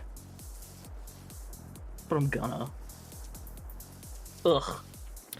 But I've never heard that term used in clothing context. What is a... So oftentimes, like, toggles are it's sometimes they're called frogs too. It's usually no, it's well, yeah, yes, that is often called a frog. But so on a jacket, sometimes they're buttons that aren't buttons, like a wooden, a piece of wood, or like a small like wooden shape, or usually it's kind of oblong, and then a loop of fabric that you'll slip the wooden quote unquote button into. That's often called a toggle or a frog. I used to have I had a jacket in high school that was like a tapestry style, and instead of buttons, it had that. So that's what I've been referring to as these decorative sort of buttons on the red mage coat. Right. Where they're not really buttons, they're more like buckles, or they're probably more appropriately buckles, but I've been calling them toggles because I'm not entirely sure how they actually work functionally on here. But yeah, that's what I'm referring to.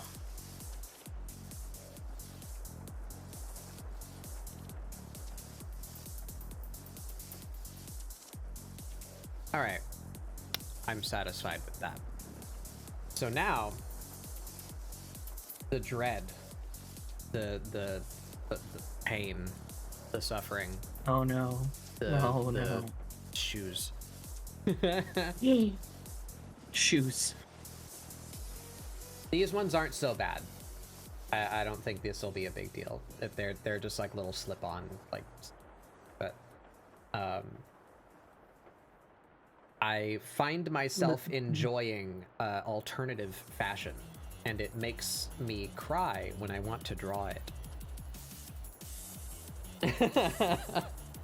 God, I feel that so much.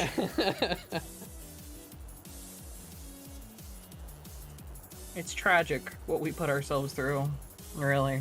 But both of the styles of footwear that I like are, I find, very difficult to draw, and it's like sport sneakers, but like the really like overly designed, you know, like streetwear. The ones that are also tech kind of shoes. like chunky. Yeah. I like that, and I like goth and punk stuff with like a billion buckles and eyelets and you know, zippers. Sometimes spikes, chains. Yeah. Laces that don't do anything, but they're just there. Yeah. Yep. Nope. I absolutely feel that.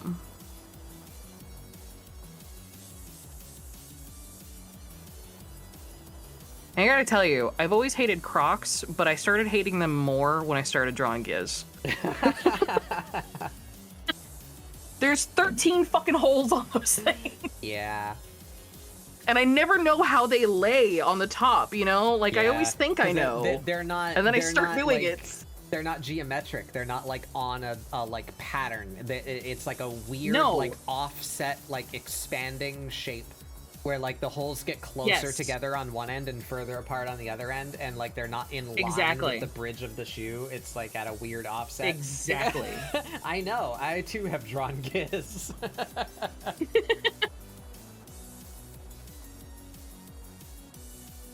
And it's horrible because I love drawing Giz. Yeah. But I hate drawing those shoes. Steal their shoes. Not allowed.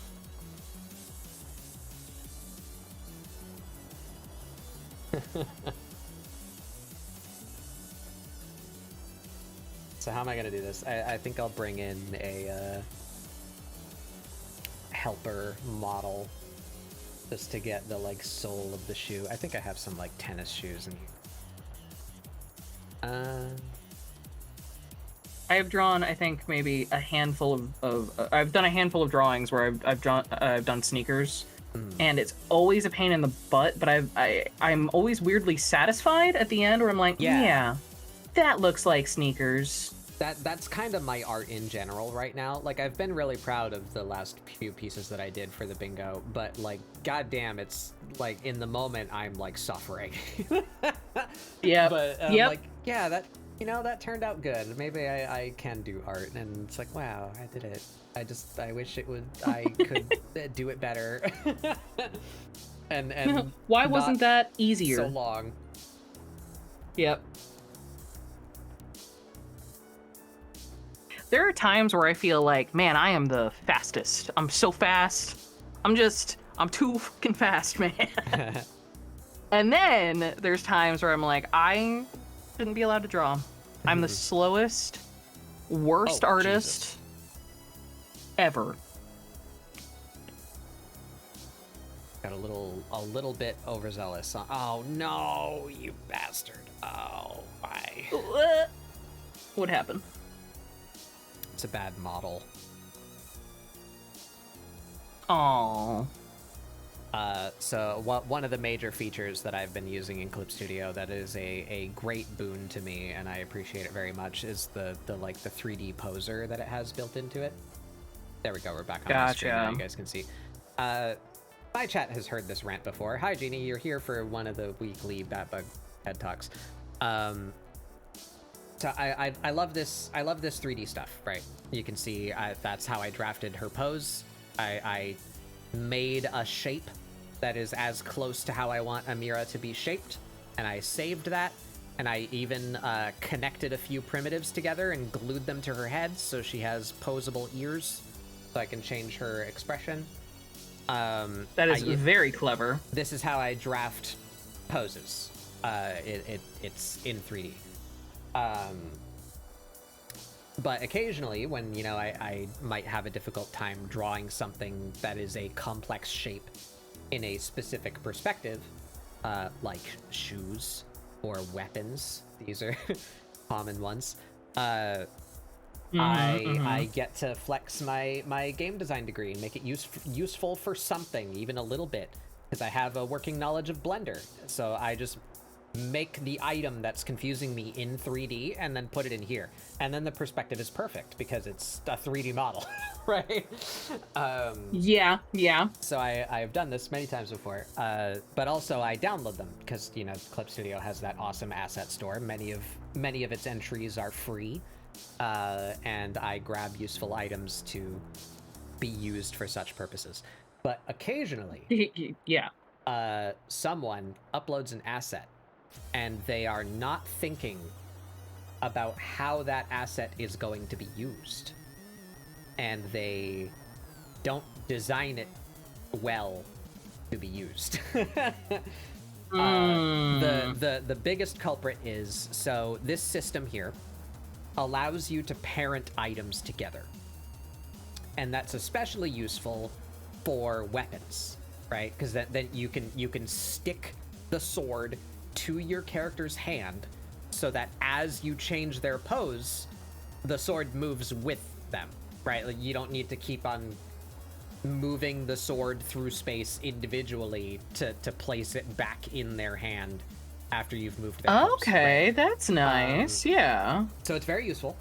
And also, I don't know about you. I don't know how often you draw weapons. I don't do it particularly often, but when I do, I might want to change the angle of the weapon just a little bit. Like, it should be aiming a little bit more this way or that way, you know. So I'm gonna grab the sword and I'm gonna rotate it a little bit on one or more axes just to get it a little bit more pleasing, like positionally, right? Yeah. So if I want that sword to stay in their hand while I rotate it, the point of origin of the sword should be somewhere in the fucking hilt. Yes? You think so, yes. Because this is an object that's meant to be held. But more often than I feel should be necessary, the origin point of the model is not where it makes sense to be. The origin point of this sword is a foot off of its tip. So when I rotate it, it wildly escapes the character's hand, and then I need to guess at how much I'm rotating it by, and then manually place it back in their hand, and then see if that came out how I wanted it to. You know, because it rotates about this fucking batshit angle that's out here, you know? So, PSA for those making 3D models in Clip Studio, please make it rotate about an origin that actually makes sense for whatever object you are creating. So what spurred this rant? Look at this shoe. You see where that shoe's origin is? Why is it over there?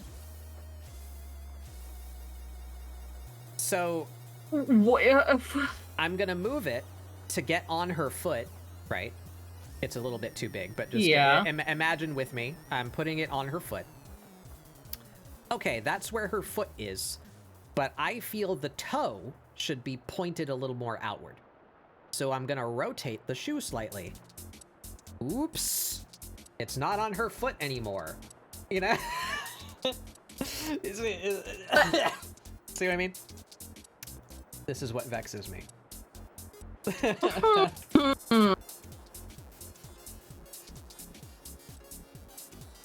That is very strange. Yeah. Very particular gripe, but it's annoying. Find it annoying. No, it's an understandable gripe. And that is an understandable gripe. But I have particular difficulty when it comes to shoes, specifically where the,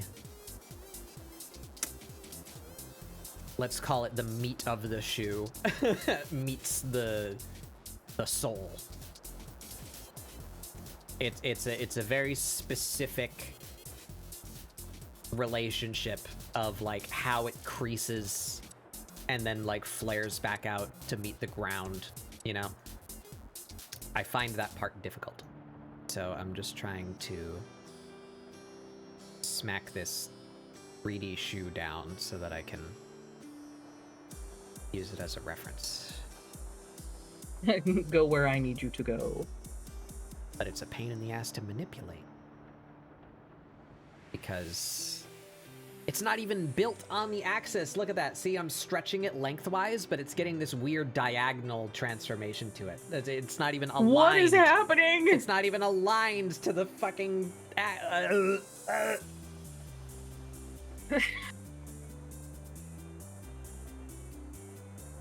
You pain me. Random Clip Studio asset maker. You ever get so angry at an asset you go full Arnie? Yeah, exactly.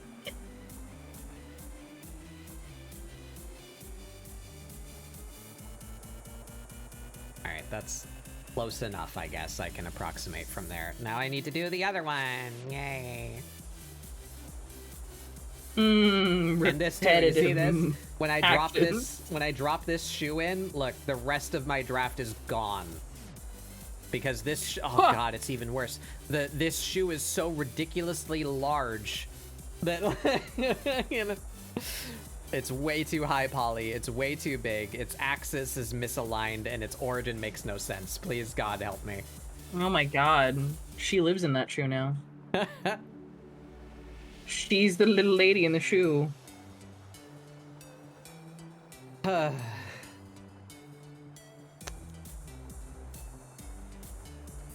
938169.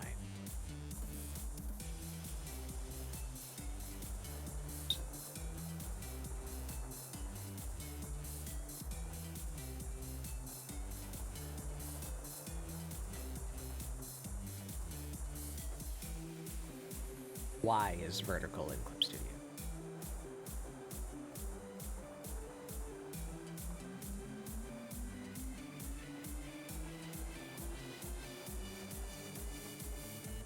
There's an interesting world, like unique to.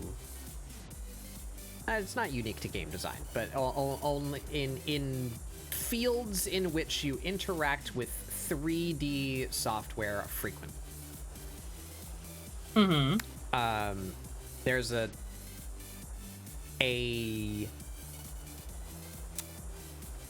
what would I even call it? You know the debate of what's the correct way to put toilet paper on the roll? Yes. It's like that, but for 3D stuff. Okay. So, I'm gonna have another little aside. I'm gonna do it on a different canvas this time so I don't end up with so many weird things in my time lapse. So, yeah. When we started developing video games, they were all 2D, right? Yes. So we got your Mario. There's our screen. We got the block arrangement in 1-1, right? And there's the pipe over here. We're on a 2D plane. There's Mario. He's very cubed. So a lot of math takes place in video games, right? Even just the coordinates of these objects need to be known. So we are familiar with 2D grids, just for math in general, right? So we have a expanding y-axis that way, and an expanding x-axis that way, right? Nobody has any disagreements with that. Yeah. But when games became 3D, there's this interesting phenomena, the toilet paper roll effect that took place. So in here, up and down is X and Y, and left and sorry, up and down is Y, and left and right is X, right? Yeah. When we add a third dimension to it, in what direction are we going? So from this Mario perspective, Z would be this way, right? Yeah. Where we are giving it depth. So Z is just like another horizontal axis, and usually it corresponds to forward, right? So like, imagine, so this is Mario in first person, you know, like that. Now you can walk this way into the screen, right? That's what the Z-axis is. However, there was also a significant portion of video games that were top-down. So when you add the Z-axis to that, you're adding height, not depth. Okay, yeah. So, depending on where you look in Unreal, you look in Unity, you look in Blender, some of them represent Y as up, and some of them represent Y as forward. Oh, God. You know? Things I never thought anyone would ever have to worry about. So it's I like to I can coin the term program dysmorphia. So when you bounce back and forth between various 3D applications, sometimes you forget where you are and you push the wrong hotkeys or forget which axis is which. Yeah. I'm in the Z is up camp. Same. Z is up. That's my which way does the toilet paper go answer. Z is up, Y is forward.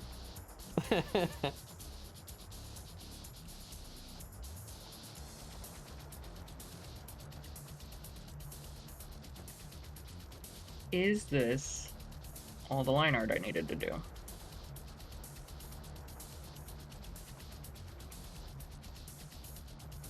I don't know. There's still something about her face I'm not digging.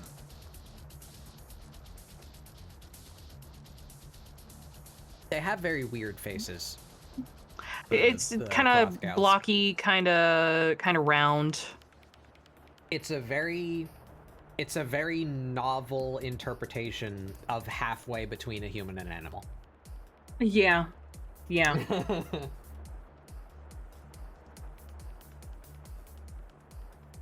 Really? Does Maya use the other one? Because Blender is my, like, root point. I modded other 3D video games in the past, but I never paid attention to, like, which axis was which. The first time that I felt it really matter is when I was using Blender and trying to put items in Unreal, because they use two different ones. So that means Maya into Unreal would be a slightly less confusing pipeline. But then you have to use Maya.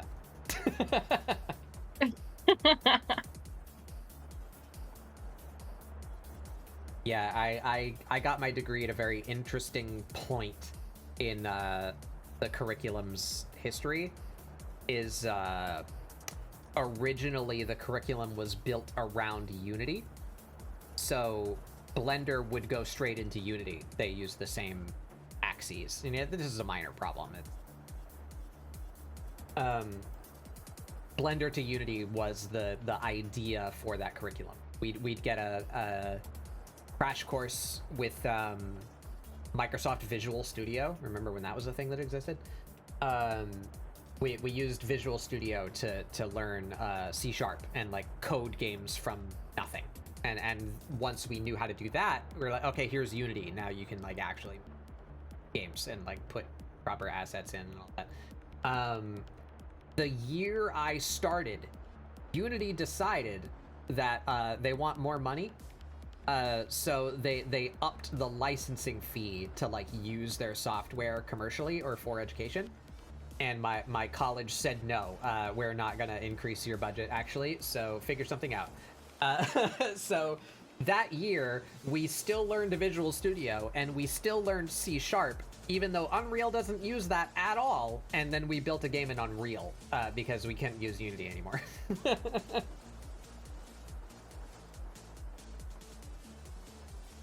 So I learned a coding language that Unreal doesn't like, and then we made our final project in an engine that none of us really knew well. That was oh fun. God. The Unreal blueprint system gives me fucking PTSD. But No. yeah, that was a time. I don't remember why I brought that up. The relationship was wonky because half the curriculum was still built to integrate with Unity, and we.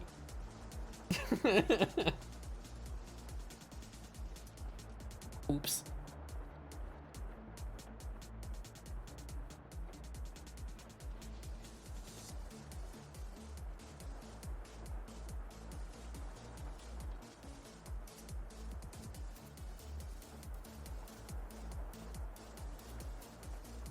Yeah, that's correct. However, our final project was delivered over a summer semester, so we had like 2 months to figure all this shit out. Oh boy, yeah, no, that's quick. Those summer semesters, they sneak up on you. Yeah. But yeah, you're right. The great bulk of learning programming is logic, not syntax. So once you understand like your tools, you know, like what an if statement is, and like how to make nested ifs and like break statements and arrays, you know, you learn the tool set and you learn how you can manipulate them. The syntax is secondary. You know, you can go between C# or C++. You just have to be like, I want to do this, how do I make this language do that? And you can just Google that. You know, it's you learn the logic first, then the language is much less of a hurdle. But I did not have time to go out of my way to learn C++ so that I could code shit on Unreal, so I had to use the blueprint system, and it sucked. So much of that, it all just flies right over my head. Basically, that thing is very large and blue above me. I know, it's threatening to drop this whole time. I don't fall. Okay, it would just be like a Nickelodeon game show. It would just like burst and cover Penny in blue goo. I have never wanted to be slimed ever. It seems really unpleasant, doesn't it? I've never watched any of those shows and gone, that looks like fun. Ah.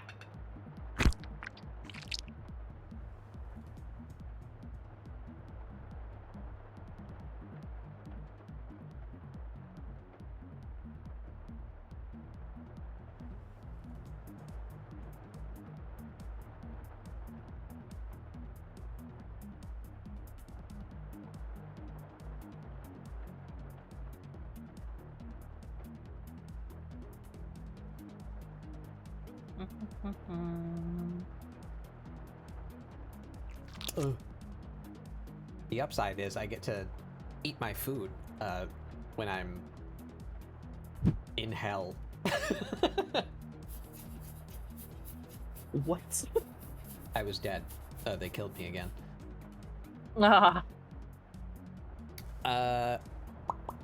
Did you take that moment to have a quick little snack? Yes.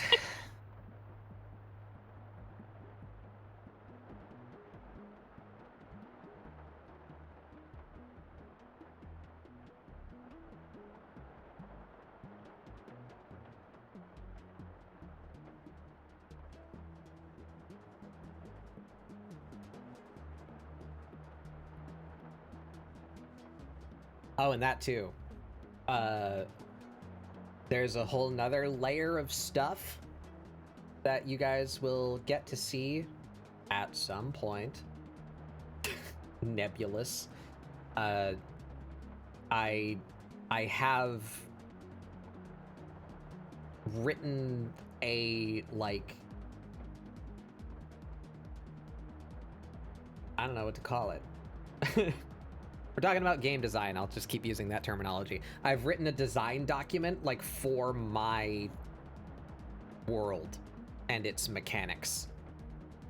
Oh, God, that's something I need to sit down and figure out for myself. None of that is going to be visible on the re-debut. But it's gonna come, like, creepily, like, slowly. It'll be integrated. That's another big thing that has been taking up a lot of my time and effort.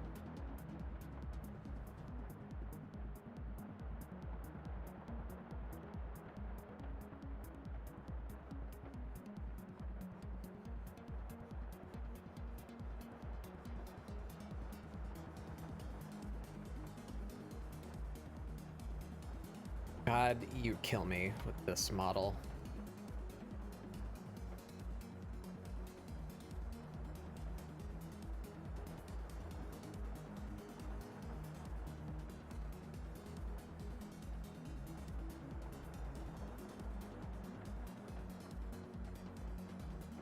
Yeah. I mean what I just said very literally. My world and its mechanics. I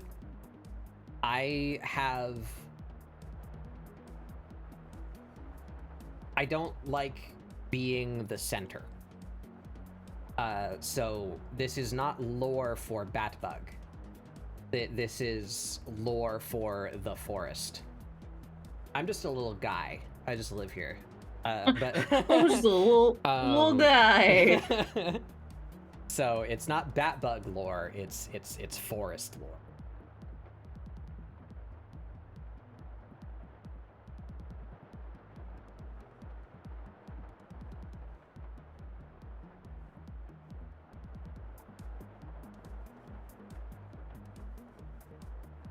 Fuck me. Probably would have been easier for me to just sketch these shoes instead of dealing with this.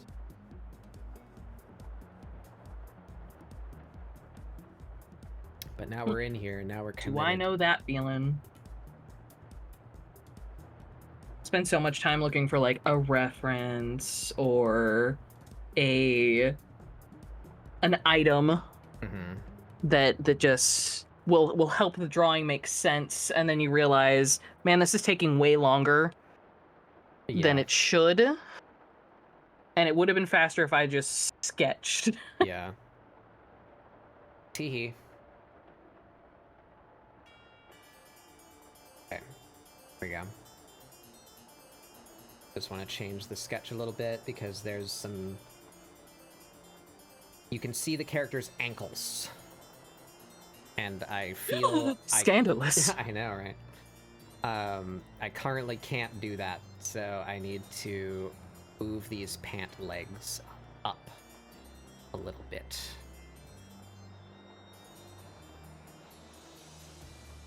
Bring them up, like...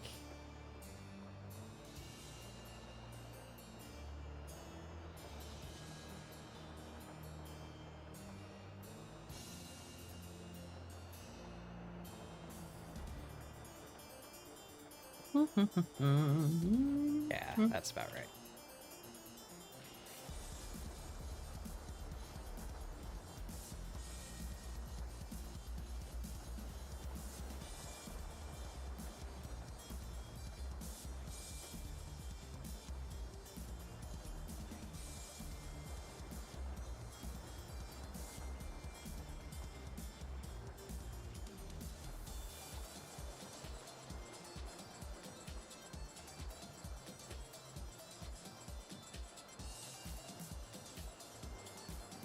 Okay.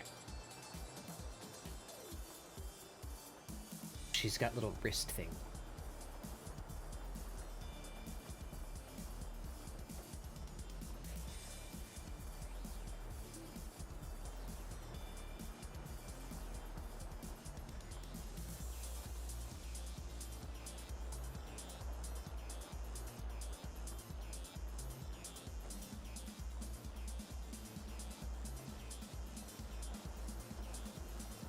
Not following this precisely, but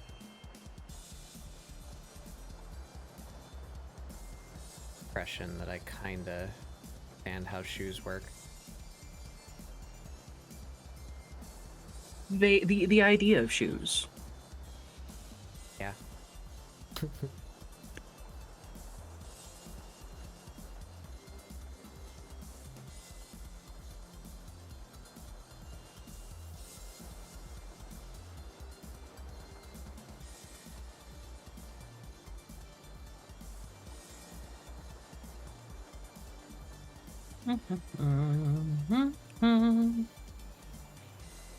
I've been really getting addicted to the liquefy tool too lately.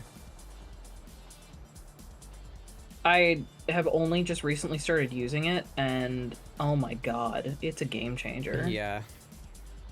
I can't even remember what I was using it for the other day, but it was exactly what I needed for a specific effect. It's like I gotta remember what it was. But like more personal, you know. I can like yes, push it and squish it like where I want it to go. You know, it's very very handy.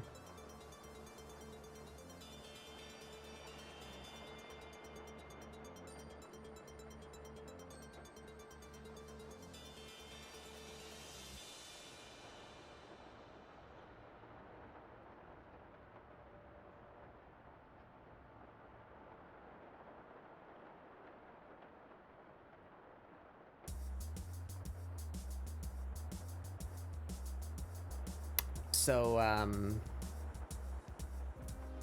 what made you want to change to Red Mage?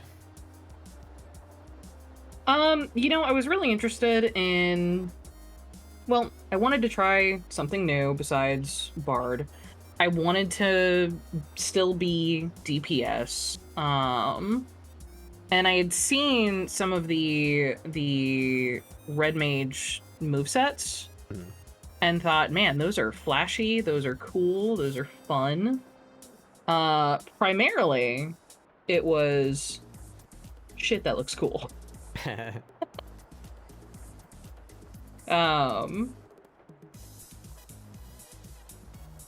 also I'm curious about, you know, getting more into a spellcaster role as well, so I wanted to kind of find that in between.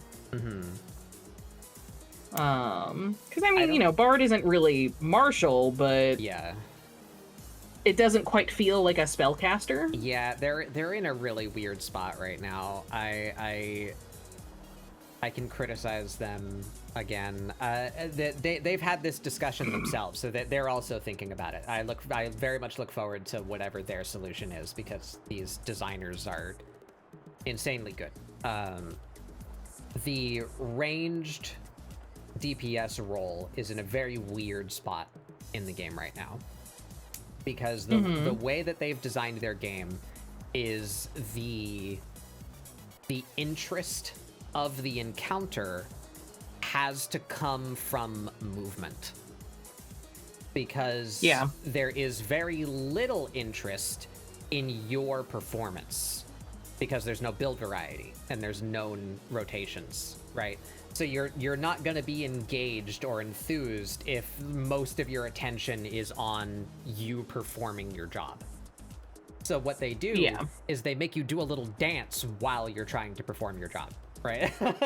That's how they make interesting encounters. Is they're like, oh, stack up, get away, well, look out for the knockback, don't get pushed off the fucking cliff, you know. They make you do stuff while you're trying to play your job. So the interest in the game comes from their encounter design and the movement therein.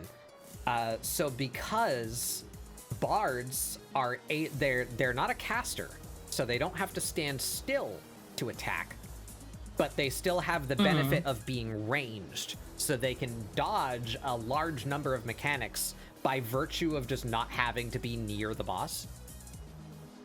And so, which I have appreciated thus far so as a bard. The way that they make you pay that tax is you do way less damage, because you're able to do it almost constantly, because you don't have to pay attention to many of the mechanics, and they don't interrupt your rotation when you have to respond to them, you know?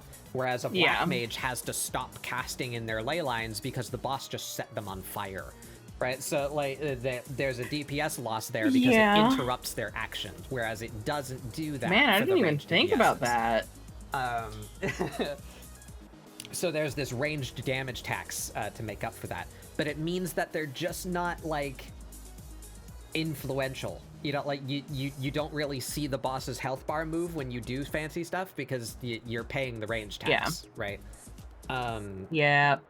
In Final Fantasy XI and other games, in 14 we have 3 roles. We have tank, healer, DPS, right? In Final Fantasy XI, there was a 4th role called support. So you're not a healer. You're there to do useful stuff for like everybody. Okay. And in 11, so some of that crowd control. Yeah, in 11, Bard was a support. You took a bard because you wanted their songs. You wanted the party buffs that they could give you. So that they can also do DPS, but their primary function is to be there and sing songs to buff the party. Yes. I feel like 14 would really benefit from a support role, because I'm the same as you. I like to be a DPS, but I want to be useful. And in my opinion, there are exactly 2 DPSs that do that. The great majority of the DPSs in the game, the only thing they're there to do, the tanks are there to take damage, the healers are there to heal, and the DPS is there to make the bars go down. That's their function. That's all they're there to do. However, Monk and Red Mage both have additional abilities that do things outside that normal paradigm. Monk has an AoE healing taken buff. So if your raid just got a big hit, the Monk can do a thing that makes the healer's time easier to get everybody back up to full. They also have an AoE damage reduction. So if they see the big hit coming, they can help block the party. And then all DPSs have this, but there's a debuff that you can give the monster to make their next attack do less damage. So if the boss is charging something big, the Monk can put that on and the big raid DPS reduction or damage reduction. So the Monk gets to feel useful, you know, that they just protected the party a little bit. And then if they get hurt too much, they can throw out the AoE healing taken buff so the healers can heal up. And they also have their own AoE heal. So, like, the Monks can be useful, but they're also a melee DPS, so this is on top of them dancing around. You know, melee is the hardest role because you're on top of the boss. You need to be the most reactive to the things that the boss is doing. You need to move around the most as a melee. So Monk is very active, and they still have a bit of party utility. And then Red Mage, likewise, I'm sure Cody and them already told you, Red Mage gets a cure, and Red Mage gets a raise, and Red Mage's core mechanic is dual cast. So it's affectionately referred to as the Res Mage, because if the healers both die, the Red Mage can still save the party. Like, they're yes. Cody told me a little bit about that. Yeah. I've done that on numerous occasions. It feels great. Or even just, you know, if only one healer is down or the tanks are getting hit really hard and the healers are focusing, like, I can just casually res the one DPS that died. You healers don't gotta worry about it, right? I'll pick that guy up. You just keep healing the tanks. Which is great functionality. Yeah, it's awesome. I love it. I love feeling influential in the encounter. That's what I'm here to do. And I haven't really felt that as a bard's so far. Bard doesn't really do much. They have party buffs, but like they're minimal, and otherwise it's just not big. I feel like there are other party buffs that are more influential. Yeah.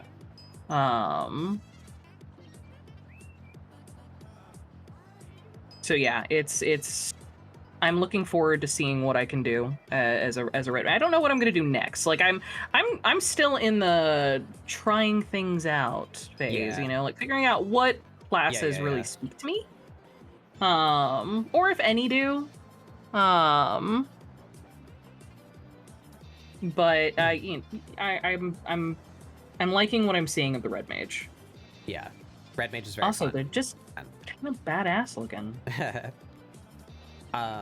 So my suggestion, because I don't want to just complain, I try to challenge myself and come up with ideas of how it might be fixed, quote unquote, or made more to how I would like it, at least.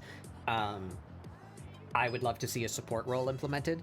Give the and we're gonna grab, so right now there's 4 tanks and 4 healers and a whole bunch of DPS. So let's grab 4 and turn them into supports. I say Bard, Red Mage, Dancer,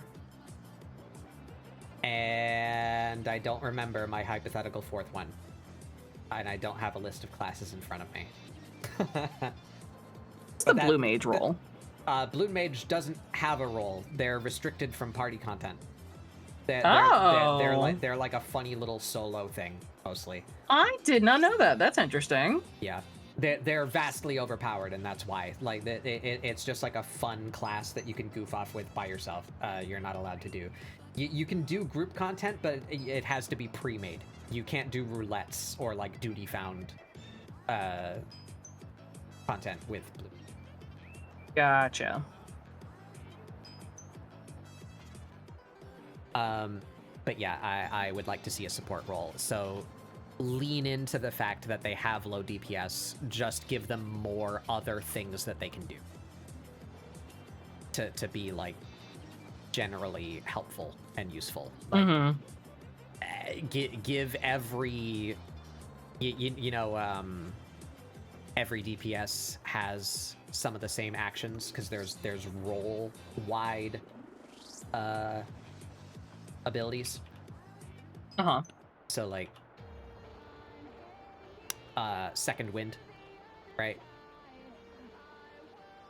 Your bard has second wind, and also a dragoon has second wind. Okay. So the role abilities, I would say, for support should be things like a minor cure, or like a longer version of raise, or like give the entire role that ability that currently only red mage has to like save. Well, summoners too, for a very minor. And summoners are an anomaly because they're the only class in the game, or the only job in the game that has a shared class. Did you notice that? I didn't. So when you began the game, you were not a bard, you were an archer. Yes. That system is archaic. They don't use it anymore. No job that was released after 2.0 has a class. Only the launch ones do. But originally they intended that archer might also turn into ranger. That gladiator might also turn into dark knight instead of just paladin. There was a root class, and the original intent was that that one route could lead to multiple places.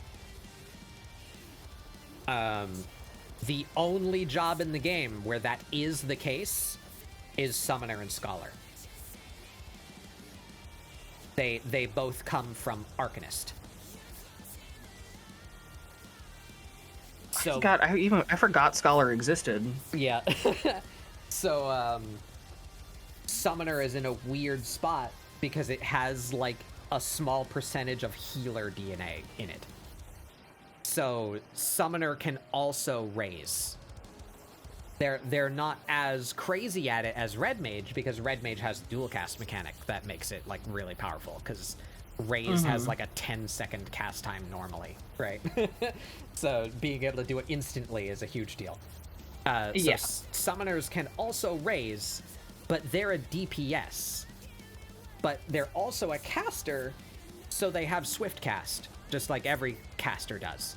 So a summoner can swift cast raise, but they're not a healer, and they're not a support. So they're encouraged to use that swift cast to deal damage.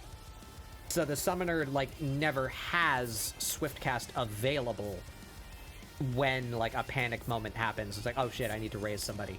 Like it's just clunky. I really would like to see a support role where you can do stuff like that. That's dedicated. It's meant to do that. That would be nice. Yeah. Maybe even increase the party size to 5. That would be a huge change. But it was 5. Yeah, and that's 11. very different from most MMOs. I think it's 5 in WoW, isn't it? And it was 5 in 11. Is it now? I think it always was. Maybe I'm wrong. I vaguely remembered it being 4, but I could be wrong. I'm not sure. I haven't played WoW actively in a very long time. But yeah, the party size in 11 was 5, because it was intended that you'd have a tank, a healer, 2 DPS, and a support. And more often than not, it was even more granular than that. For your 2 DPS, you specifically wanted a caster and a melee. Because what I said earlier about skill chains and magic bursts, like you want somebody who can do black magic in your party so that they can magic burst. And then you want the extra melee DPS for the more weapon skills to do skill chains off. Yeah. It does feel like there's a certain level of I guess party balancing that happens. And again, I don't want exactly that, because that was also very restrictive. You know, so the finding a place in a party was a lot more competitive because there was only like one slot that fit you, right? Yeah. So that's also something they have to fight against. Of like, you know, DPSs already have the longest queues because most people want to play DPS and nobody plays tanks, you know. So. And again, traditional MMO struggle. So if we further segregate that, then that will exacerbate that problem. Yeah. So I'm very curious what they will decide to do. Maybe just literally do that, like make supports, but don't give it the formality of a different role. So they're still just DPS. So the DPS still all get to queue together. They can all still fill the same space, but some of them are dedicated to, you know, be more helpful than damage. I don't know. That's just I a don't. I like the idea of support. Because I like the idea of a support class that's not heals. Because I don't know what it is. I have an aversion to playing a healer. Despite the fact that I would like to be helpful, I don't want to be heals. Yeah. Like I was saying earlier, I really liked crowd control. When I was playing World of Warcraft, for a long time I played a hunter, but when I moved over and became a mage, and a lot of those crowd control spells were like, those are the ones I was going for. Right. It's fun being to able feel to like you have agency over the encounter. Yes. Being able to freeze ads with an ice block. Yeah. And polymorph. Give everyone a little bit of time to breathe. And yeah, polymorph was a big one. And that's partially why I enjoyed Bard too. It didn't have as many, you know, like freezing or anything like that. Right. Or being able to like stop enemies in their tracks, but having some of those buffs was really great. I just feel like there could be more. Yeah. And ironically, I made that joke while we were watching the channel trailer. Or not the channel trailer, the game trailer. The Answers. Yeah. End of an Era. That's what it's called. There's also another archaic system. I don't believe it ever existed in 2.0, but it did in 1. And this was taking a page from Final Fantasy XI. You used to have to level multiple classes to get a job. Oh. So Dragoon was not just Lancer, it was Lancer and also Pugilist. Interesting. So you needed to level multiple things to get the end job, but also there was a cross skill system. That's what turned into role actions. So like I said, every physical damage dealer has Second Wind. That used to just be a Pugilist move.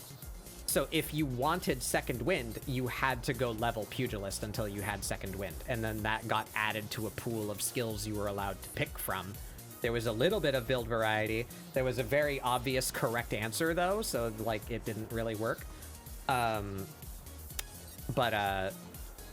You would level different classes to get access to different skills, and then you would build your bar out that way by having like cross class skills. But they looked at that and said literally every damage dealer is taking these skills, because like Bard had a damage buff that was very good, so everyone would go level Archer just to have that one like 10-minute damage buff or whatever. So they just said like, okay, we're just gonna come up with a list of skills that every one of that role can use, and then we have the job skills on top of that. So that's what we have now. remember why I brought that up. Very scattered today. My brain literally just stopped working. Like I just I could feel it grind to a halt.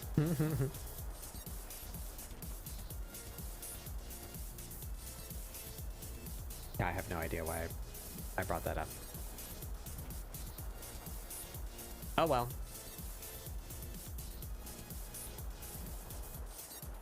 I understood the logic as we were talking about it, and now that you said that, I'm like, I had a point, I just remember. don't remember where it was.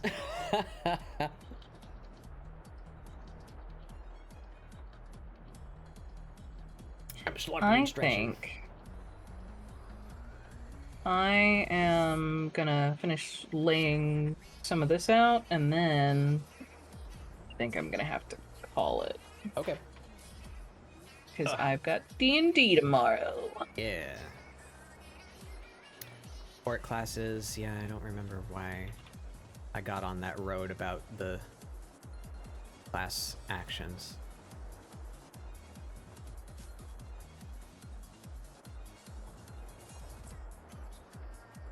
We were talking about Bard not being quite enough of a support, but also that being kind of its main role. In a way. Yeah, right. That's why I brought it up. You used to be able to grab skills like that from other classes. So Bard in 1.0 was built like a support. You would take like Protect and Cure, so that, and they had more songs that had more effects. I think you had 4 different songs. Yeah, Bard used to be much more supportive, but then they got rid of a lot of those archaic systems, and now Bard is just kind of a mediocre DPS. Like they kind of evolved away. They nerf it in a weird way. Yeah, because what they do every expansion is they raise the level cap, but they never want to increase the amount of buttons you have to press. So why would they? Why would they do that? every 10 levels they increase, they need to figure out how to give you new stuff, but also what to compound and replace so that there's room for it. It is a system that has a lifespan, and they know that, and I'm looking forward to their solution for that as well. My solution is to stop raising the level cap. But that's yeah. I can ramble about that for many hours too. Final Fantasy XI's level cap was 75 for 8 years, and we all loved it. You can motivate the participation in new content without just it having a 0 behind all the numbers compared to your old stuff. It's not that hard. Anyway, I hate the current model of MMO that makes old shit obsolete because it needs to go up by 10 levels every 2 years. Yeah. Final Fantasy has some interesting solutions to things not going obsolete, like the duty finder system and incentivizing you with glams and that kind of thing. But still, you don't need to raise the level cap. Glam. You proved that yourselves. You made Final Fantasy XI. Go look at that. Anyway. You don't have to reinvent the wheel. Yoshi P has also spoken about that he recognizes that that's a problem, and they're looking into ways to fix it. He also, and I'm really happy about this one, he very much doesn't like how the game works, that you only get to play your class at max level. Like, I have all of my skills, and I am a complete kit at level 100. But if in the future the level cap is 110, now if I get, let's say right now I have 30 abilities. In the future, if the level cap is now 110, at level 100, I will not have 30 abilities. I'll have 30 abilities when I reach level cap. So as time goes on and they keep on doing this expansion, because like I just said, they don't want to increase the number of buttons you have to push. So at max level, you'll have 30 abilities, but as that max level increases, the same number of abilities need to get spread over a wider level range. So it feels like shit when you get synced down and you get half your abilities taken away. What the fuck? Why? Right. Okay, yeah. That doesn't make any sense. I don't know. That's not satisfying at all. Yeah. So they do it for like balancing, so that if you just got duty found into a player whose first time in this dungeon, you don't want someone with, 10 times more abilities than they have to just steamroll it and they don't get to play the game. I understand that. But it really fucking sucks also from the high level player's perspective that they don't get to do anything that they earned. And, you literally get all your abilities taken away. You only have the abilities that you would have at the level that you're synced down to. And it feels like ass. And Yoshi P doesn't like it either. Yeah, that's not good. I hope at some point we will have a solution to that. It'd be really good. Preferable.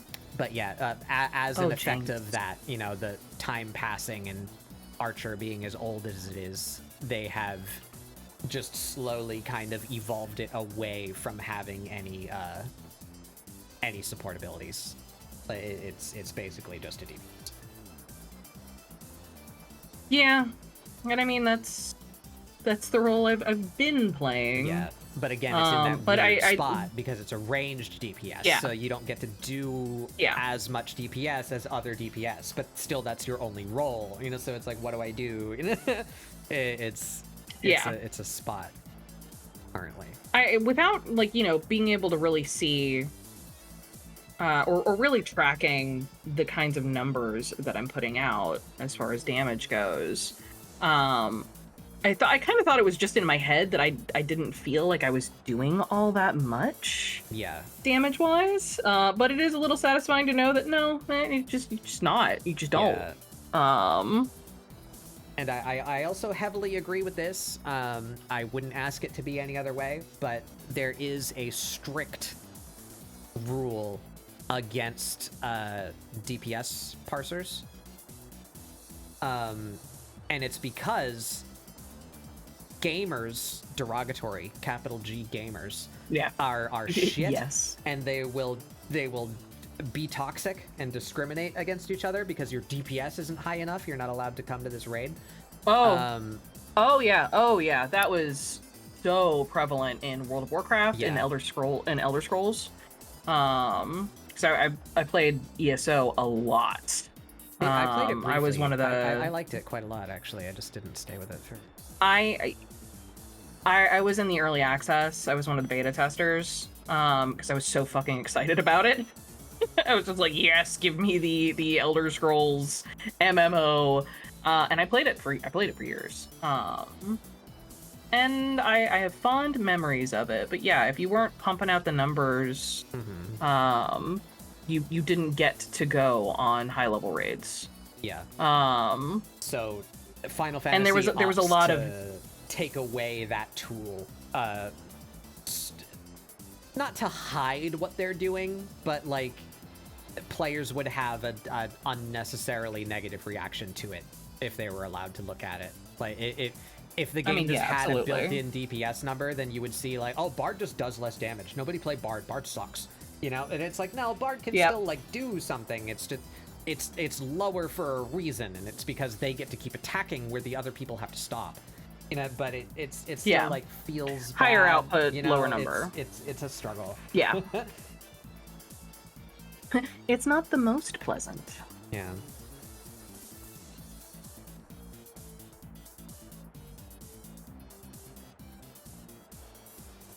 I don't have a solution, but I look forward to whatever they decide to do. I'm sure it will be competent.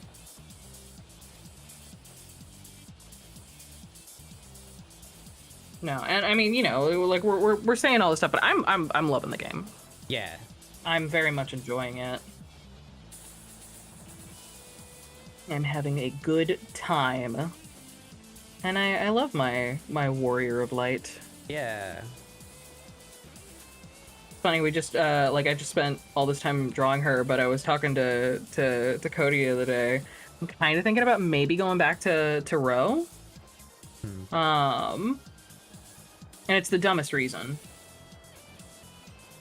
I want to wear hats. Yeah. I want to be able to wear hats.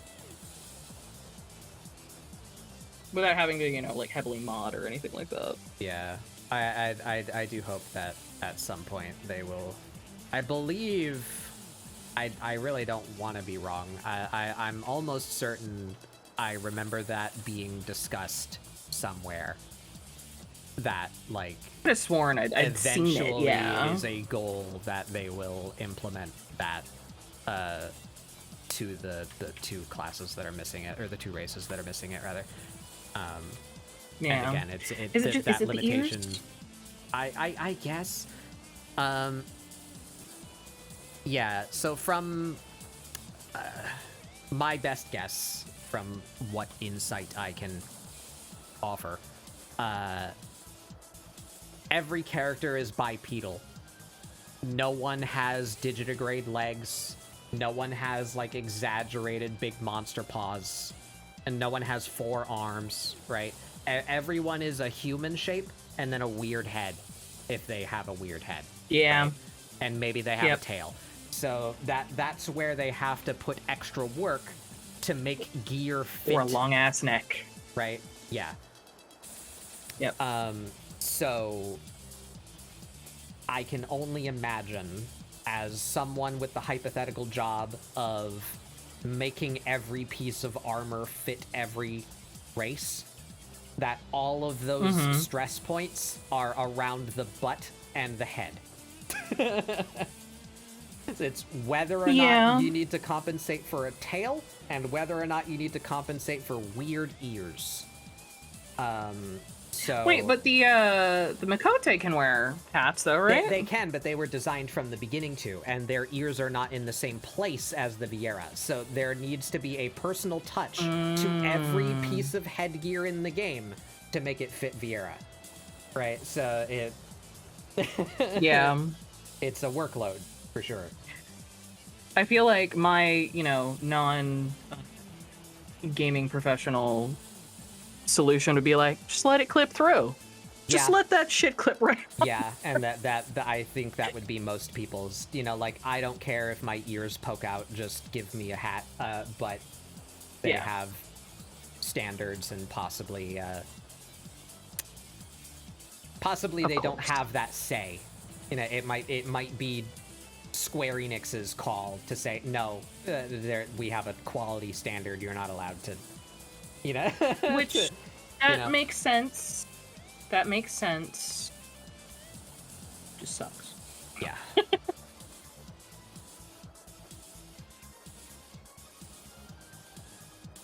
Okay, I think. And again, they didn't plan around giving us extra races. So all of that extra work that comes along with doing that, they need to, like, find where to put that work, while doing the rest of the video game. They're doing a significant task on top of that just to satisfy a community ask. And and that, again, that totally makes sense. Yeah.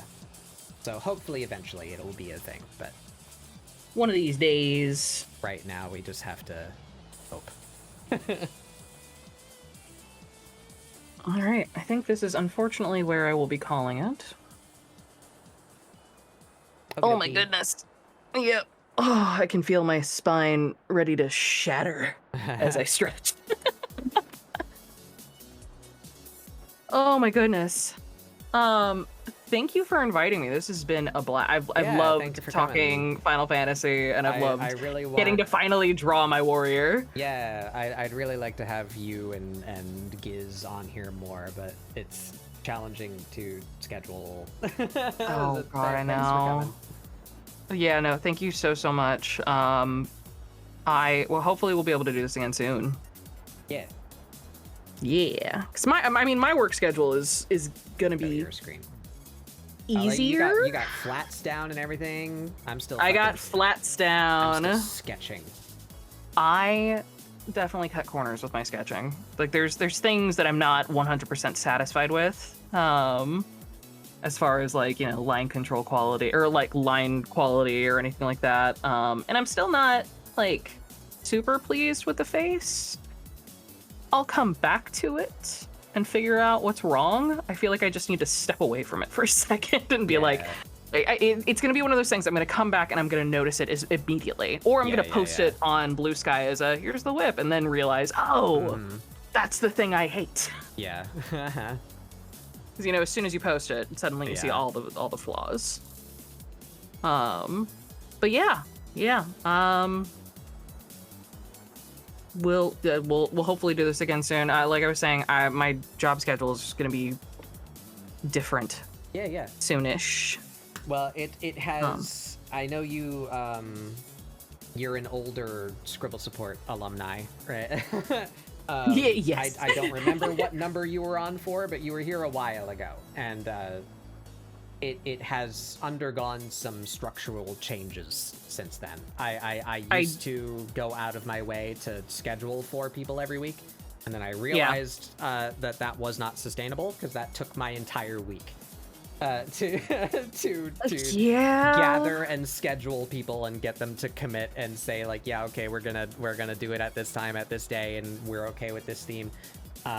It was between just time zones alone make it a challenge, but then you work in like work schedules and no, I absolutely get it. So it used to be a very structured show. Now it's not so much.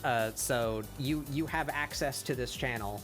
So even if you don't want to share your screen, you're welcome to, if you find yourself with some time on Friday and you want to yap about Final Fantasy and game design. my way of inviting people to ScribbleSupport now is simply to tell them that it exists and to offer a spot. And if they show interest, they get access to this channel. But if you can see this channel, you're welcome to join. That's how it works now.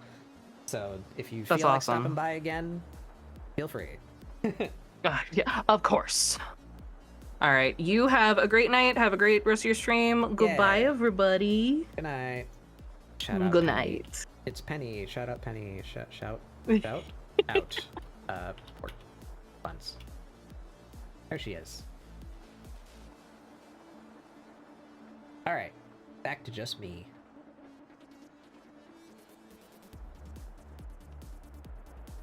Well, that was a lot more talking than I'm usually inspired to do. I like it. Good conversations. It's more interesting for me. I feel it's more interesting for you guys. I like having a good talk on the art streams.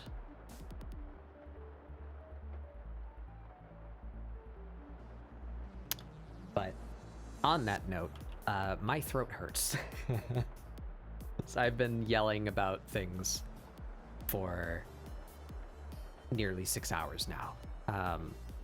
So I'm not ending, but I do feel the limits of my funny little bug body approaching. And I think we probably won't finish Amirah today. So perhaps we shall work on her tomorrow in the Discord. I'd like to at least get her sketch fully done. I feel like I can do lines and rendering pretty. But yeah, her sketch actually is almost done. It's mostly done. So maybe we can do lines today and then we'll render tomorrow. We'll see. See how I feel.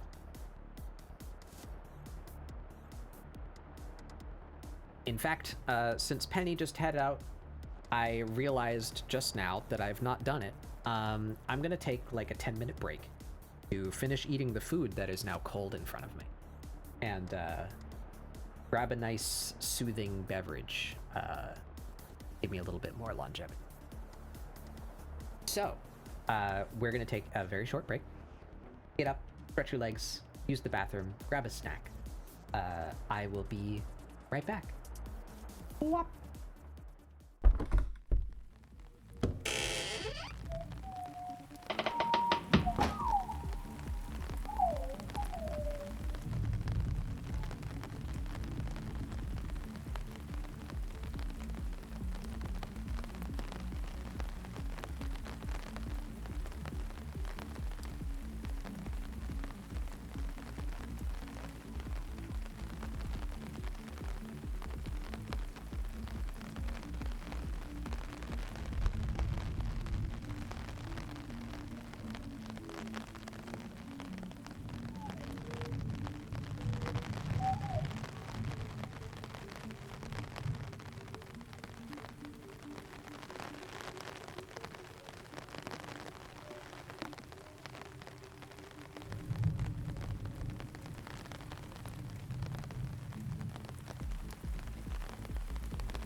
I'm back, but I need to get up again immediately because I forgot my glove in the other room.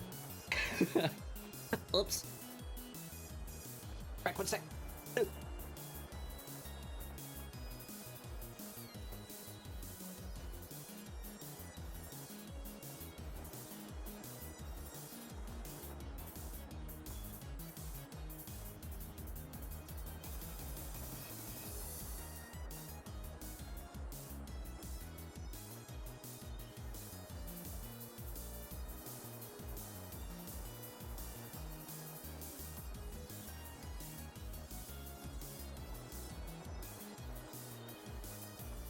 Okay. Okay, now we're back.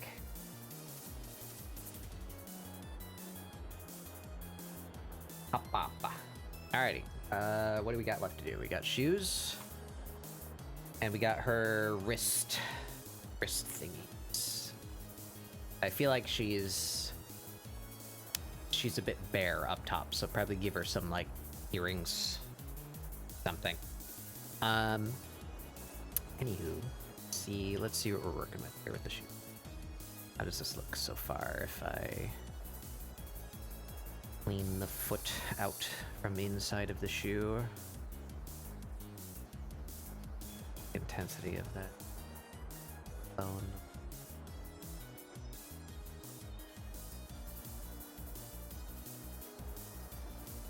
How are we feeling about these?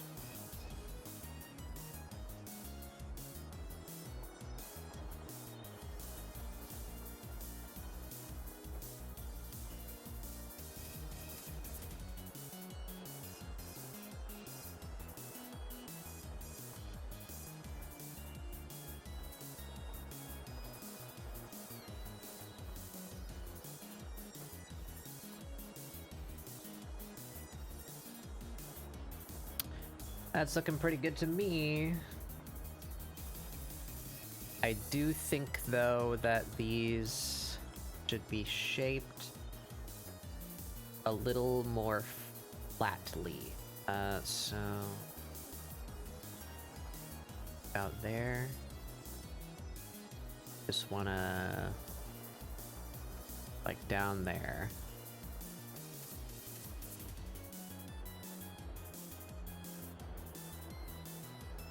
Repair that.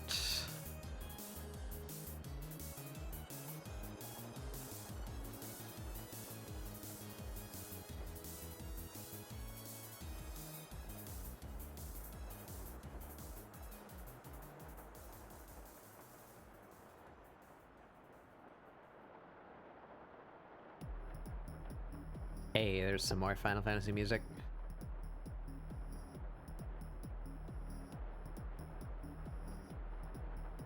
I think this is my favorite song in Final Fantasy XIV. I need to hop off. Okay, Sky. Thank you for coming by, as always.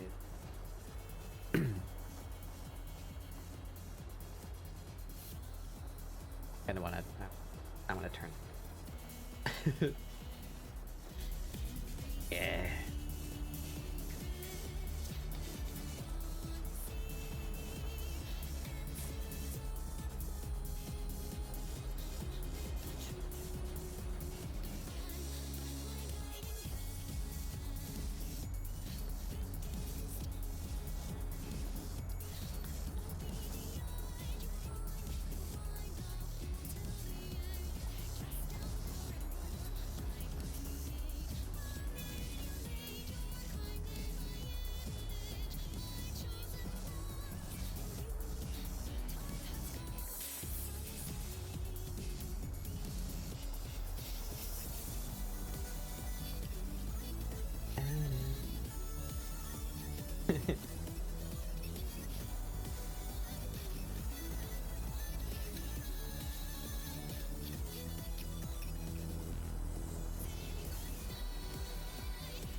Alright, there we go. We got the shoes down. Just need little side stripey bits on the other one.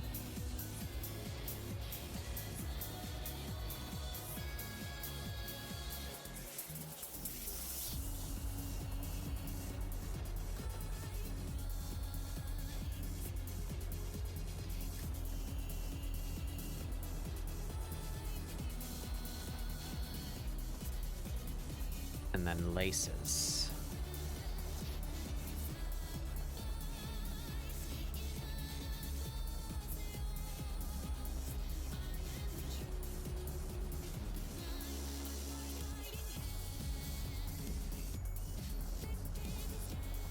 How can I do this?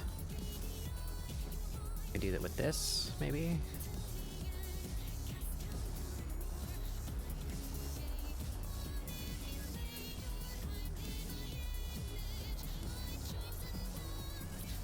See the ground.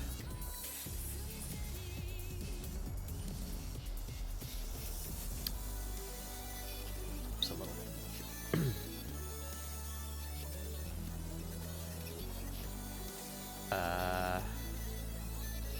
Go in all layers.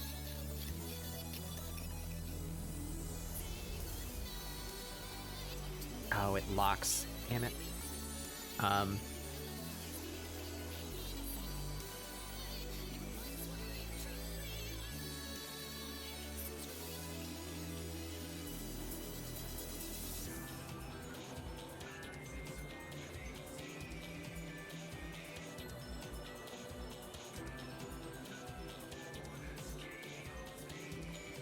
She's too cool for tied shoes.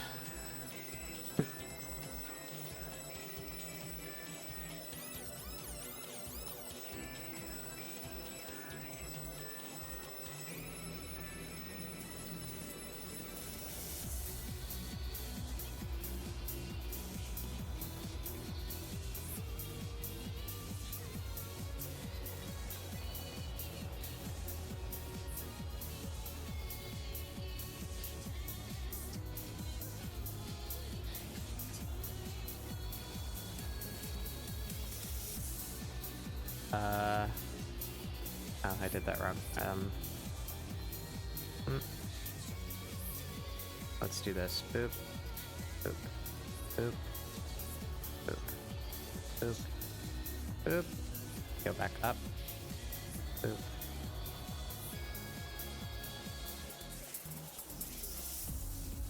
Boop.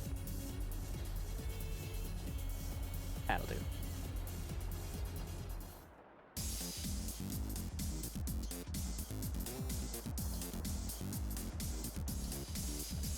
How many times did I do that? 1, 2. Lost track.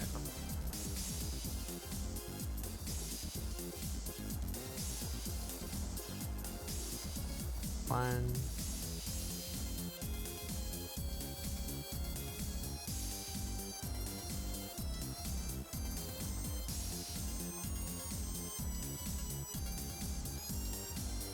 You know, it would be easier to just do X's.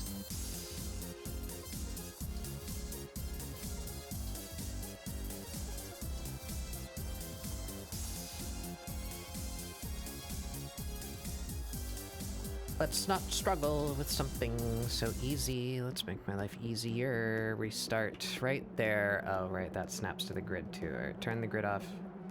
Snapping right here. Right here.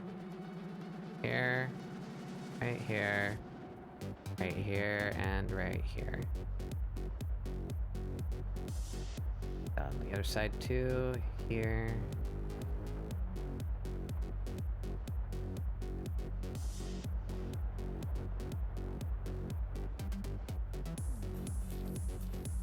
Give me my brush. We go here.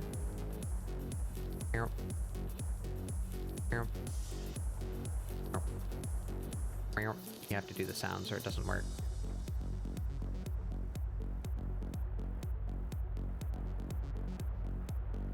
Oops.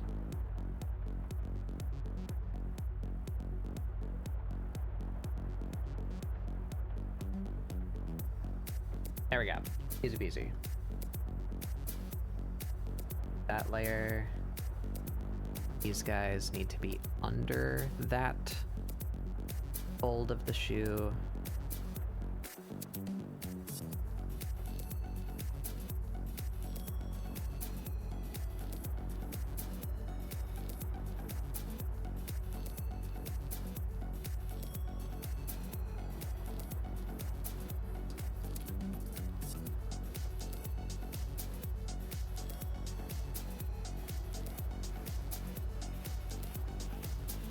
Okay.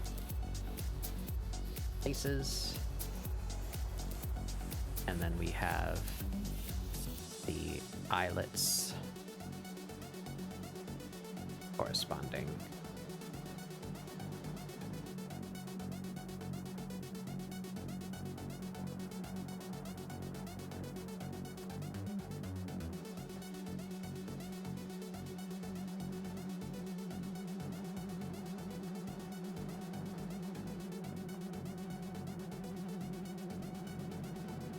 Yep. Good.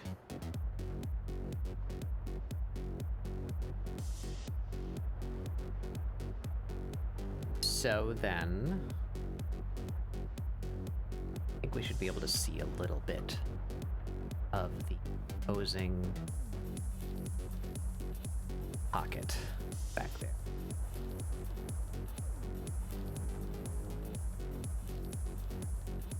Uh-huh, good.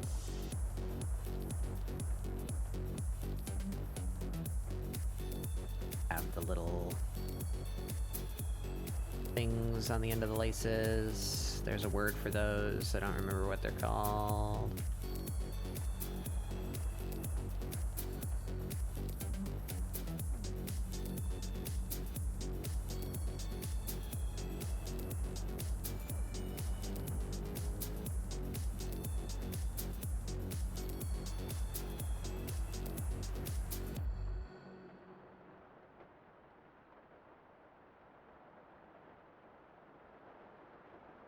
Fun.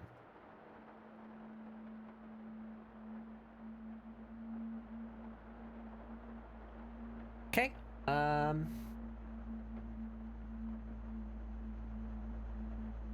Yep. Wrist ornament, jewelry.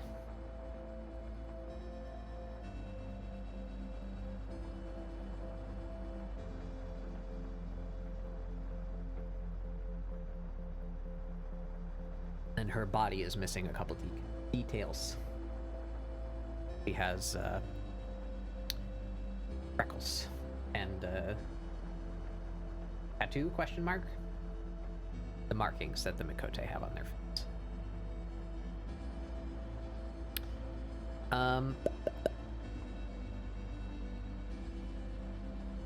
Let's not make this. Give her the simple rings that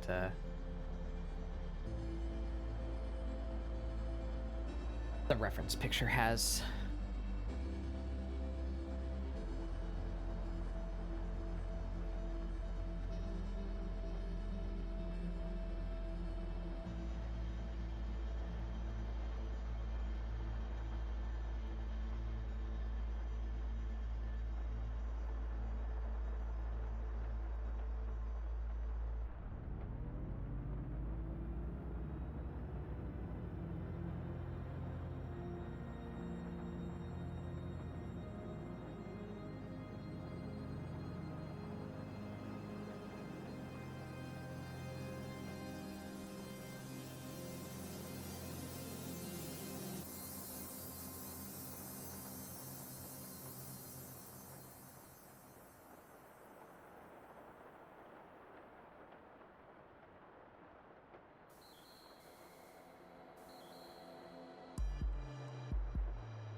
there. Just kind of cheat this a little bit that way.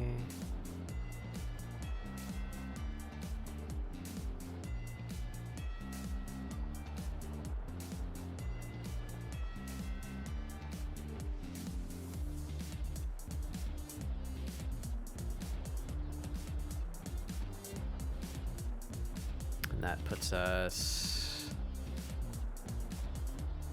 out there.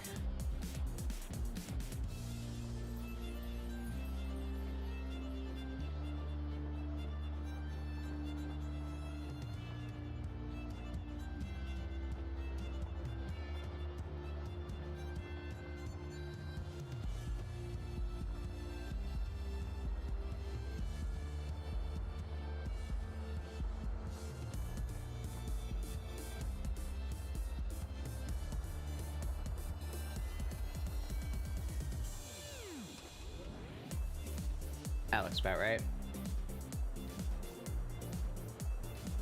Funny Irish government news? Sure.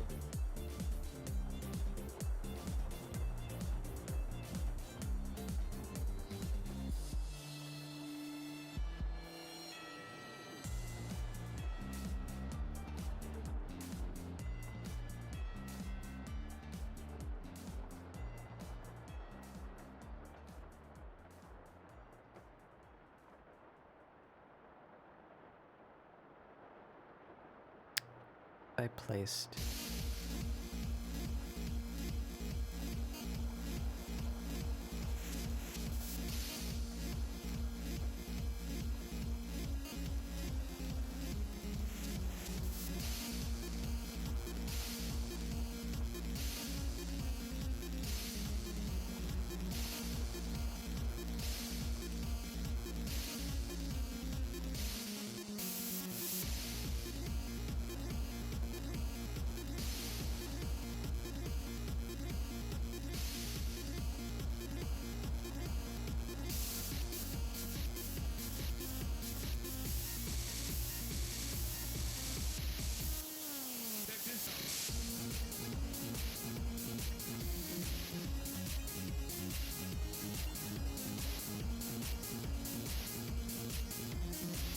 Oop. Where are you? Here you are. The government has been talking about reintroducing wolves back into Ireland. And people were like, whoa, wait, is that wise? I don't know if we should do that. Yeah, it makes sense. What's the argument for reintroducing wolves?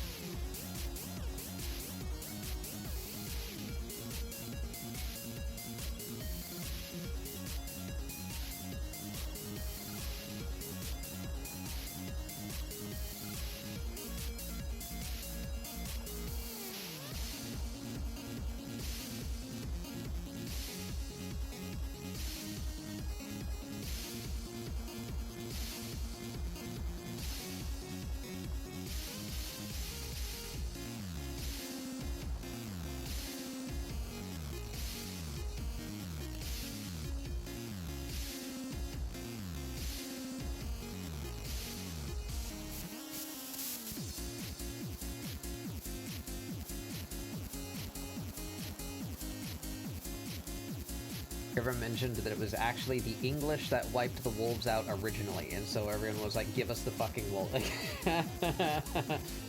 Aha.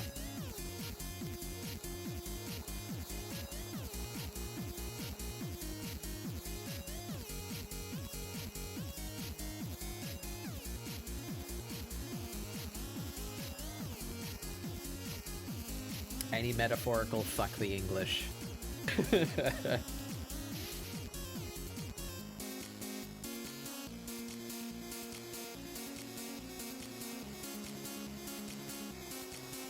Yeah, she needs just like something. She needs a necklace or an earring or something. It's something. A little accent.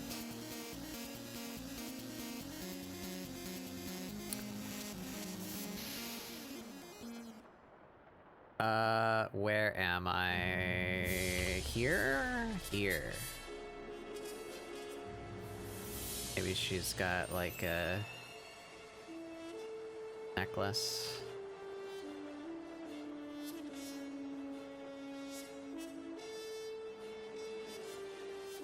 I kind of like that.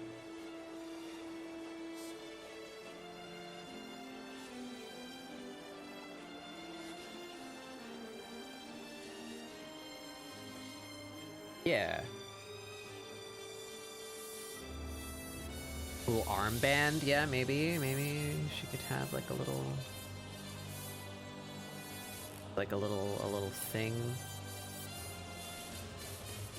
Like one of those little like, that's very Final Fantasy. It's very Final Fantasy VII specifically. She had like one of these little.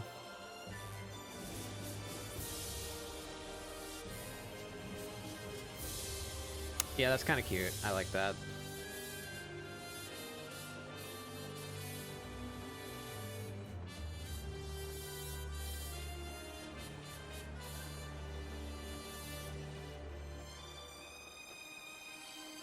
And then maybe just... I've drawn her with like a diamond-shaped earring before. Maybe she just has that.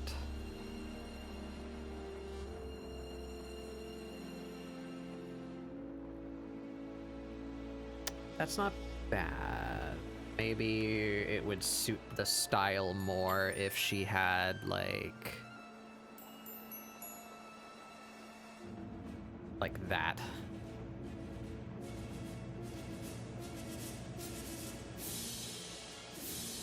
That's a hard choice.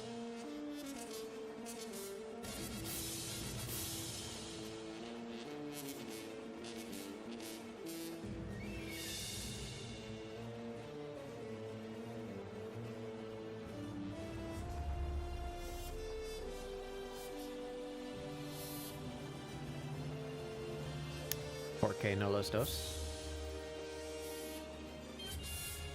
Yeah, both is too much.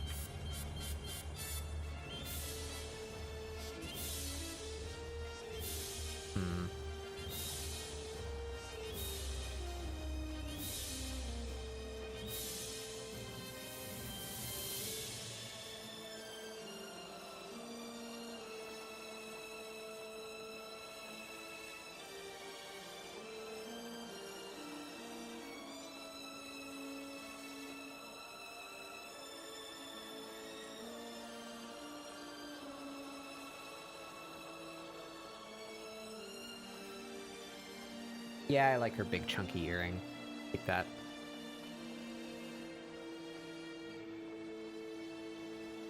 And with that, I think we are done the sketch. Let me just make sure this doesn't look weird if I get rid of the lines behind the wrist bangle things.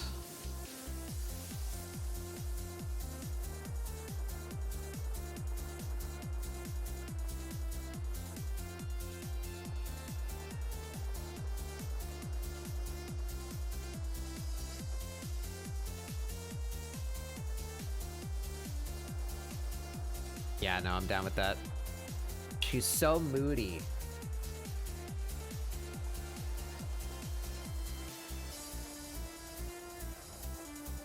All right, and her...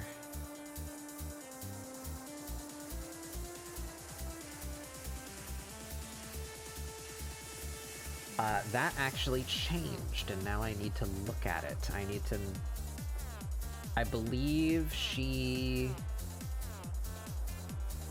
has 2 sets now. I might just continue to draw her with one.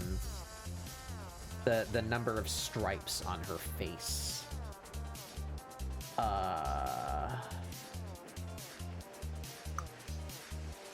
Documents, My Games, Final Fantasy, screenshots.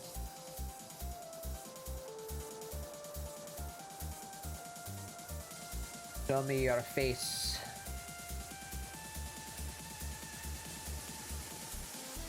There's one. Yeah, she has 3 little ones now, because I changed her face when I, like, re-glammed her for Dawn Trail. make her a little bit closer to how I started drawing her. Gonna go lay down. All right, Scaff, have a good time zone.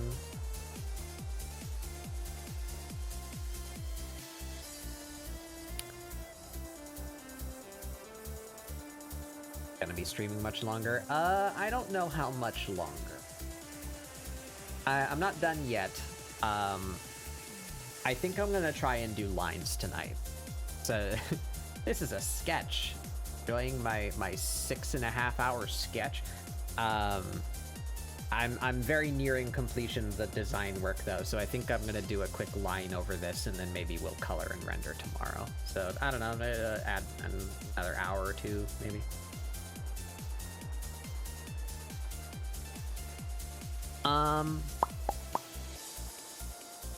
What have... Right, the face marks. So previously, I had been drawing Amirah with one big stripe on her cheek. There's a good example. Here's the one I like. She's just got that one big one on her. Whereas this is Amirah in-game. So do we try 3 little marks instead of the one big mark? We might just continue doing the one big mark. I guess we'll try. Let's see. Let's fuck around. Ah! I see. I understand the question. Hello, Bandle. Unfortunately, your timing. I believe that you and or a significant number of your viewers may be immediately be being hit. I can speak. Hi, I'm Batbug. Being hit with an ad. There's an ongoing ad break right now for another 2 minutes. So let me say, I'll say in chat just in case.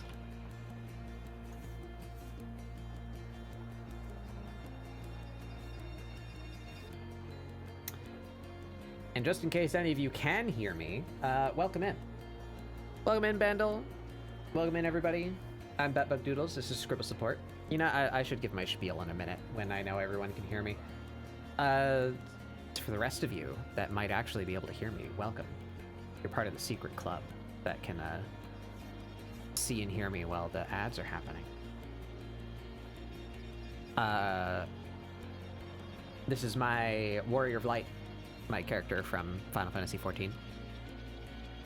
Or if you just happen to be a cat girl enjoyer.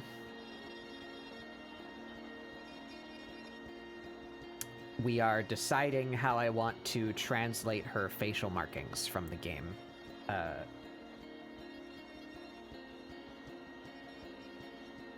Previously, I had taken to drawing them as just one big mark. That still looks good. I think we're probably just gonna keep. She actually has 3, but I think we might just keep the simplified. Just one big mark instead. But we're gonna try 3 just for the sake of fucking around and finding out.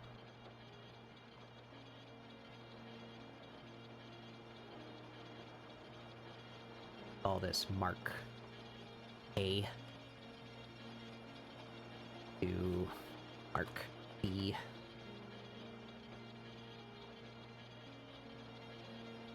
Ten more seconds until the ads are over.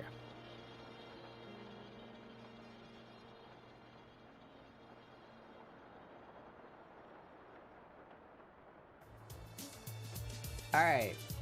Are you free? Are you free from capitalism? Hello, Bandle. Hello, everybody. Welcome in. I'm Batbug Doodles. This is ScribbleSupport, my weekly art show where we do doodles, try and get you guys to doodle along with me.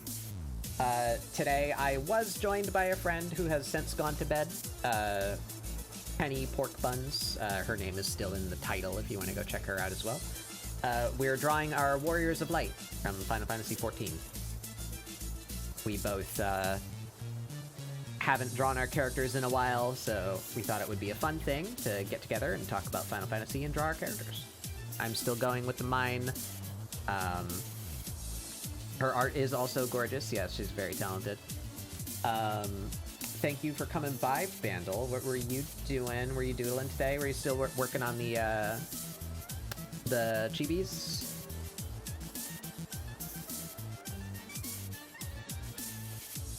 Do you have anything to show off?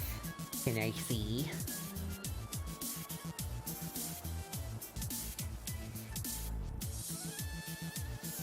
Finish the inks and the flats, hell yeah.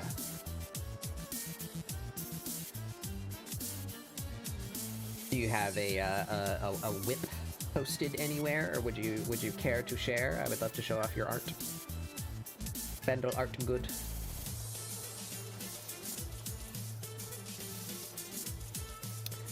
But if not, no worries. And for all of you, if you need to raid and run, please do. I don't mind in the least if you need to go take care of yourselves, you know. Eat food, drink water, do a pee-pee poo-poo. But for those of you that do want to come hang out, I invite you to do so. We're going to be drawing this here cat girl for a little while longer.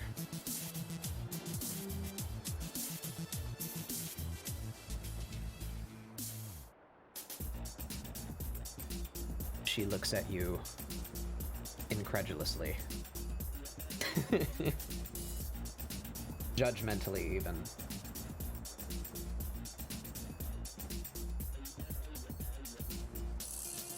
What was I doing? Oh, yeah, her facial markings. Try with 3. Very rough. Yeah. Yeah.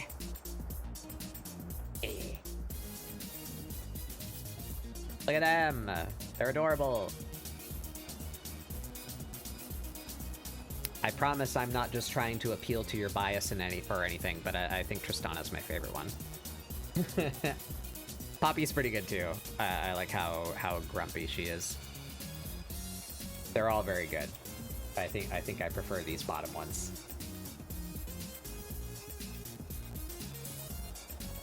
Very cool, very cool. I love all their little faces. I think that's my favorite part about your artwork. I love how you draw faces. The big expressions.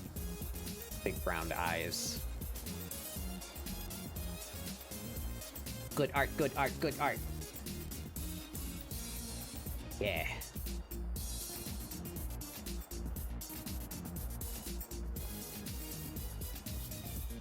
Yeah, it's especially relevant. I have a re-debut coming up. That's why I'm this funny little metapod. I am metamorphizing.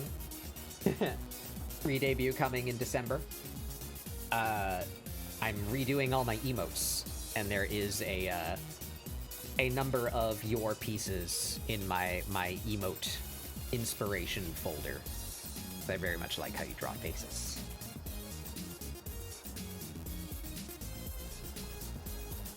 I keep getting distracted. Face marks.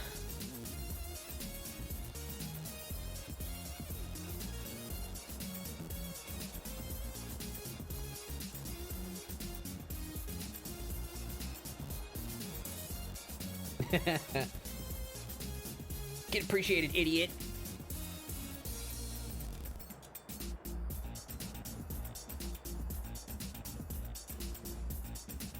But it is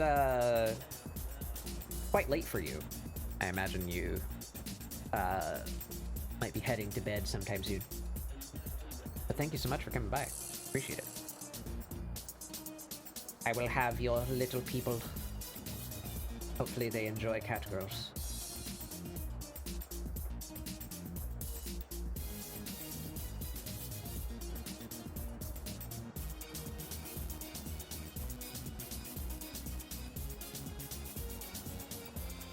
Maybe just the 2? I kind of like the 2. Sun wakes up in 5 hours? Yeah, please do. Please do go get some rest. Thank you so much for coming by, Vandal. Have a good rest.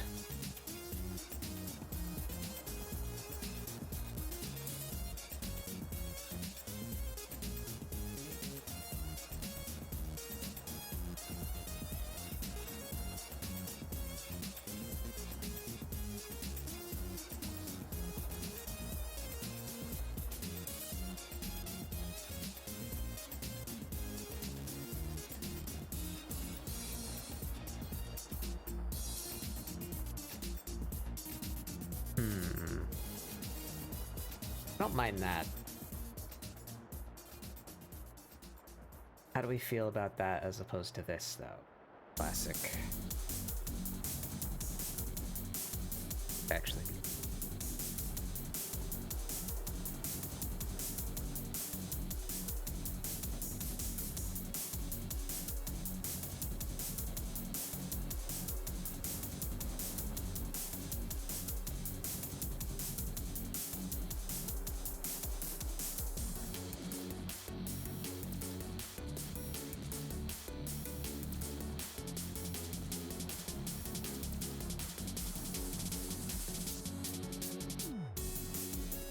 Yeah, I think we go with the new one. Do the double stripe, the upward curve.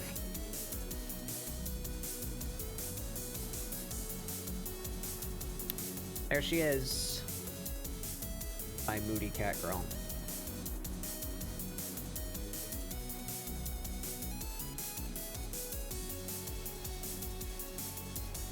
That out a bit. Dimension.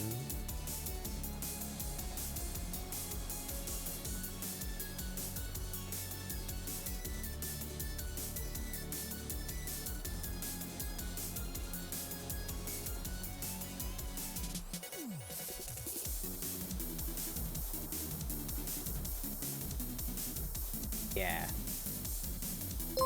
Wow.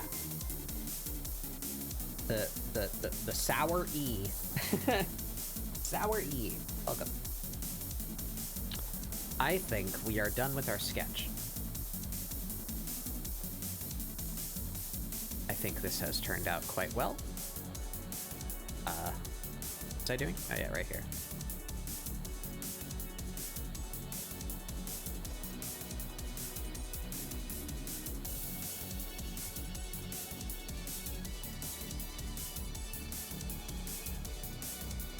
Yeah. I think we can call that a finished sketch.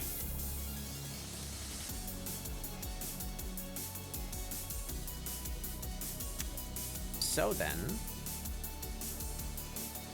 let's get right on to some line work. Maybe if I'm feeling spicy, we'll do flats today too, but my voice is kind of going for 6.5 hours, so maybe just tonight.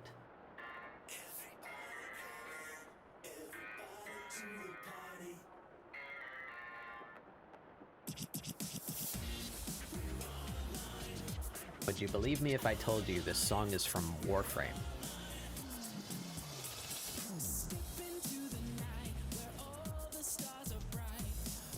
Alright, here we go. Timer. Size 10.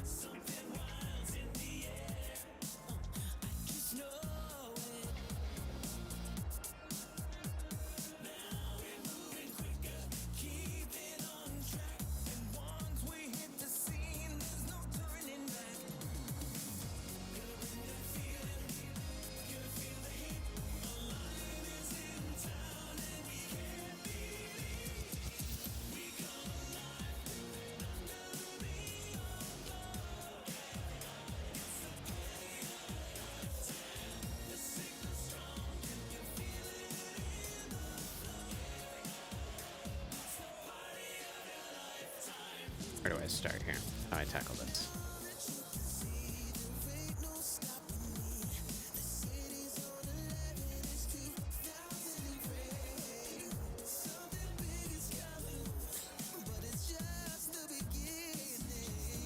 Come on, you.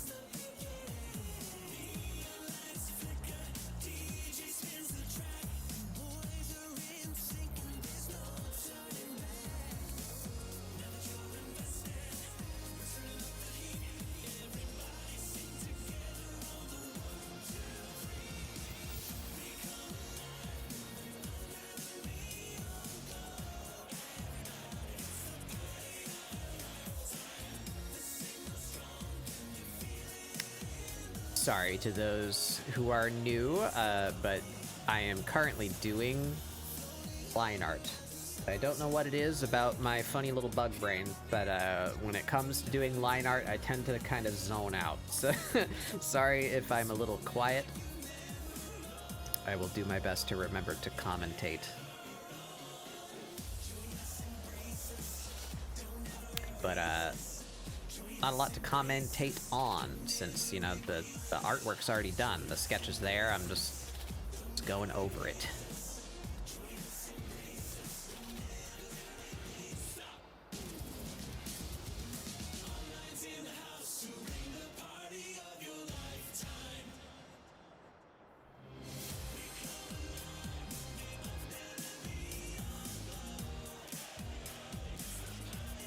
I've been going through my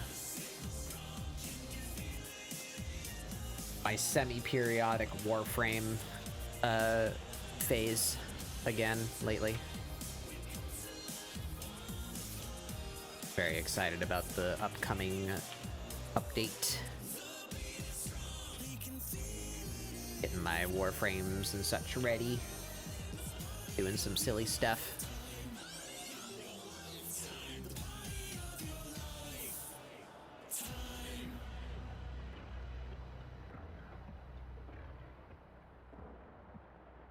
I've been around for a long time there. Every now and then it brings me back.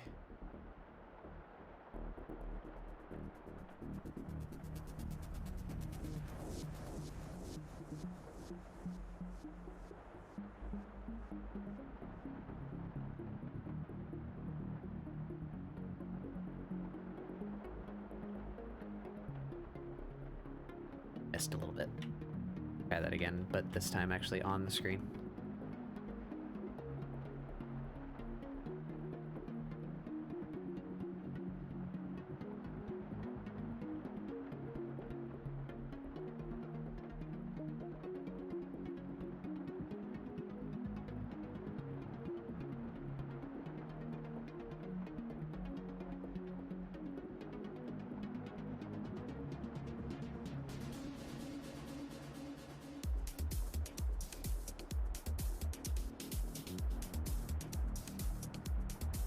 Realized I missed the, like, outside of her ear here, so where would that line be? Would just carry this down? I think let's do that.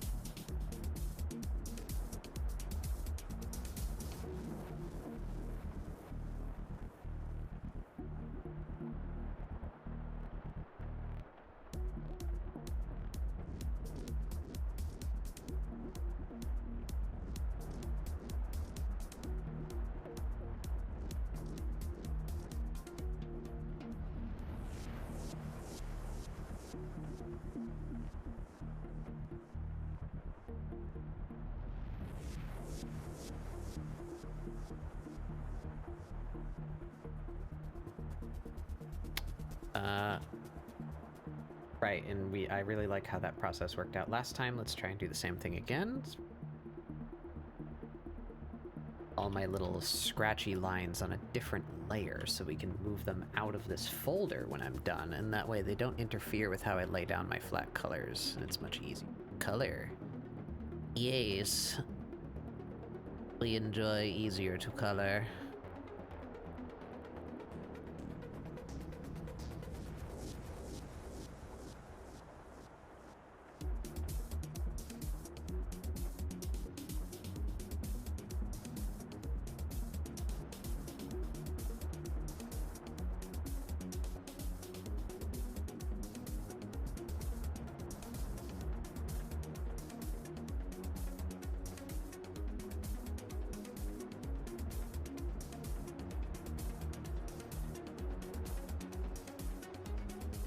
Have to make absolute sure I don't start drawing a whole bunch on the wrong layer.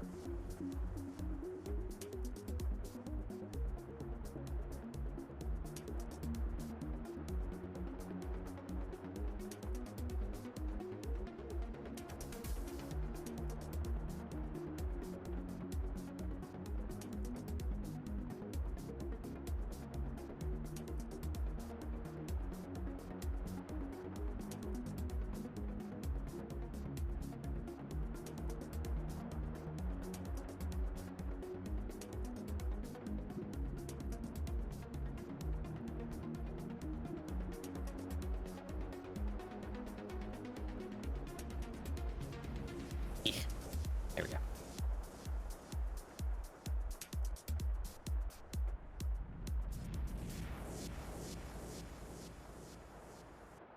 Need too much dimension. Whoops, just enough. Show that it's there.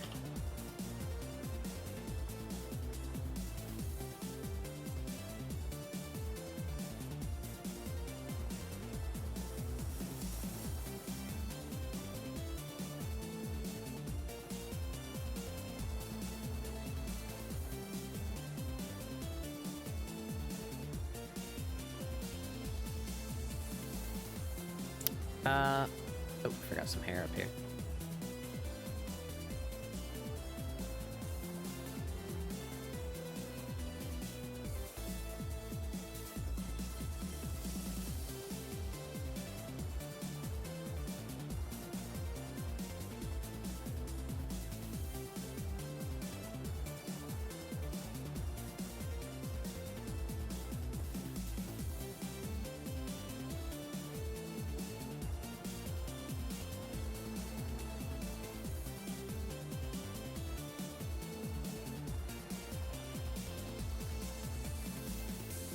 Carry that through. That'll make my life easier. Here. Here. Oop. That. And there we go.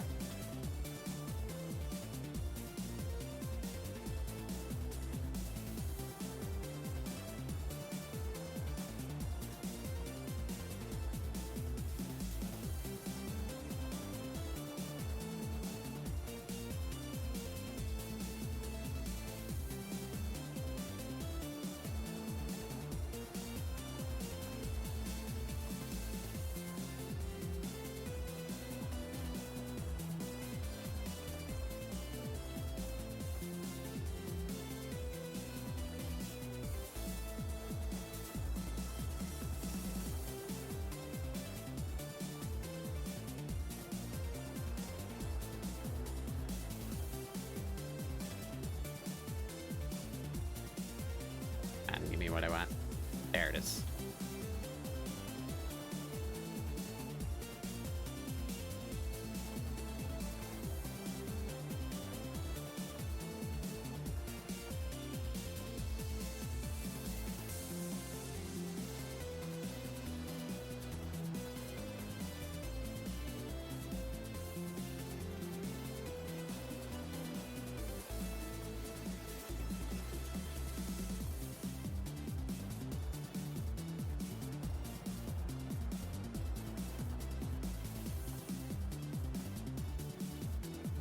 Elbow,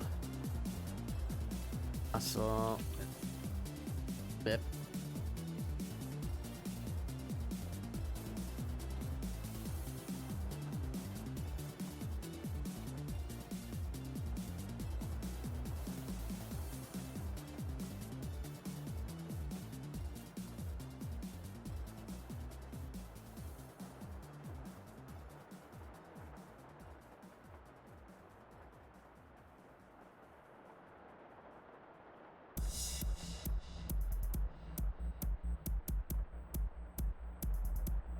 Space. Yeah.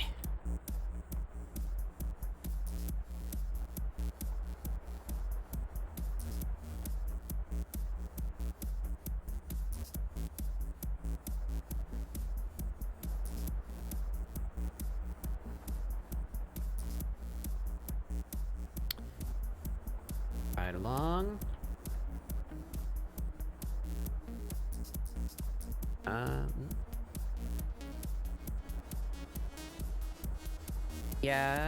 Yeah.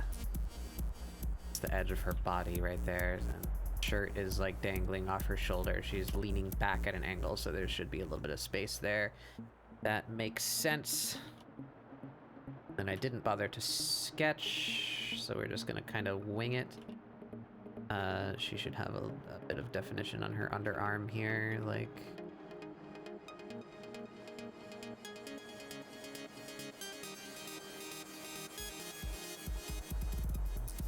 Yeah, that's about right.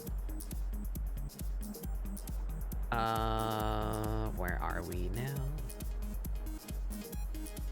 I want to do... We're just gonna try to keep it even and downward.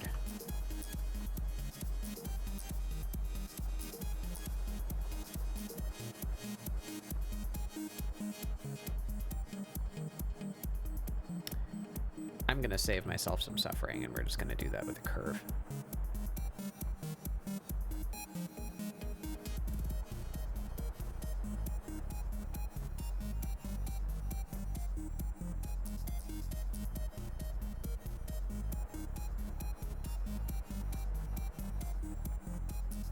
Use the tools you got.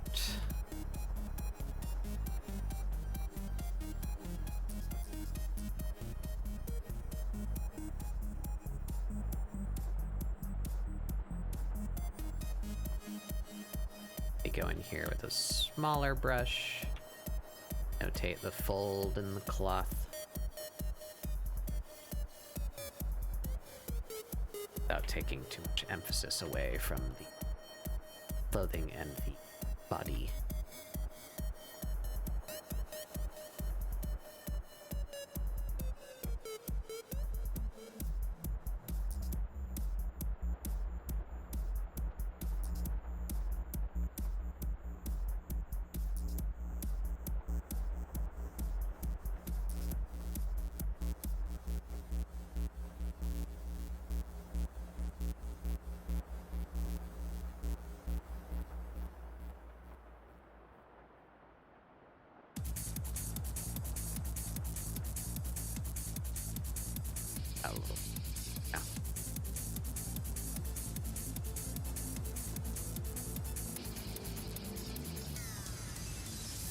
Boy, I'm bad at tracing curves.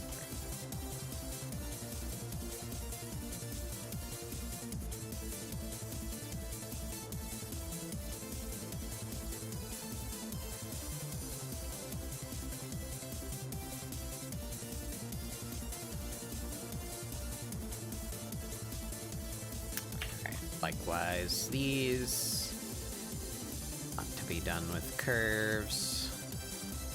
Otherwise, I will go insane trying to draw ovals.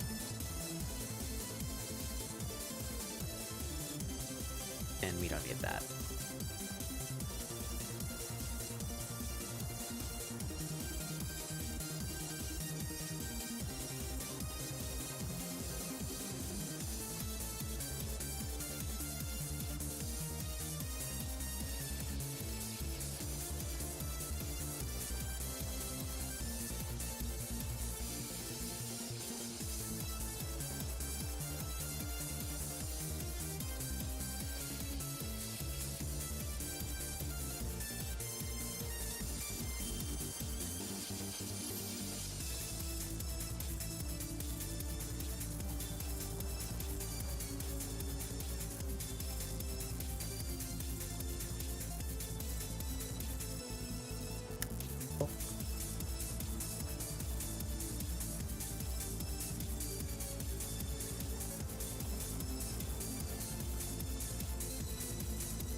Oh, did I do that? I did that on the wrong layer. Ew.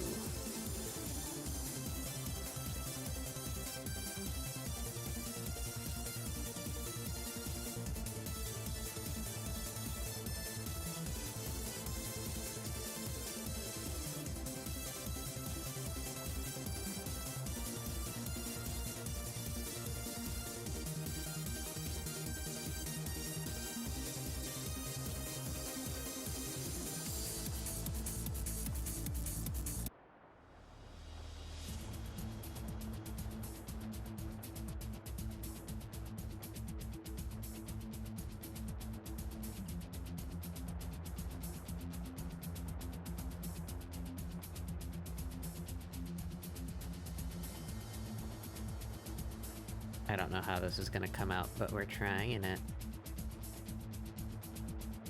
Daring.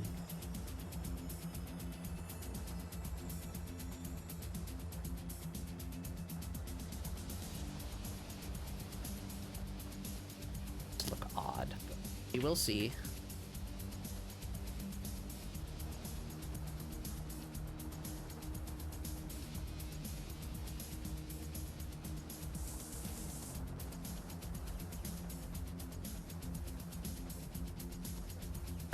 Don't look bad, actually.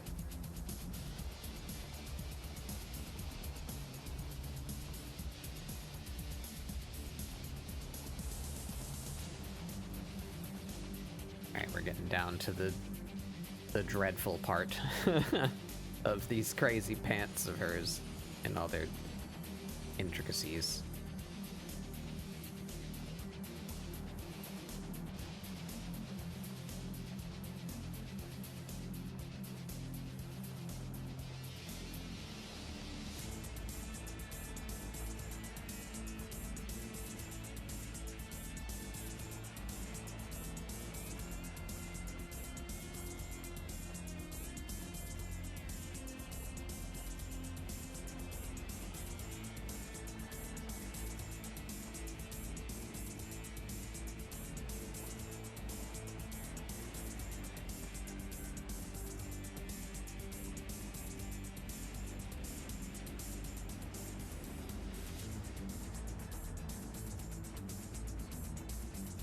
Did I overshoot that by like a lot? Yeah, kind of.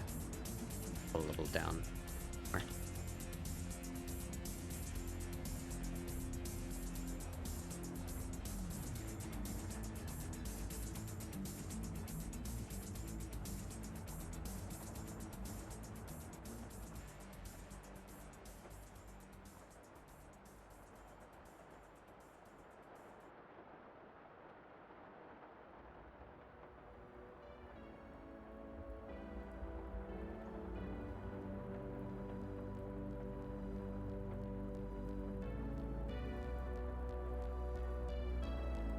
There we go.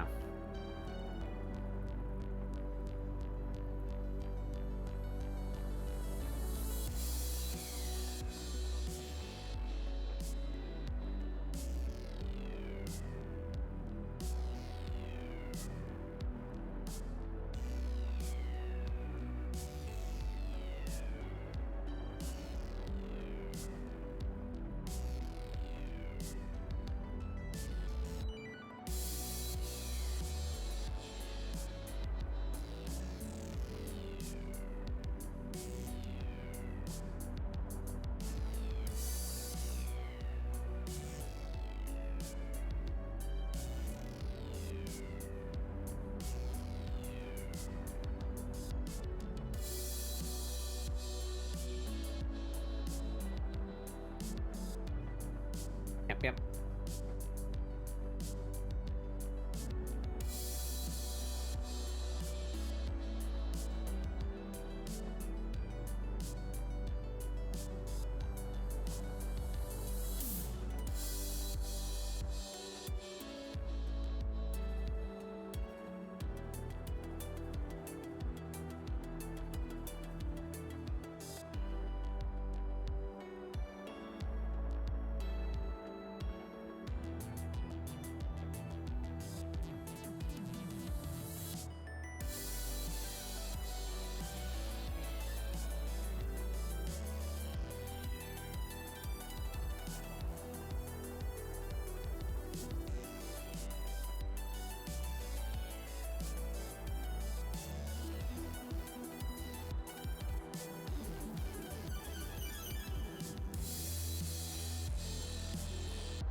Oh, there should be a little bit of a belt at the end here, shouldn't there? The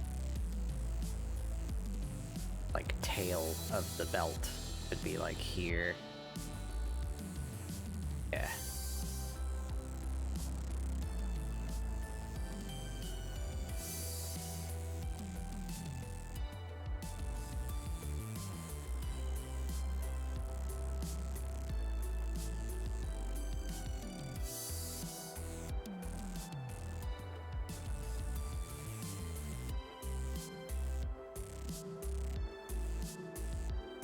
Alrighty,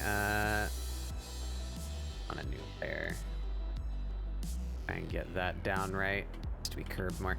I really wish this could be done after laying down the rectangle. Like if I could just fuck with the roundness of the corner here on this line that already exists, but see, it's not here. So alas, I need to keep tweaking it and then redrawing the rectangle every time. That's about where I want to be. It's too thin though.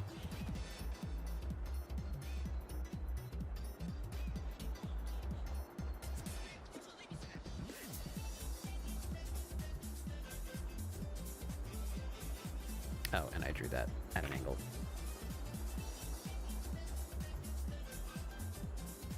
Just guesstimate there.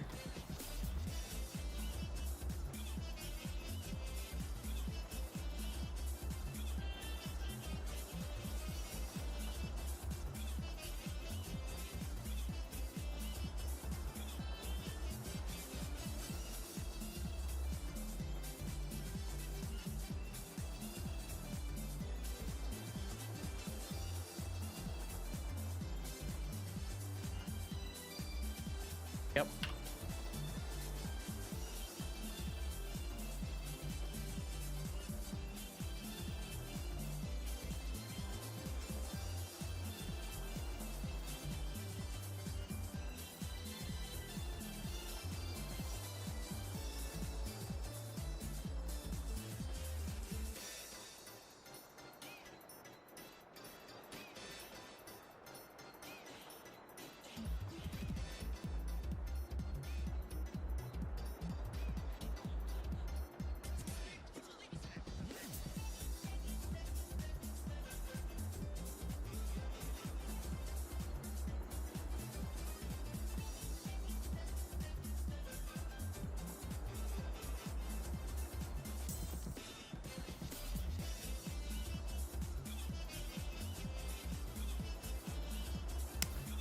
I am quite happy with that.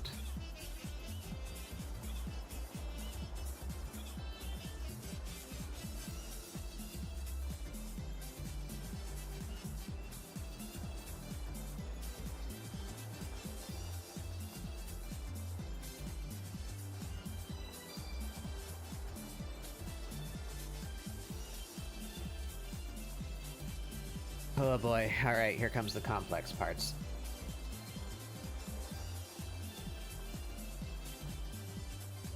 One step at a time.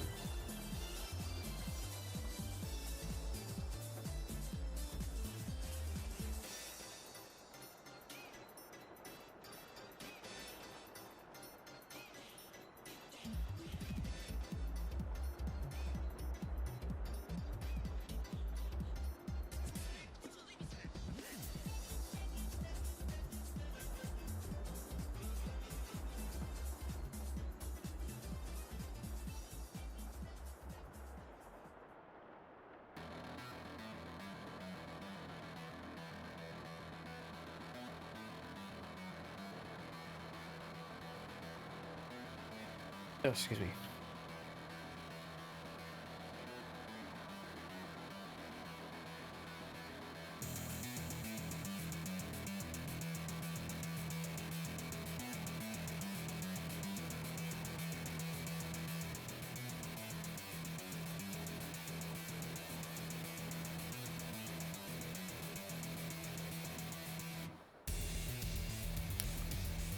A size difference. Can we just start with that? Ever so slightly bigger and ever so slightly wider.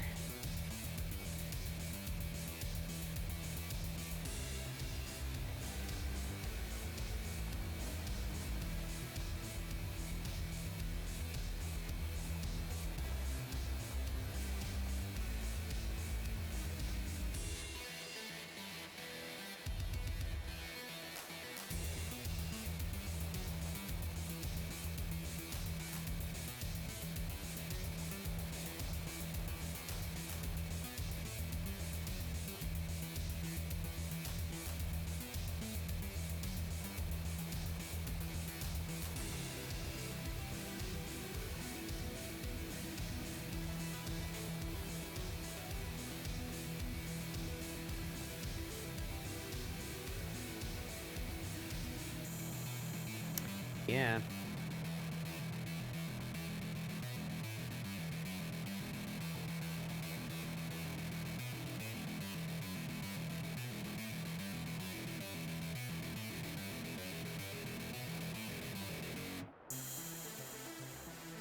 Alright, why don't we wait? Actually, even a lot of those can go on the sub layer. We'll go back for all the details later. Let's get the major groups in.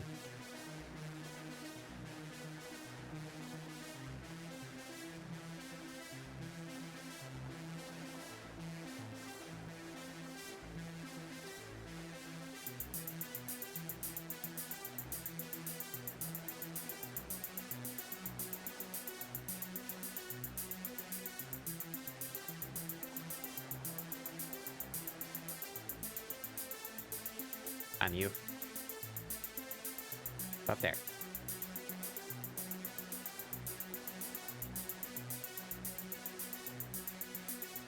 On cooperative lines, you are. There.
Cool.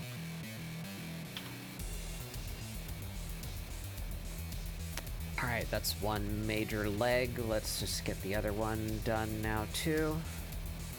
And then we can go in for all the little bits and bobs.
Bugger.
Ooh-wee.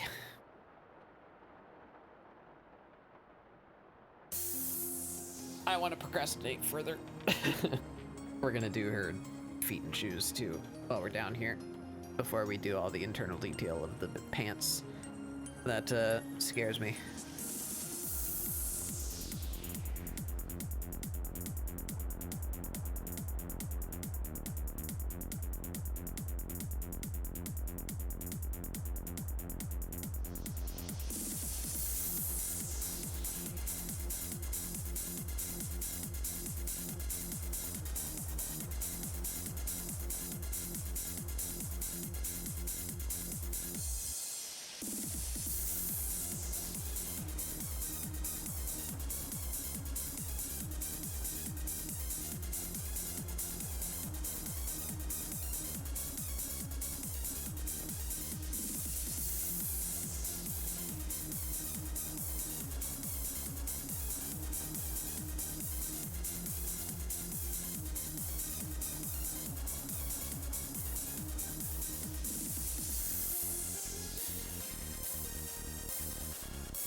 Okay, where exactly does this need thick lines?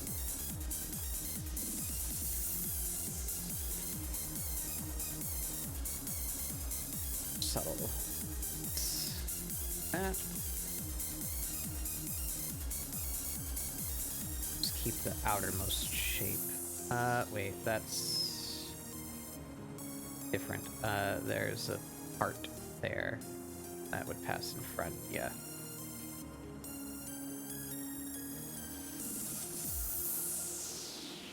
That in front. Those start going in front.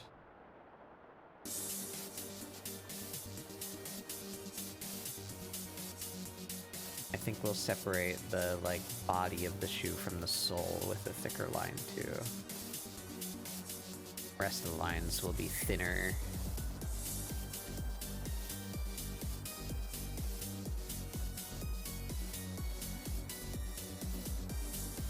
That works out.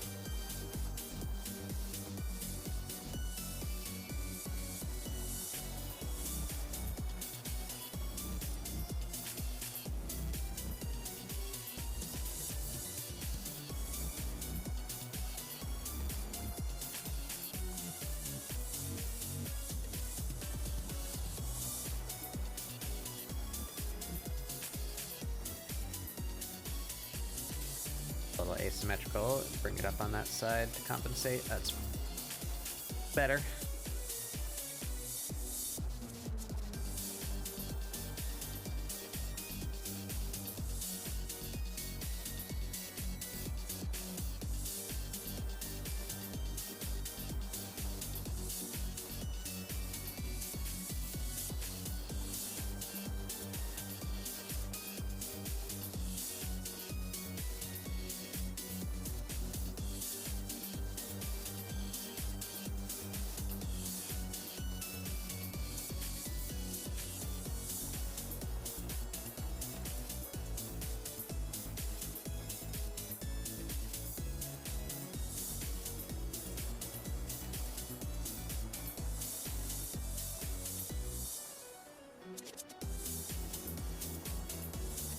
Oop, what'd I do? Made a ruler. How'd I do that? We curve.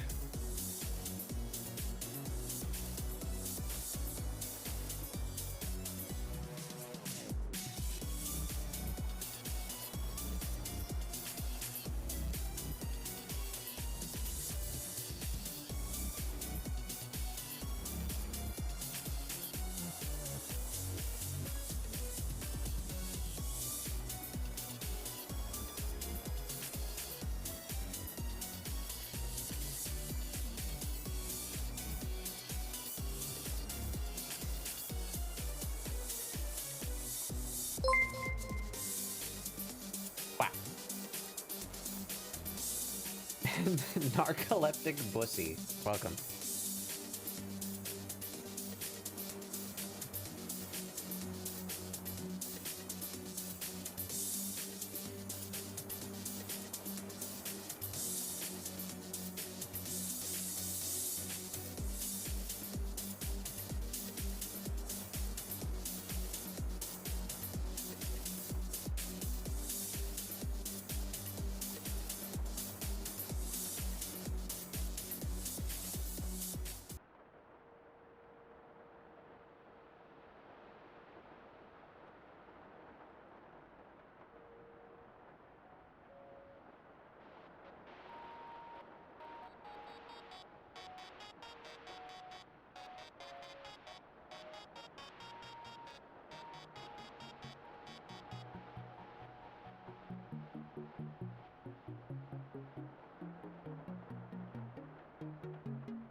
Man, I wish it would tidy up these edges better.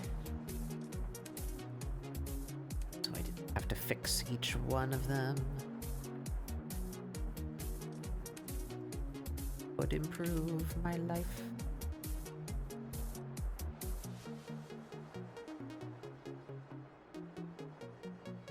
Yeah. All right, so now we size our brush down and we go do all the smaller details.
Folds and creases, seams.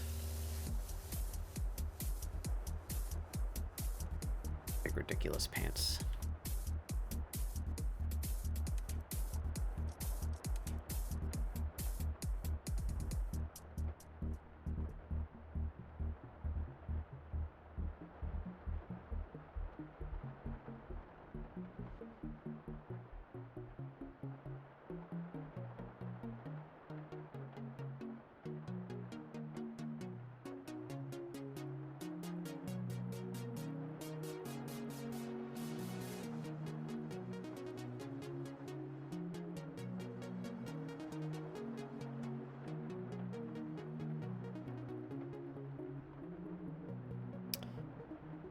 Good though.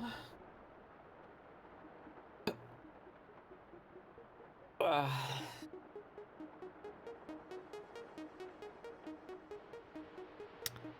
are we? All right, we got more.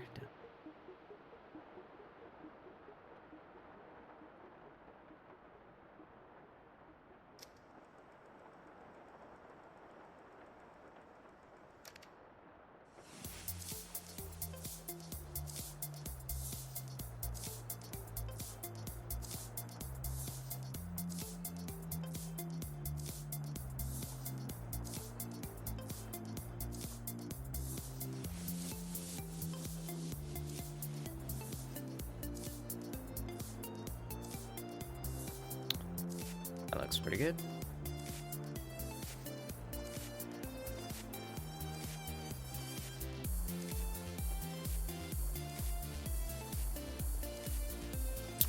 Got shoe details and then her face.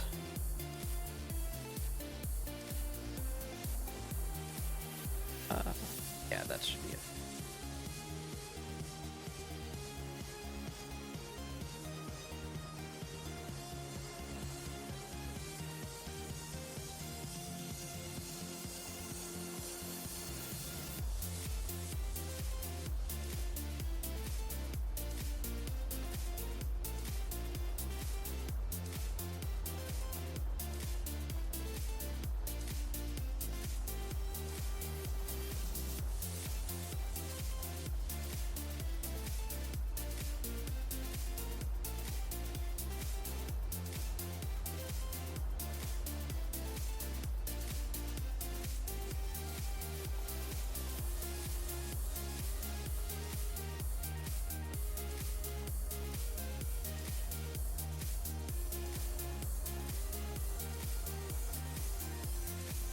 Alrighty,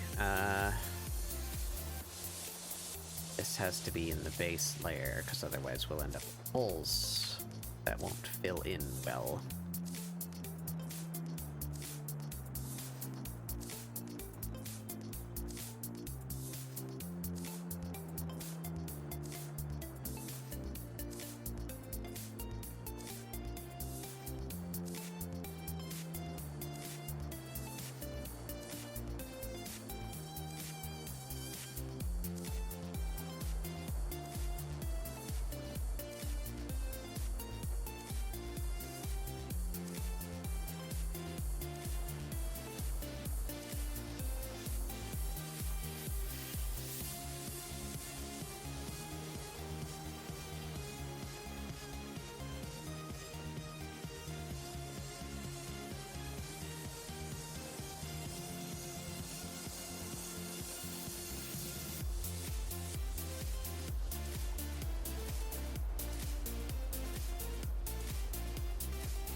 That should block up everything, I hope.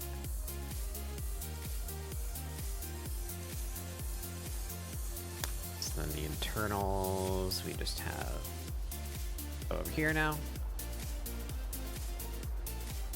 Oops. That.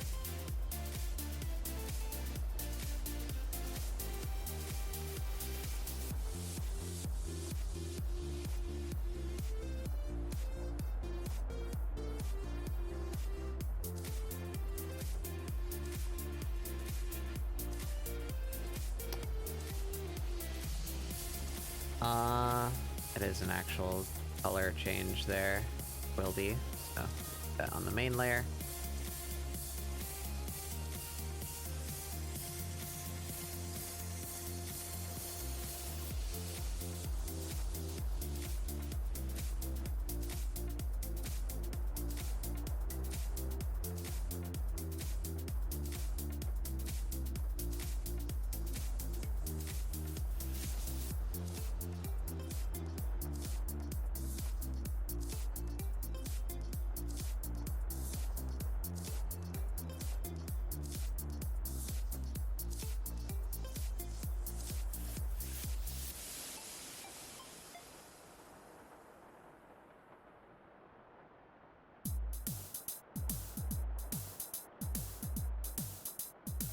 that go.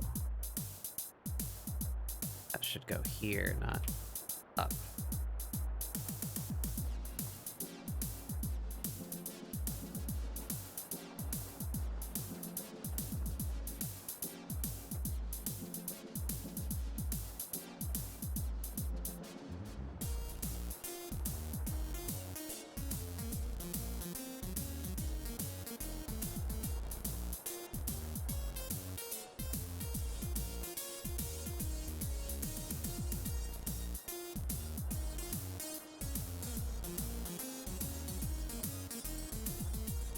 Oop.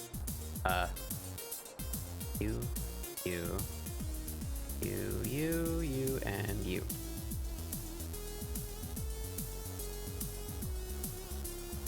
Also you, and you. And you. Right, you were on the right layer. Did I miss anything over here? No. Right.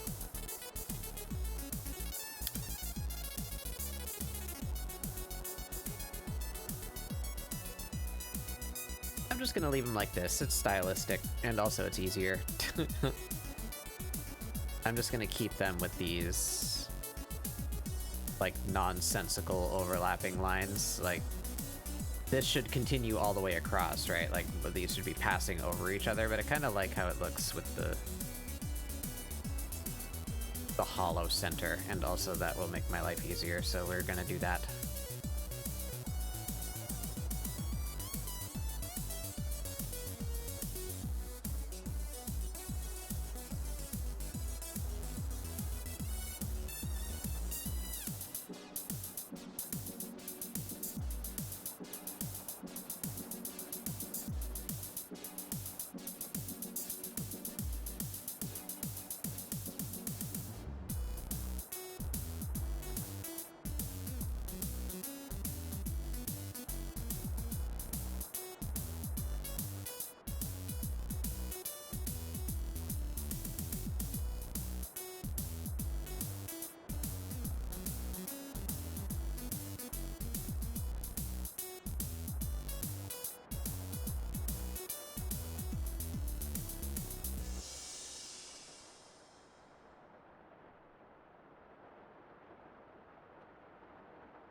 Ba-da-da-ba.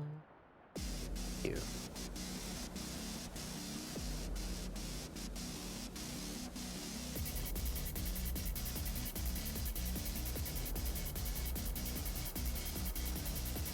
It's a little bit of a mistake. That's fine though.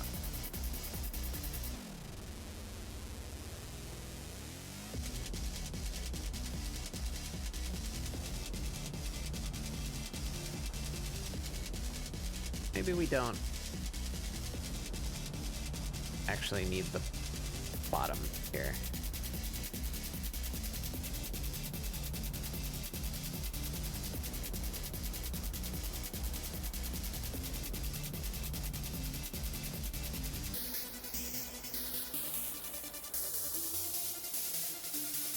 Yeah, that works plenty fine.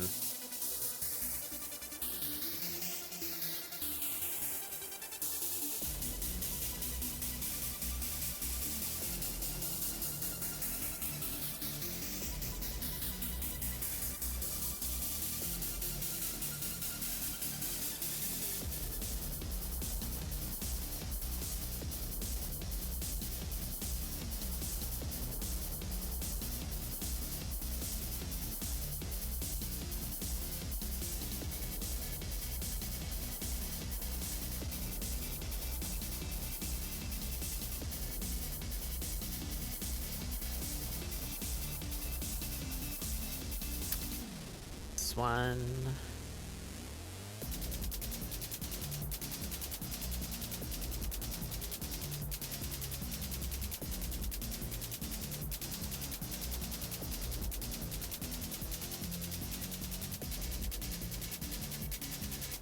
Clean up those edges.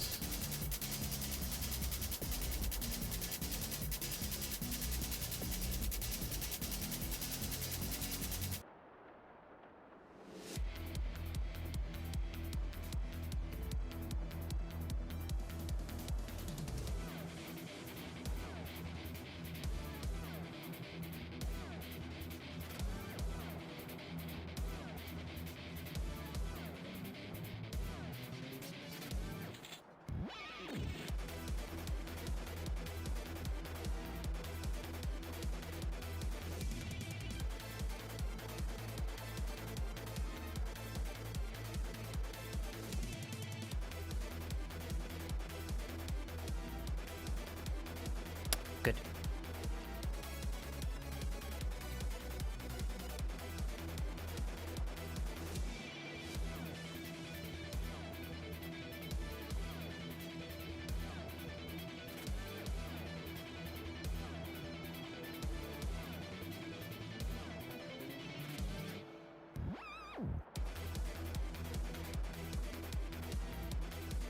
So that means in order to close the shape, this needs to be on the base layer too.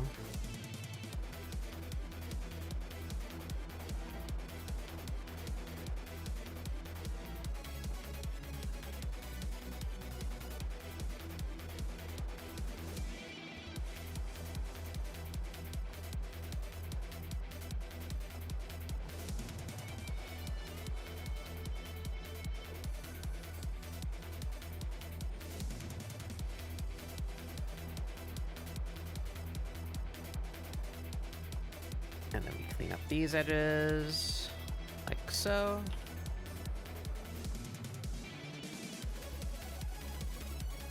Ooh.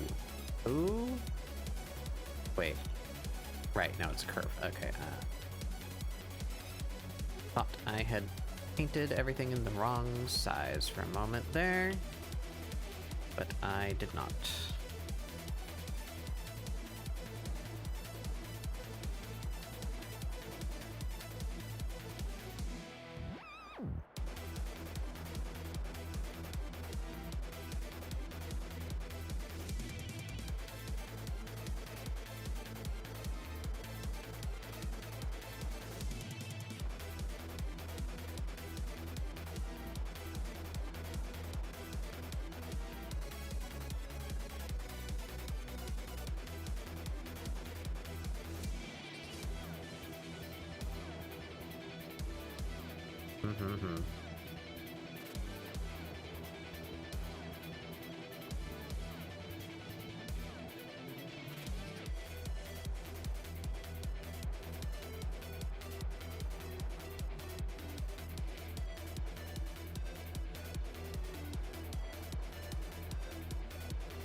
It's probably just easier to fix it that way. Yep. Damn it, I keep on hitting the button too early.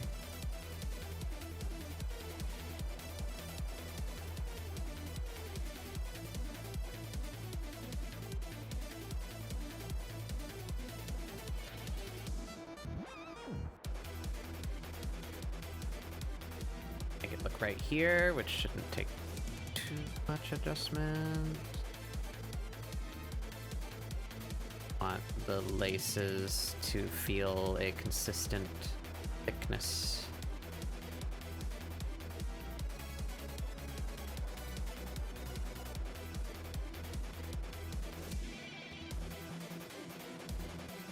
There we go.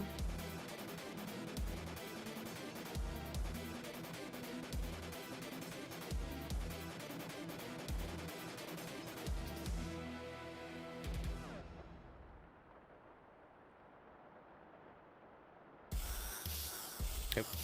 Here's where the brush size is wrong.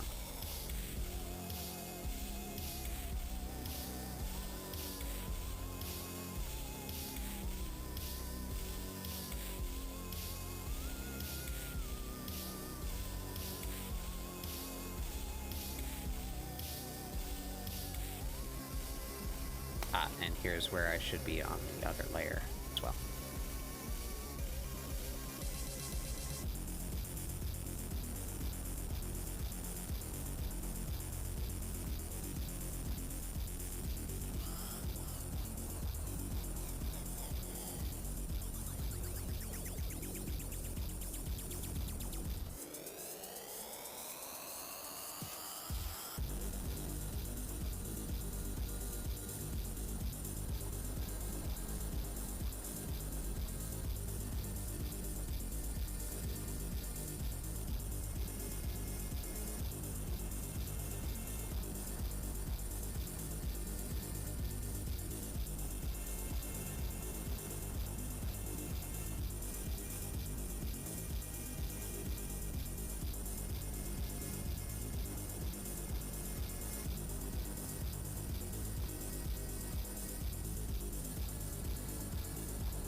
think of in perspective. That. Let's close that gap right there. That's about right. Or about here.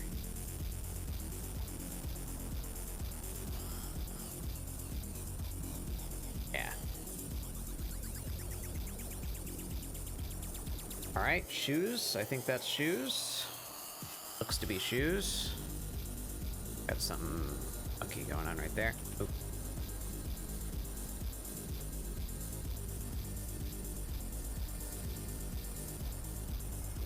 Let's close that up.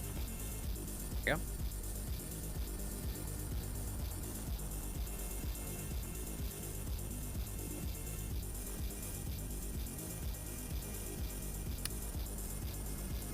That looks good, I think.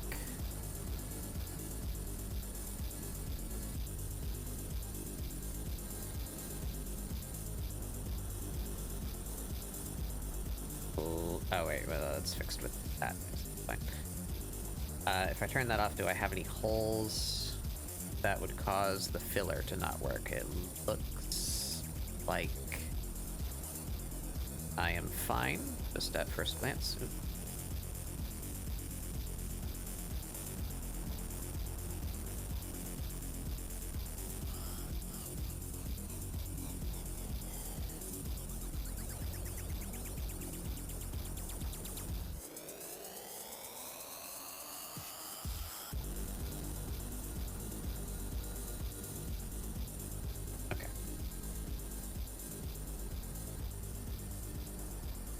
Fill should be nice and easy for the flats. Oh boy.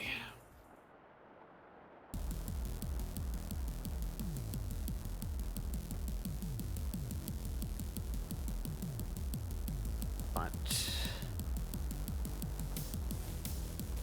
the lines that are seams to be a little thinner.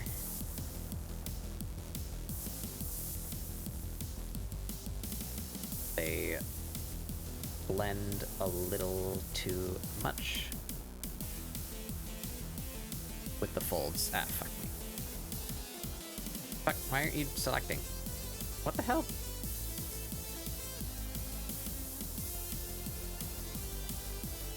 Select line.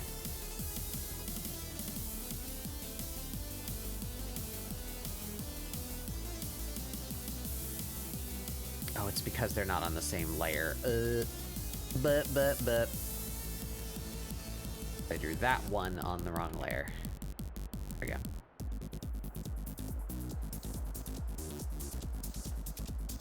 Alright, so all of the lines that are seams. That is...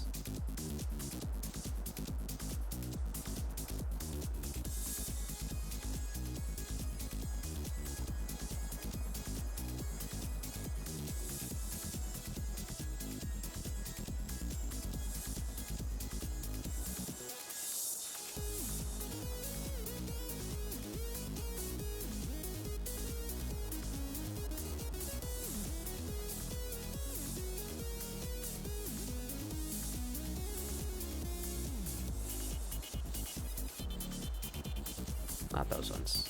The bottom ones. Yeah, all those lines we take down to a 5.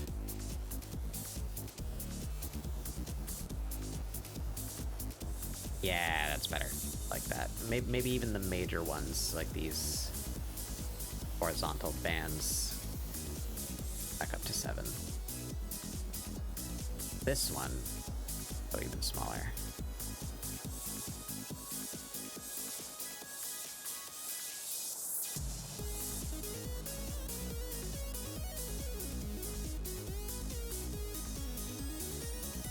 That looks good.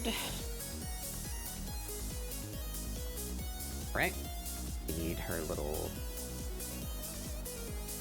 thingos. What's the technical term? Where those are.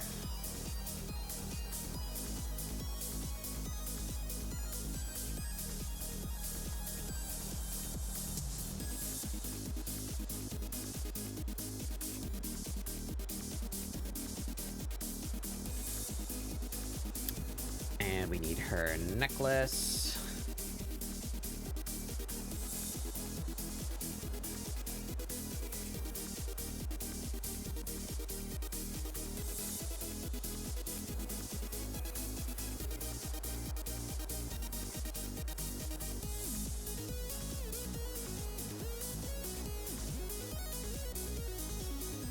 All right.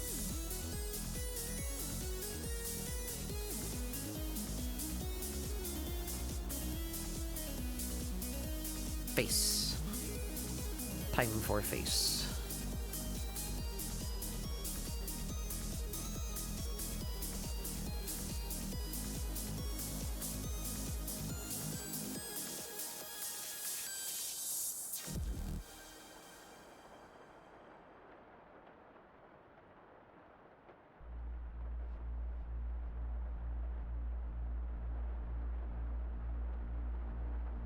Overlay here so I can see what I'm doing.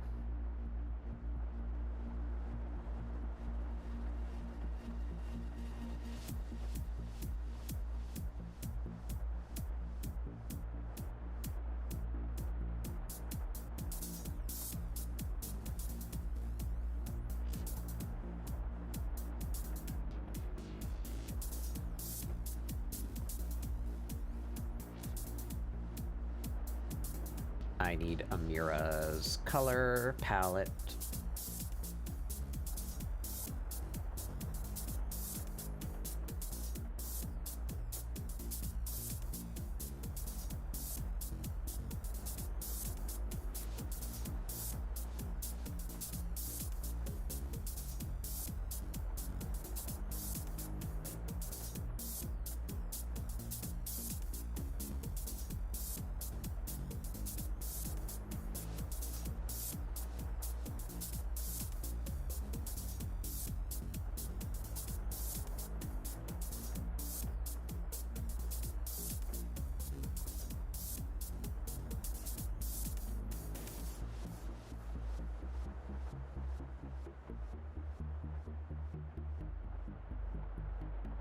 All right.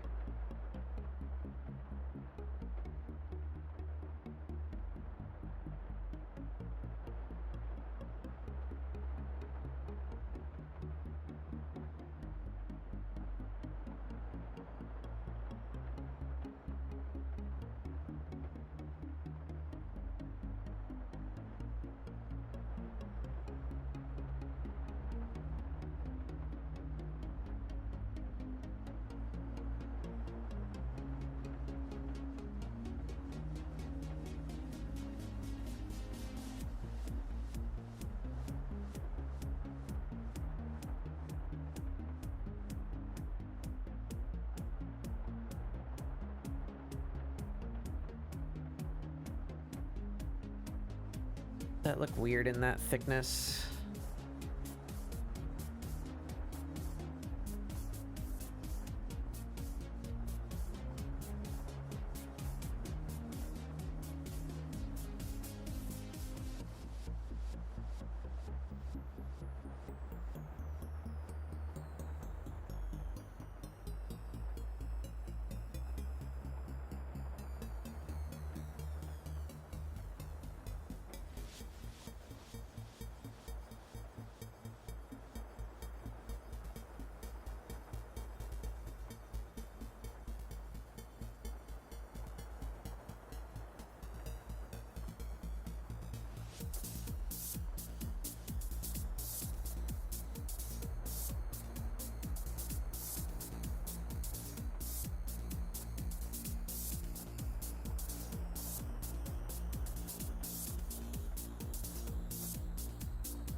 Big chunky eyelashes.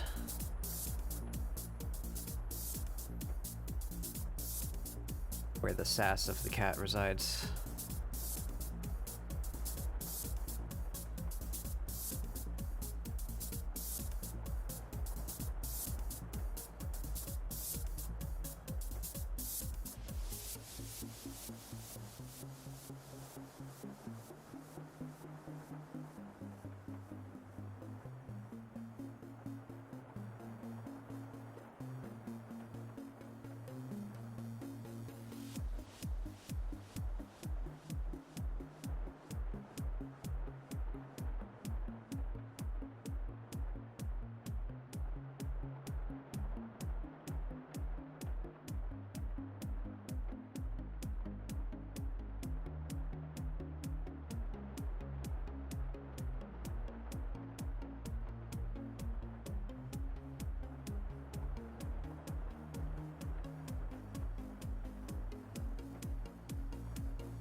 good.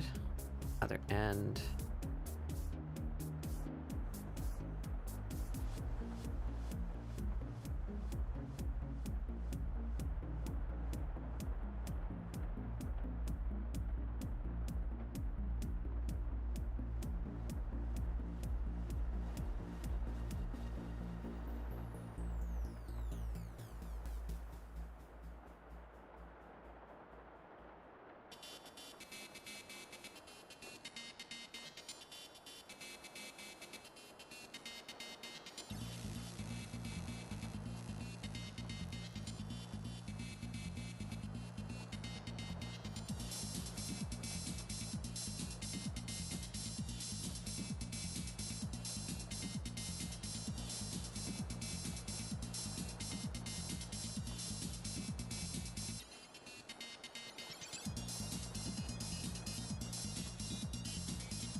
Right there.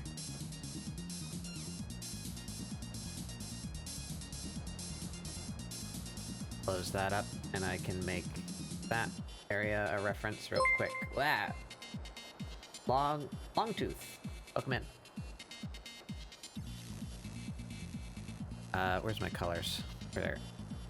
Eyeballs. Feel them eyeballs.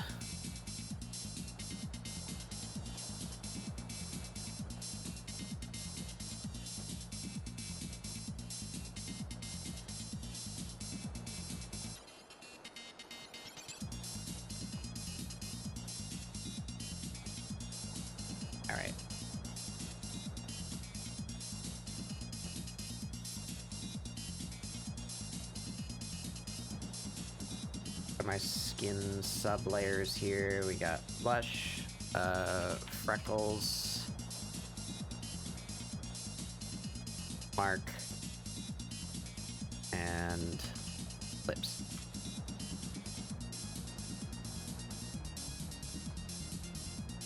But hey, Prosby, I will save. Scratch.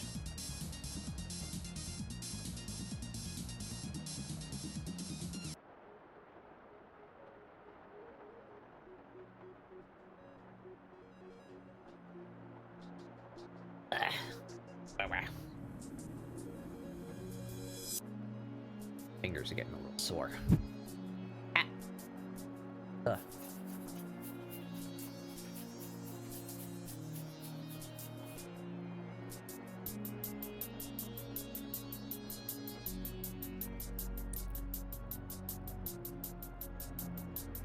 Lip color. Amirah's lip color. That one.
Back to reference.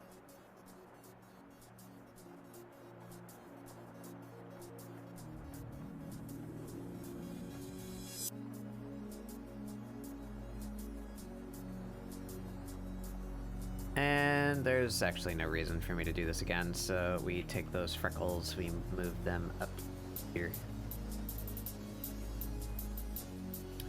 Is... Oh, right, her nose, too. Her nose has a gradient on it. Here.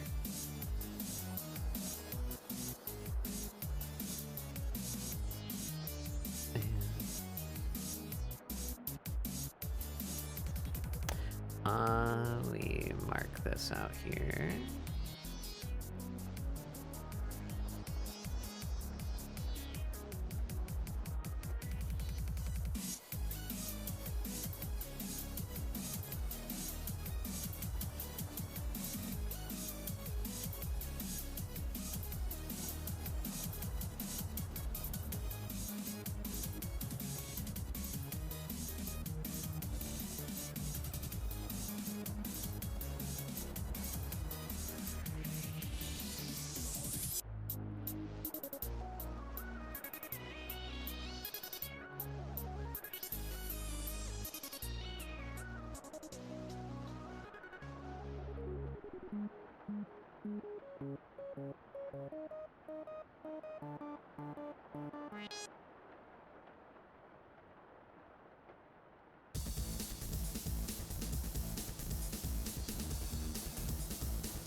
There we go. Right, then all of those can merge to the skin. Alright, and we have lines now, I do believe.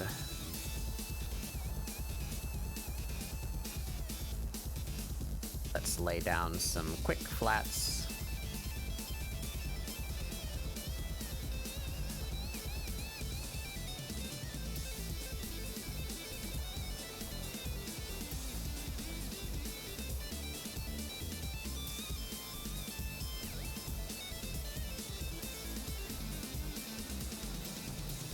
I realize now I have not thought about what color the clothes will be.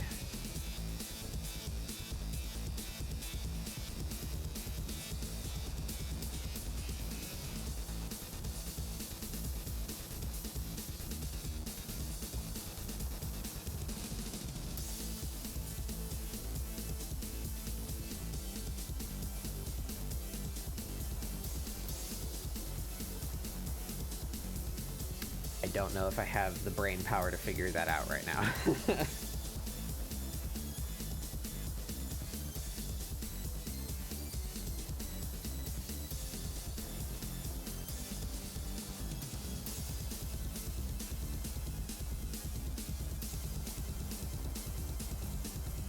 I also just realized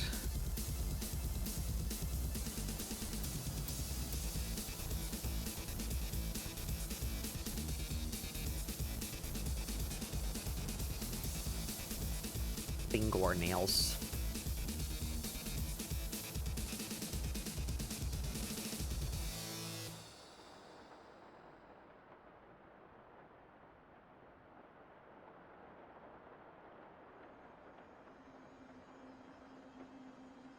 Yeah.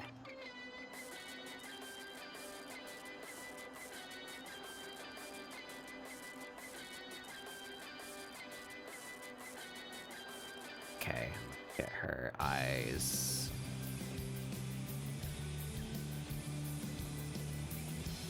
Or well, yeah, let's proper.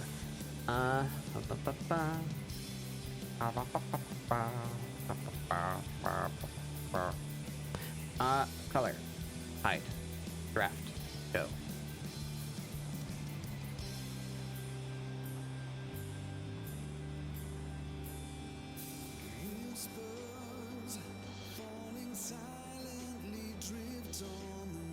Got some more Final Fantasy music at the end here.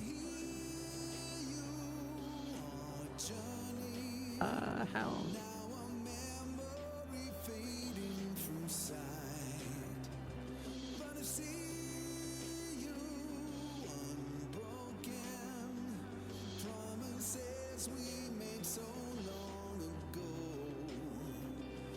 Where are we now? I don't think I made a layer for it. So I'm making a layer for it.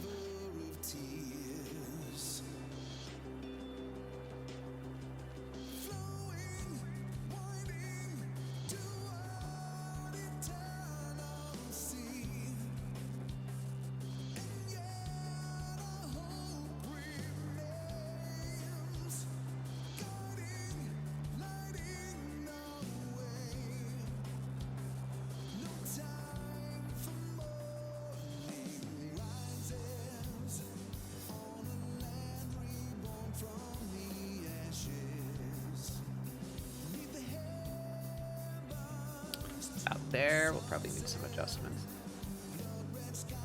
Good enough to start with.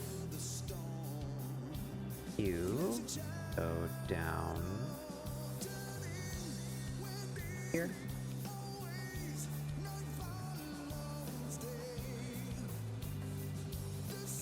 And get filled with that.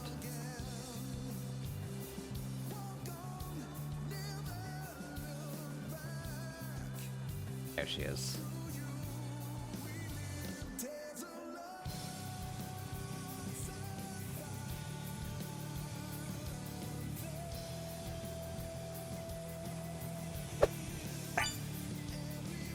Platinum. One whole platinum? Hey there.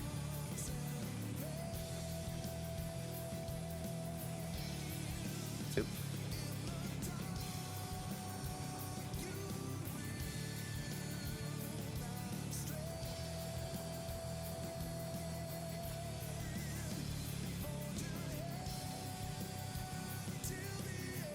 So no commendation? Yeah. This is Sage Amirah every time she saves a raid from wiping like 3 times and gets no commends.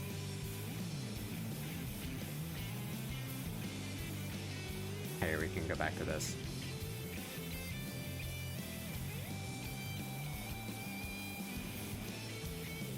This one.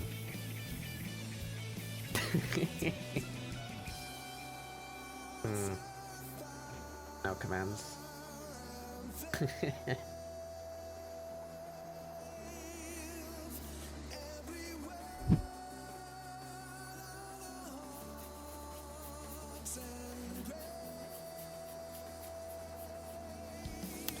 All right.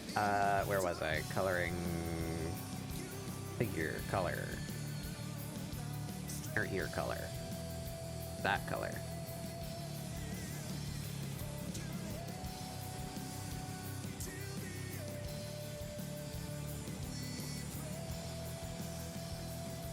Yeah, a little bit.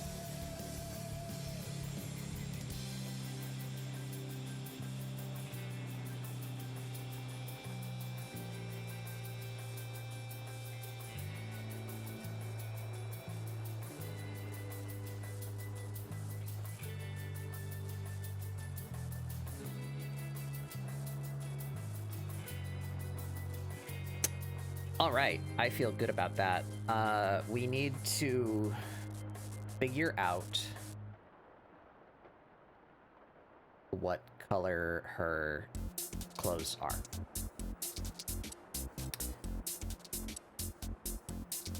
Should I use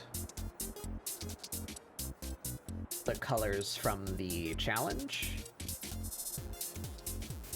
This. I think she'd look odd in those colors, but I guess let's just fill her in real fast. That way she'll at least be not hollow, and then we can do colors later. If not tonight, later on. Where am I?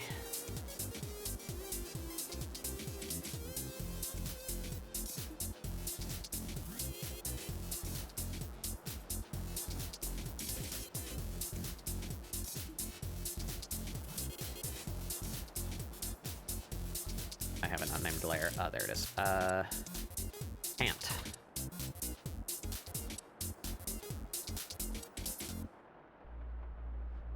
I think these, that's very not Amirah's colors, but maybe that's why she's looking so judgmental. Maybe she doesn't like it.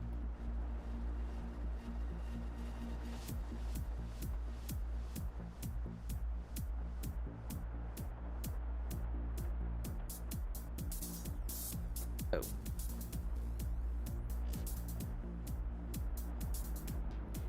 And alas, I am but a fool. I did that on the same layer. Right, very easy to separate. Yep. God. What the hell? What? Alright, yeah. Stop being a goof. There we go. Just went to the wrong layer like 3 different times in a row there.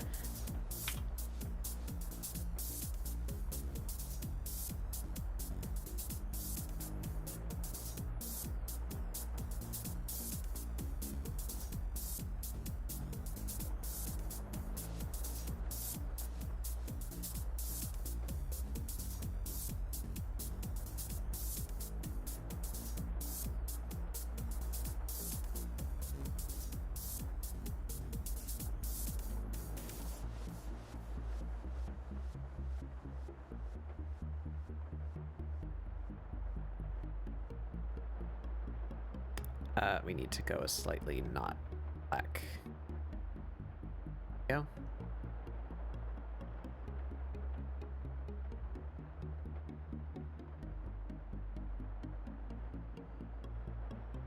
Accessory colors, just like a gray. Boink. And the shoe color. Choose 2 different colors. One color is just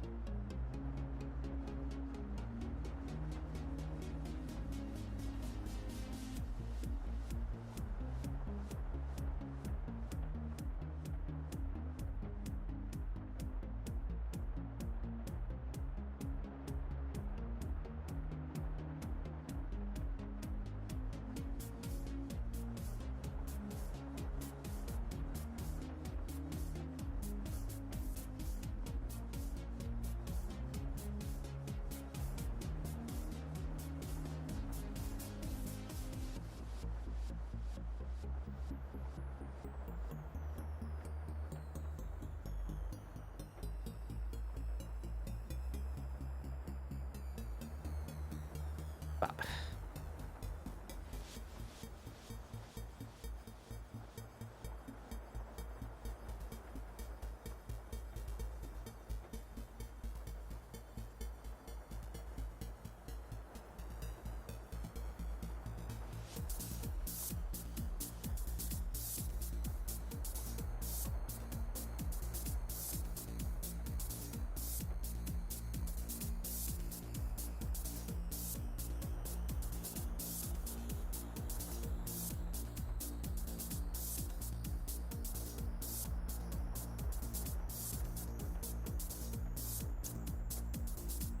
Hey, Thick, you want to get to 70 tonight?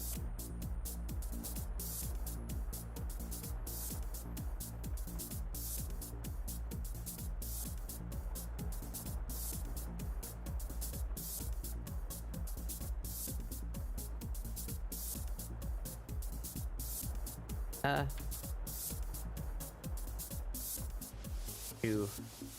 Here.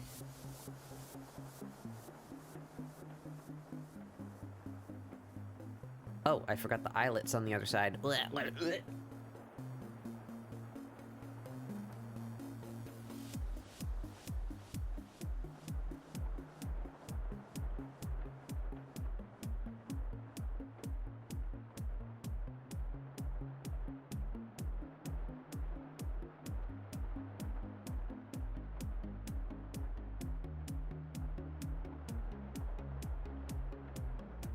Alright, and why don't we make...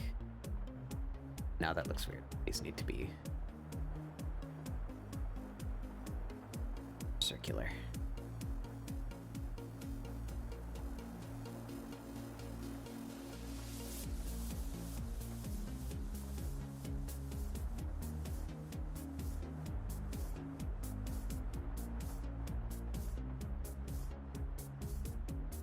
Ba-ba-da-bop. I make this the reference that I can fill the laces. That didn't work. No, I need to make this the reference, and we need to put this layer in there so that the combination of those two layers is the reference. Yes, now I can fill the laces. Up.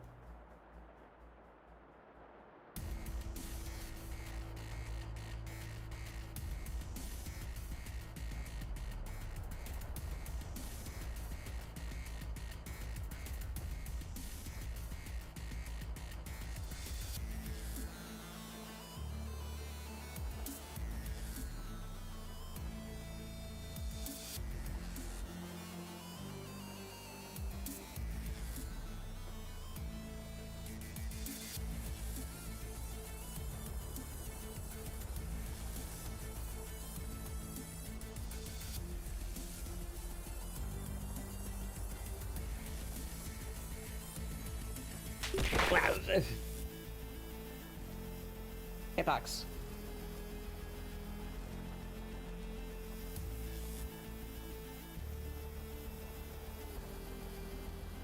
We can bring snacks, yeah. Can you bring me some Mochi Crunch? I miss Mochi Crunch.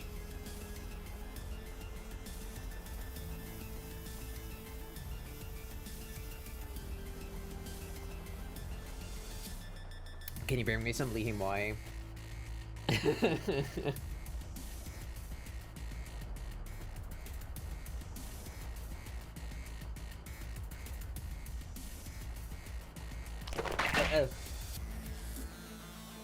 don't think we got any in there. There are some actual mochi crackers in there as models that can potentially be chosen. Okay.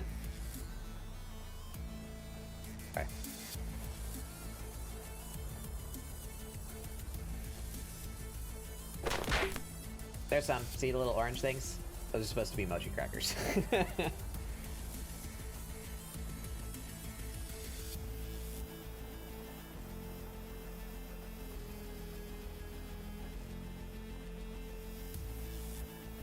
Ba-da-ba.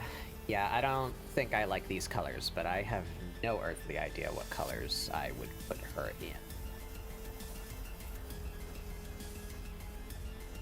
I guess we could just go with, like, the colors that I have glammed right now. Final Fantasy. Actually, I don't think I like her. Black. Let's make that the same as this color. This color.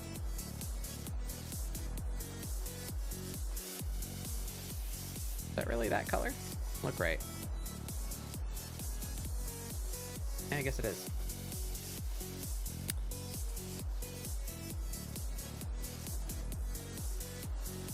Yeah, I'm drawing Amirah. Pox has drawn Amirah. Where's Pox's art of it?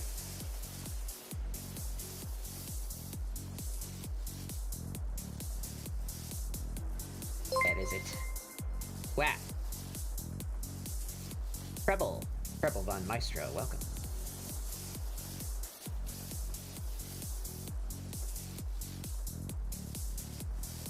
Where did I put Pox's art of him? I wish to gaze upon it. I wish you all to gaze upon it. There she is. Look at her. She's so grumpy.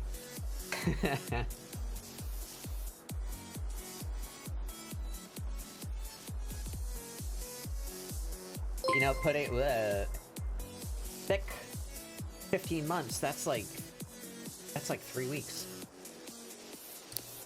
Looking at our pictures side by side here, I actually quite like how you did you like curved her hair. I do her hair like very straight. Oh god. There we go. I do her hair very straight, but I like how you kind of curved it. It looks more sharp that way. I might have to steal that. It looks like blades, you know? He's so upset. So displeased. I actually envision her on not really being like angry all the time, but just being like really apathetic, like not emotionally outward.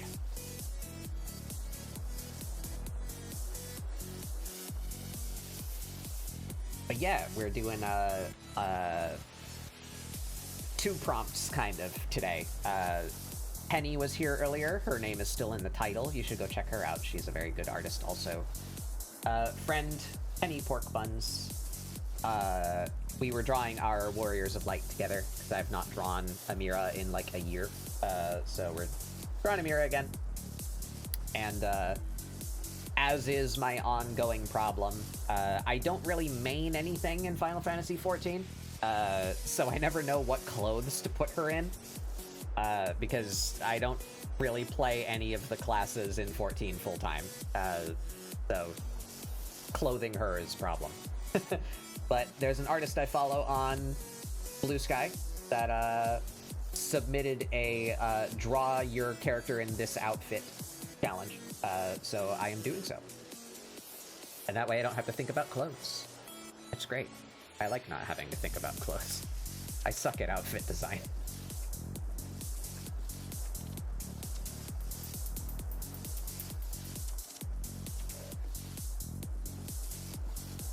We're best friends in my head until I get hit with the super sad in Shadowbringer. Yeah. Yeah, so we're putting Amirah in you know, Y2K punk fashion. I think it suits her.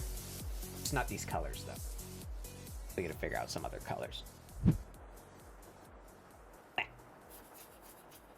yeah, so why don't we do that? So if this were a glam in Final Fantasy XIV and I were clothing Amirah, I would probably make the pants black.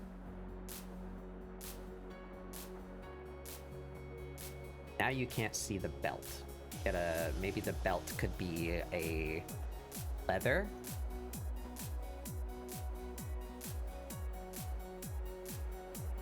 I don't hate that.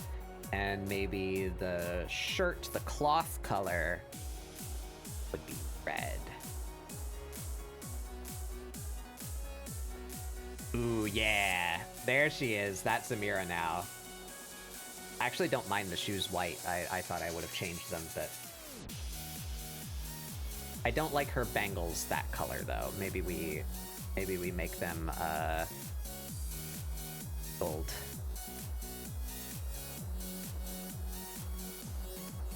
Yeah, that's Amirah. Maybe gold earring too.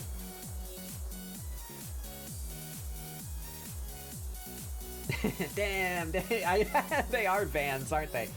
That did not register with me until now. They're totally Vans. Damn, Amirah. Hello, Beret. You're up late.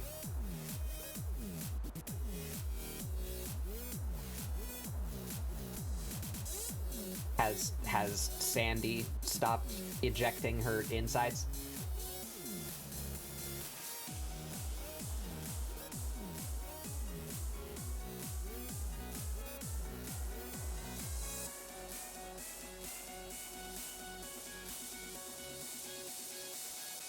I played League. Oh no.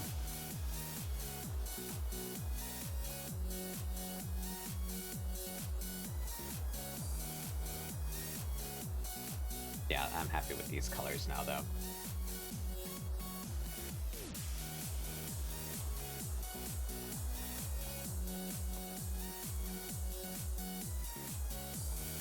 He's feeling better. Yay. Chutneys. Cause more problems. Shirt. And that's pain. There's a whole fingernail. That would be very unpleasant.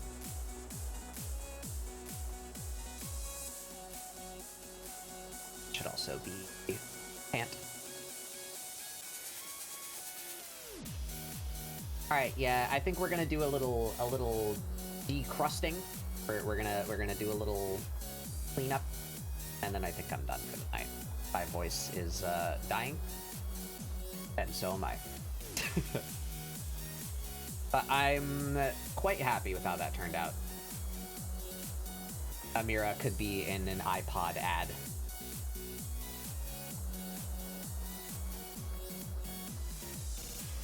So you just do, like...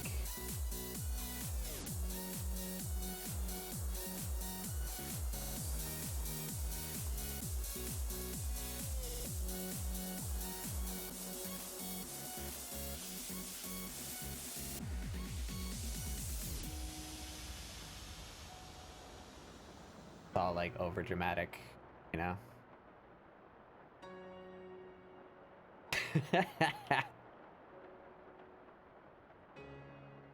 Get your Allegan iPod, available now for $1.99. 2 gigabytes of storage space.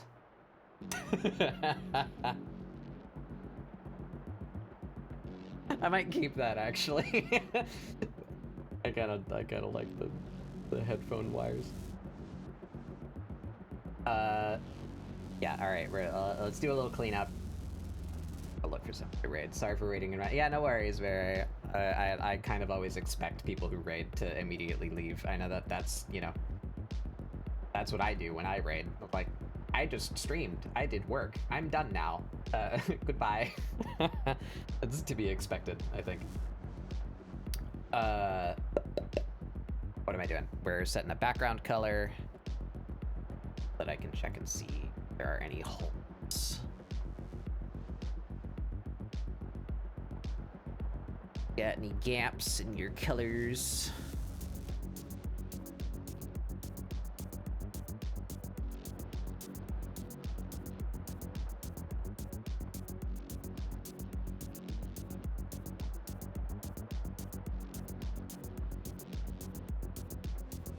It's looking good stuff.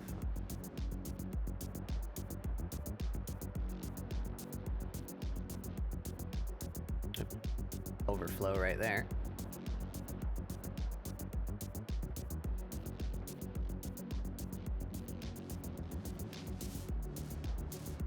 Probably on the other side. Can't see the buttons actually.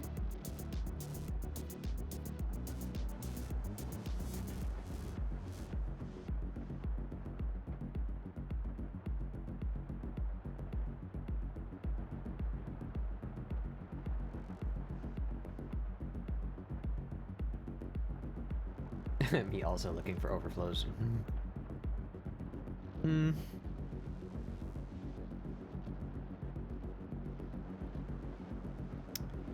Alright, I think we're actually good. Oh.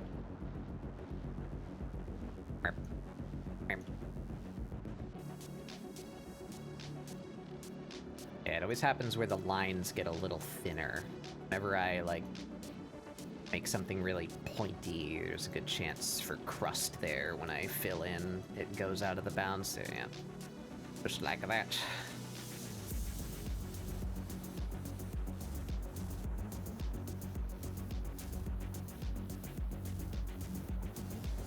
Her eyebrows have it too, I can tell, but it's harder to see against her hair, which is the same color. Let's turn that all off. Go to her brows.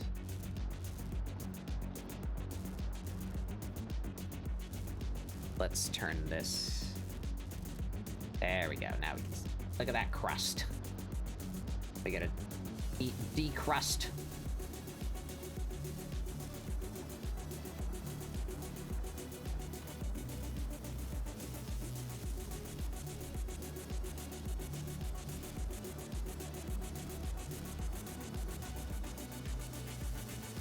There we go. Back. Now that we have a really dark background, we should be able to see very easily if there's anywhere overflowing, at least on the outer edges.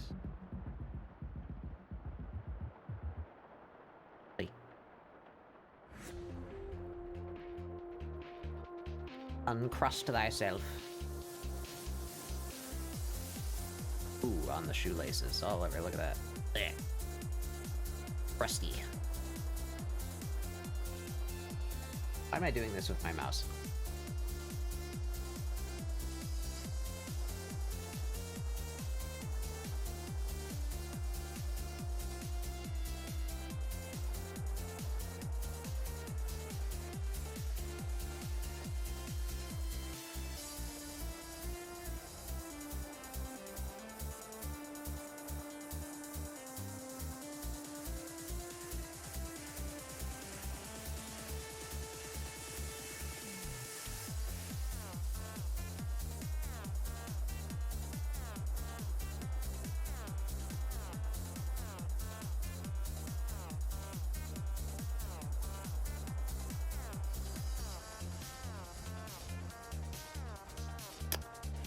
Alright, I think I'm satisfied with that.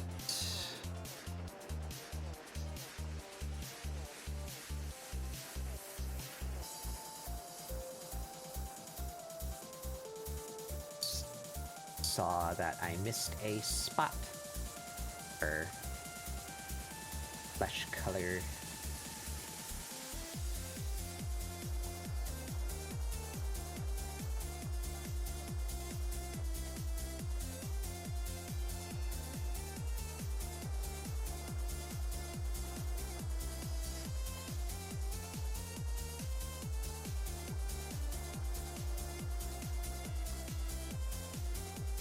Yep.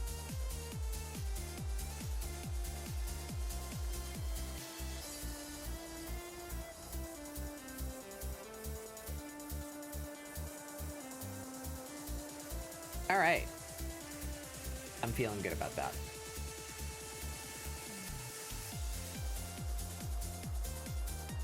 Whether or not I add pupils to her is to be determined.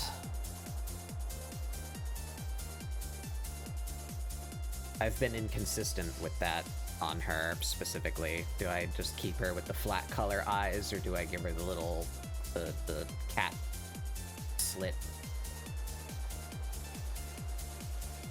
I don't know. Yeah, I think that's all we're gonna be doing tonight.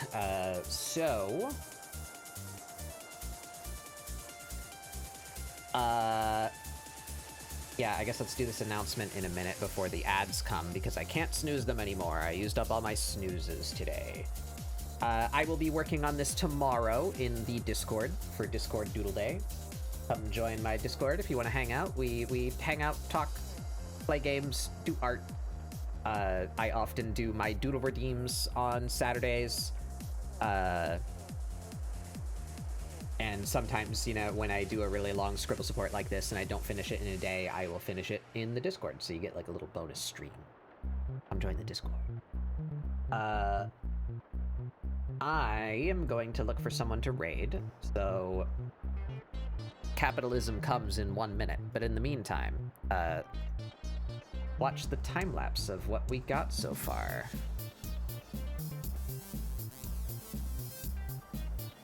That out. I'm gonna go look for someone to raid. Back in a couple minutes after the ads. I'll say our goodbyes and raid out to some.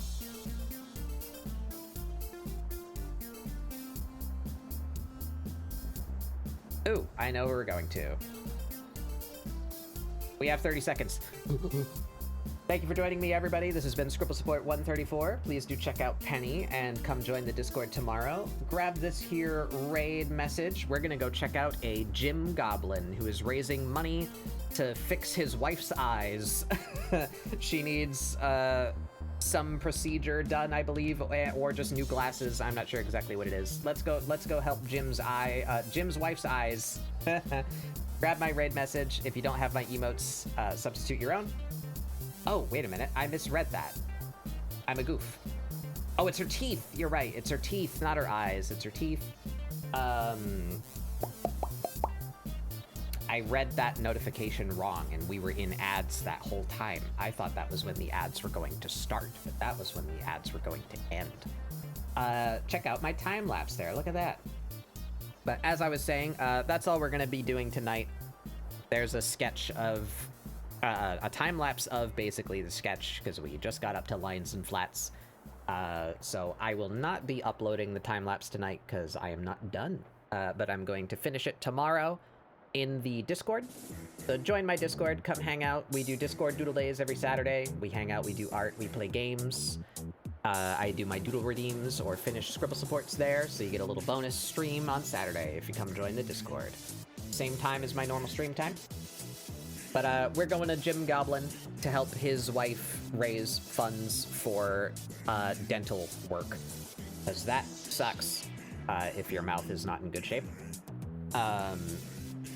So let's help her out. He's a friend, and I want to help her too. She's been on ScribbleSupport, actually. Yeah. Grab my raid message. If you don't have my emotes, please do substitute your own. And I will see you guys on the Discord tomorrow, or back here next week. I hope you all have a wonderful rest of your time zone, and thank you for coming. Bye-bye.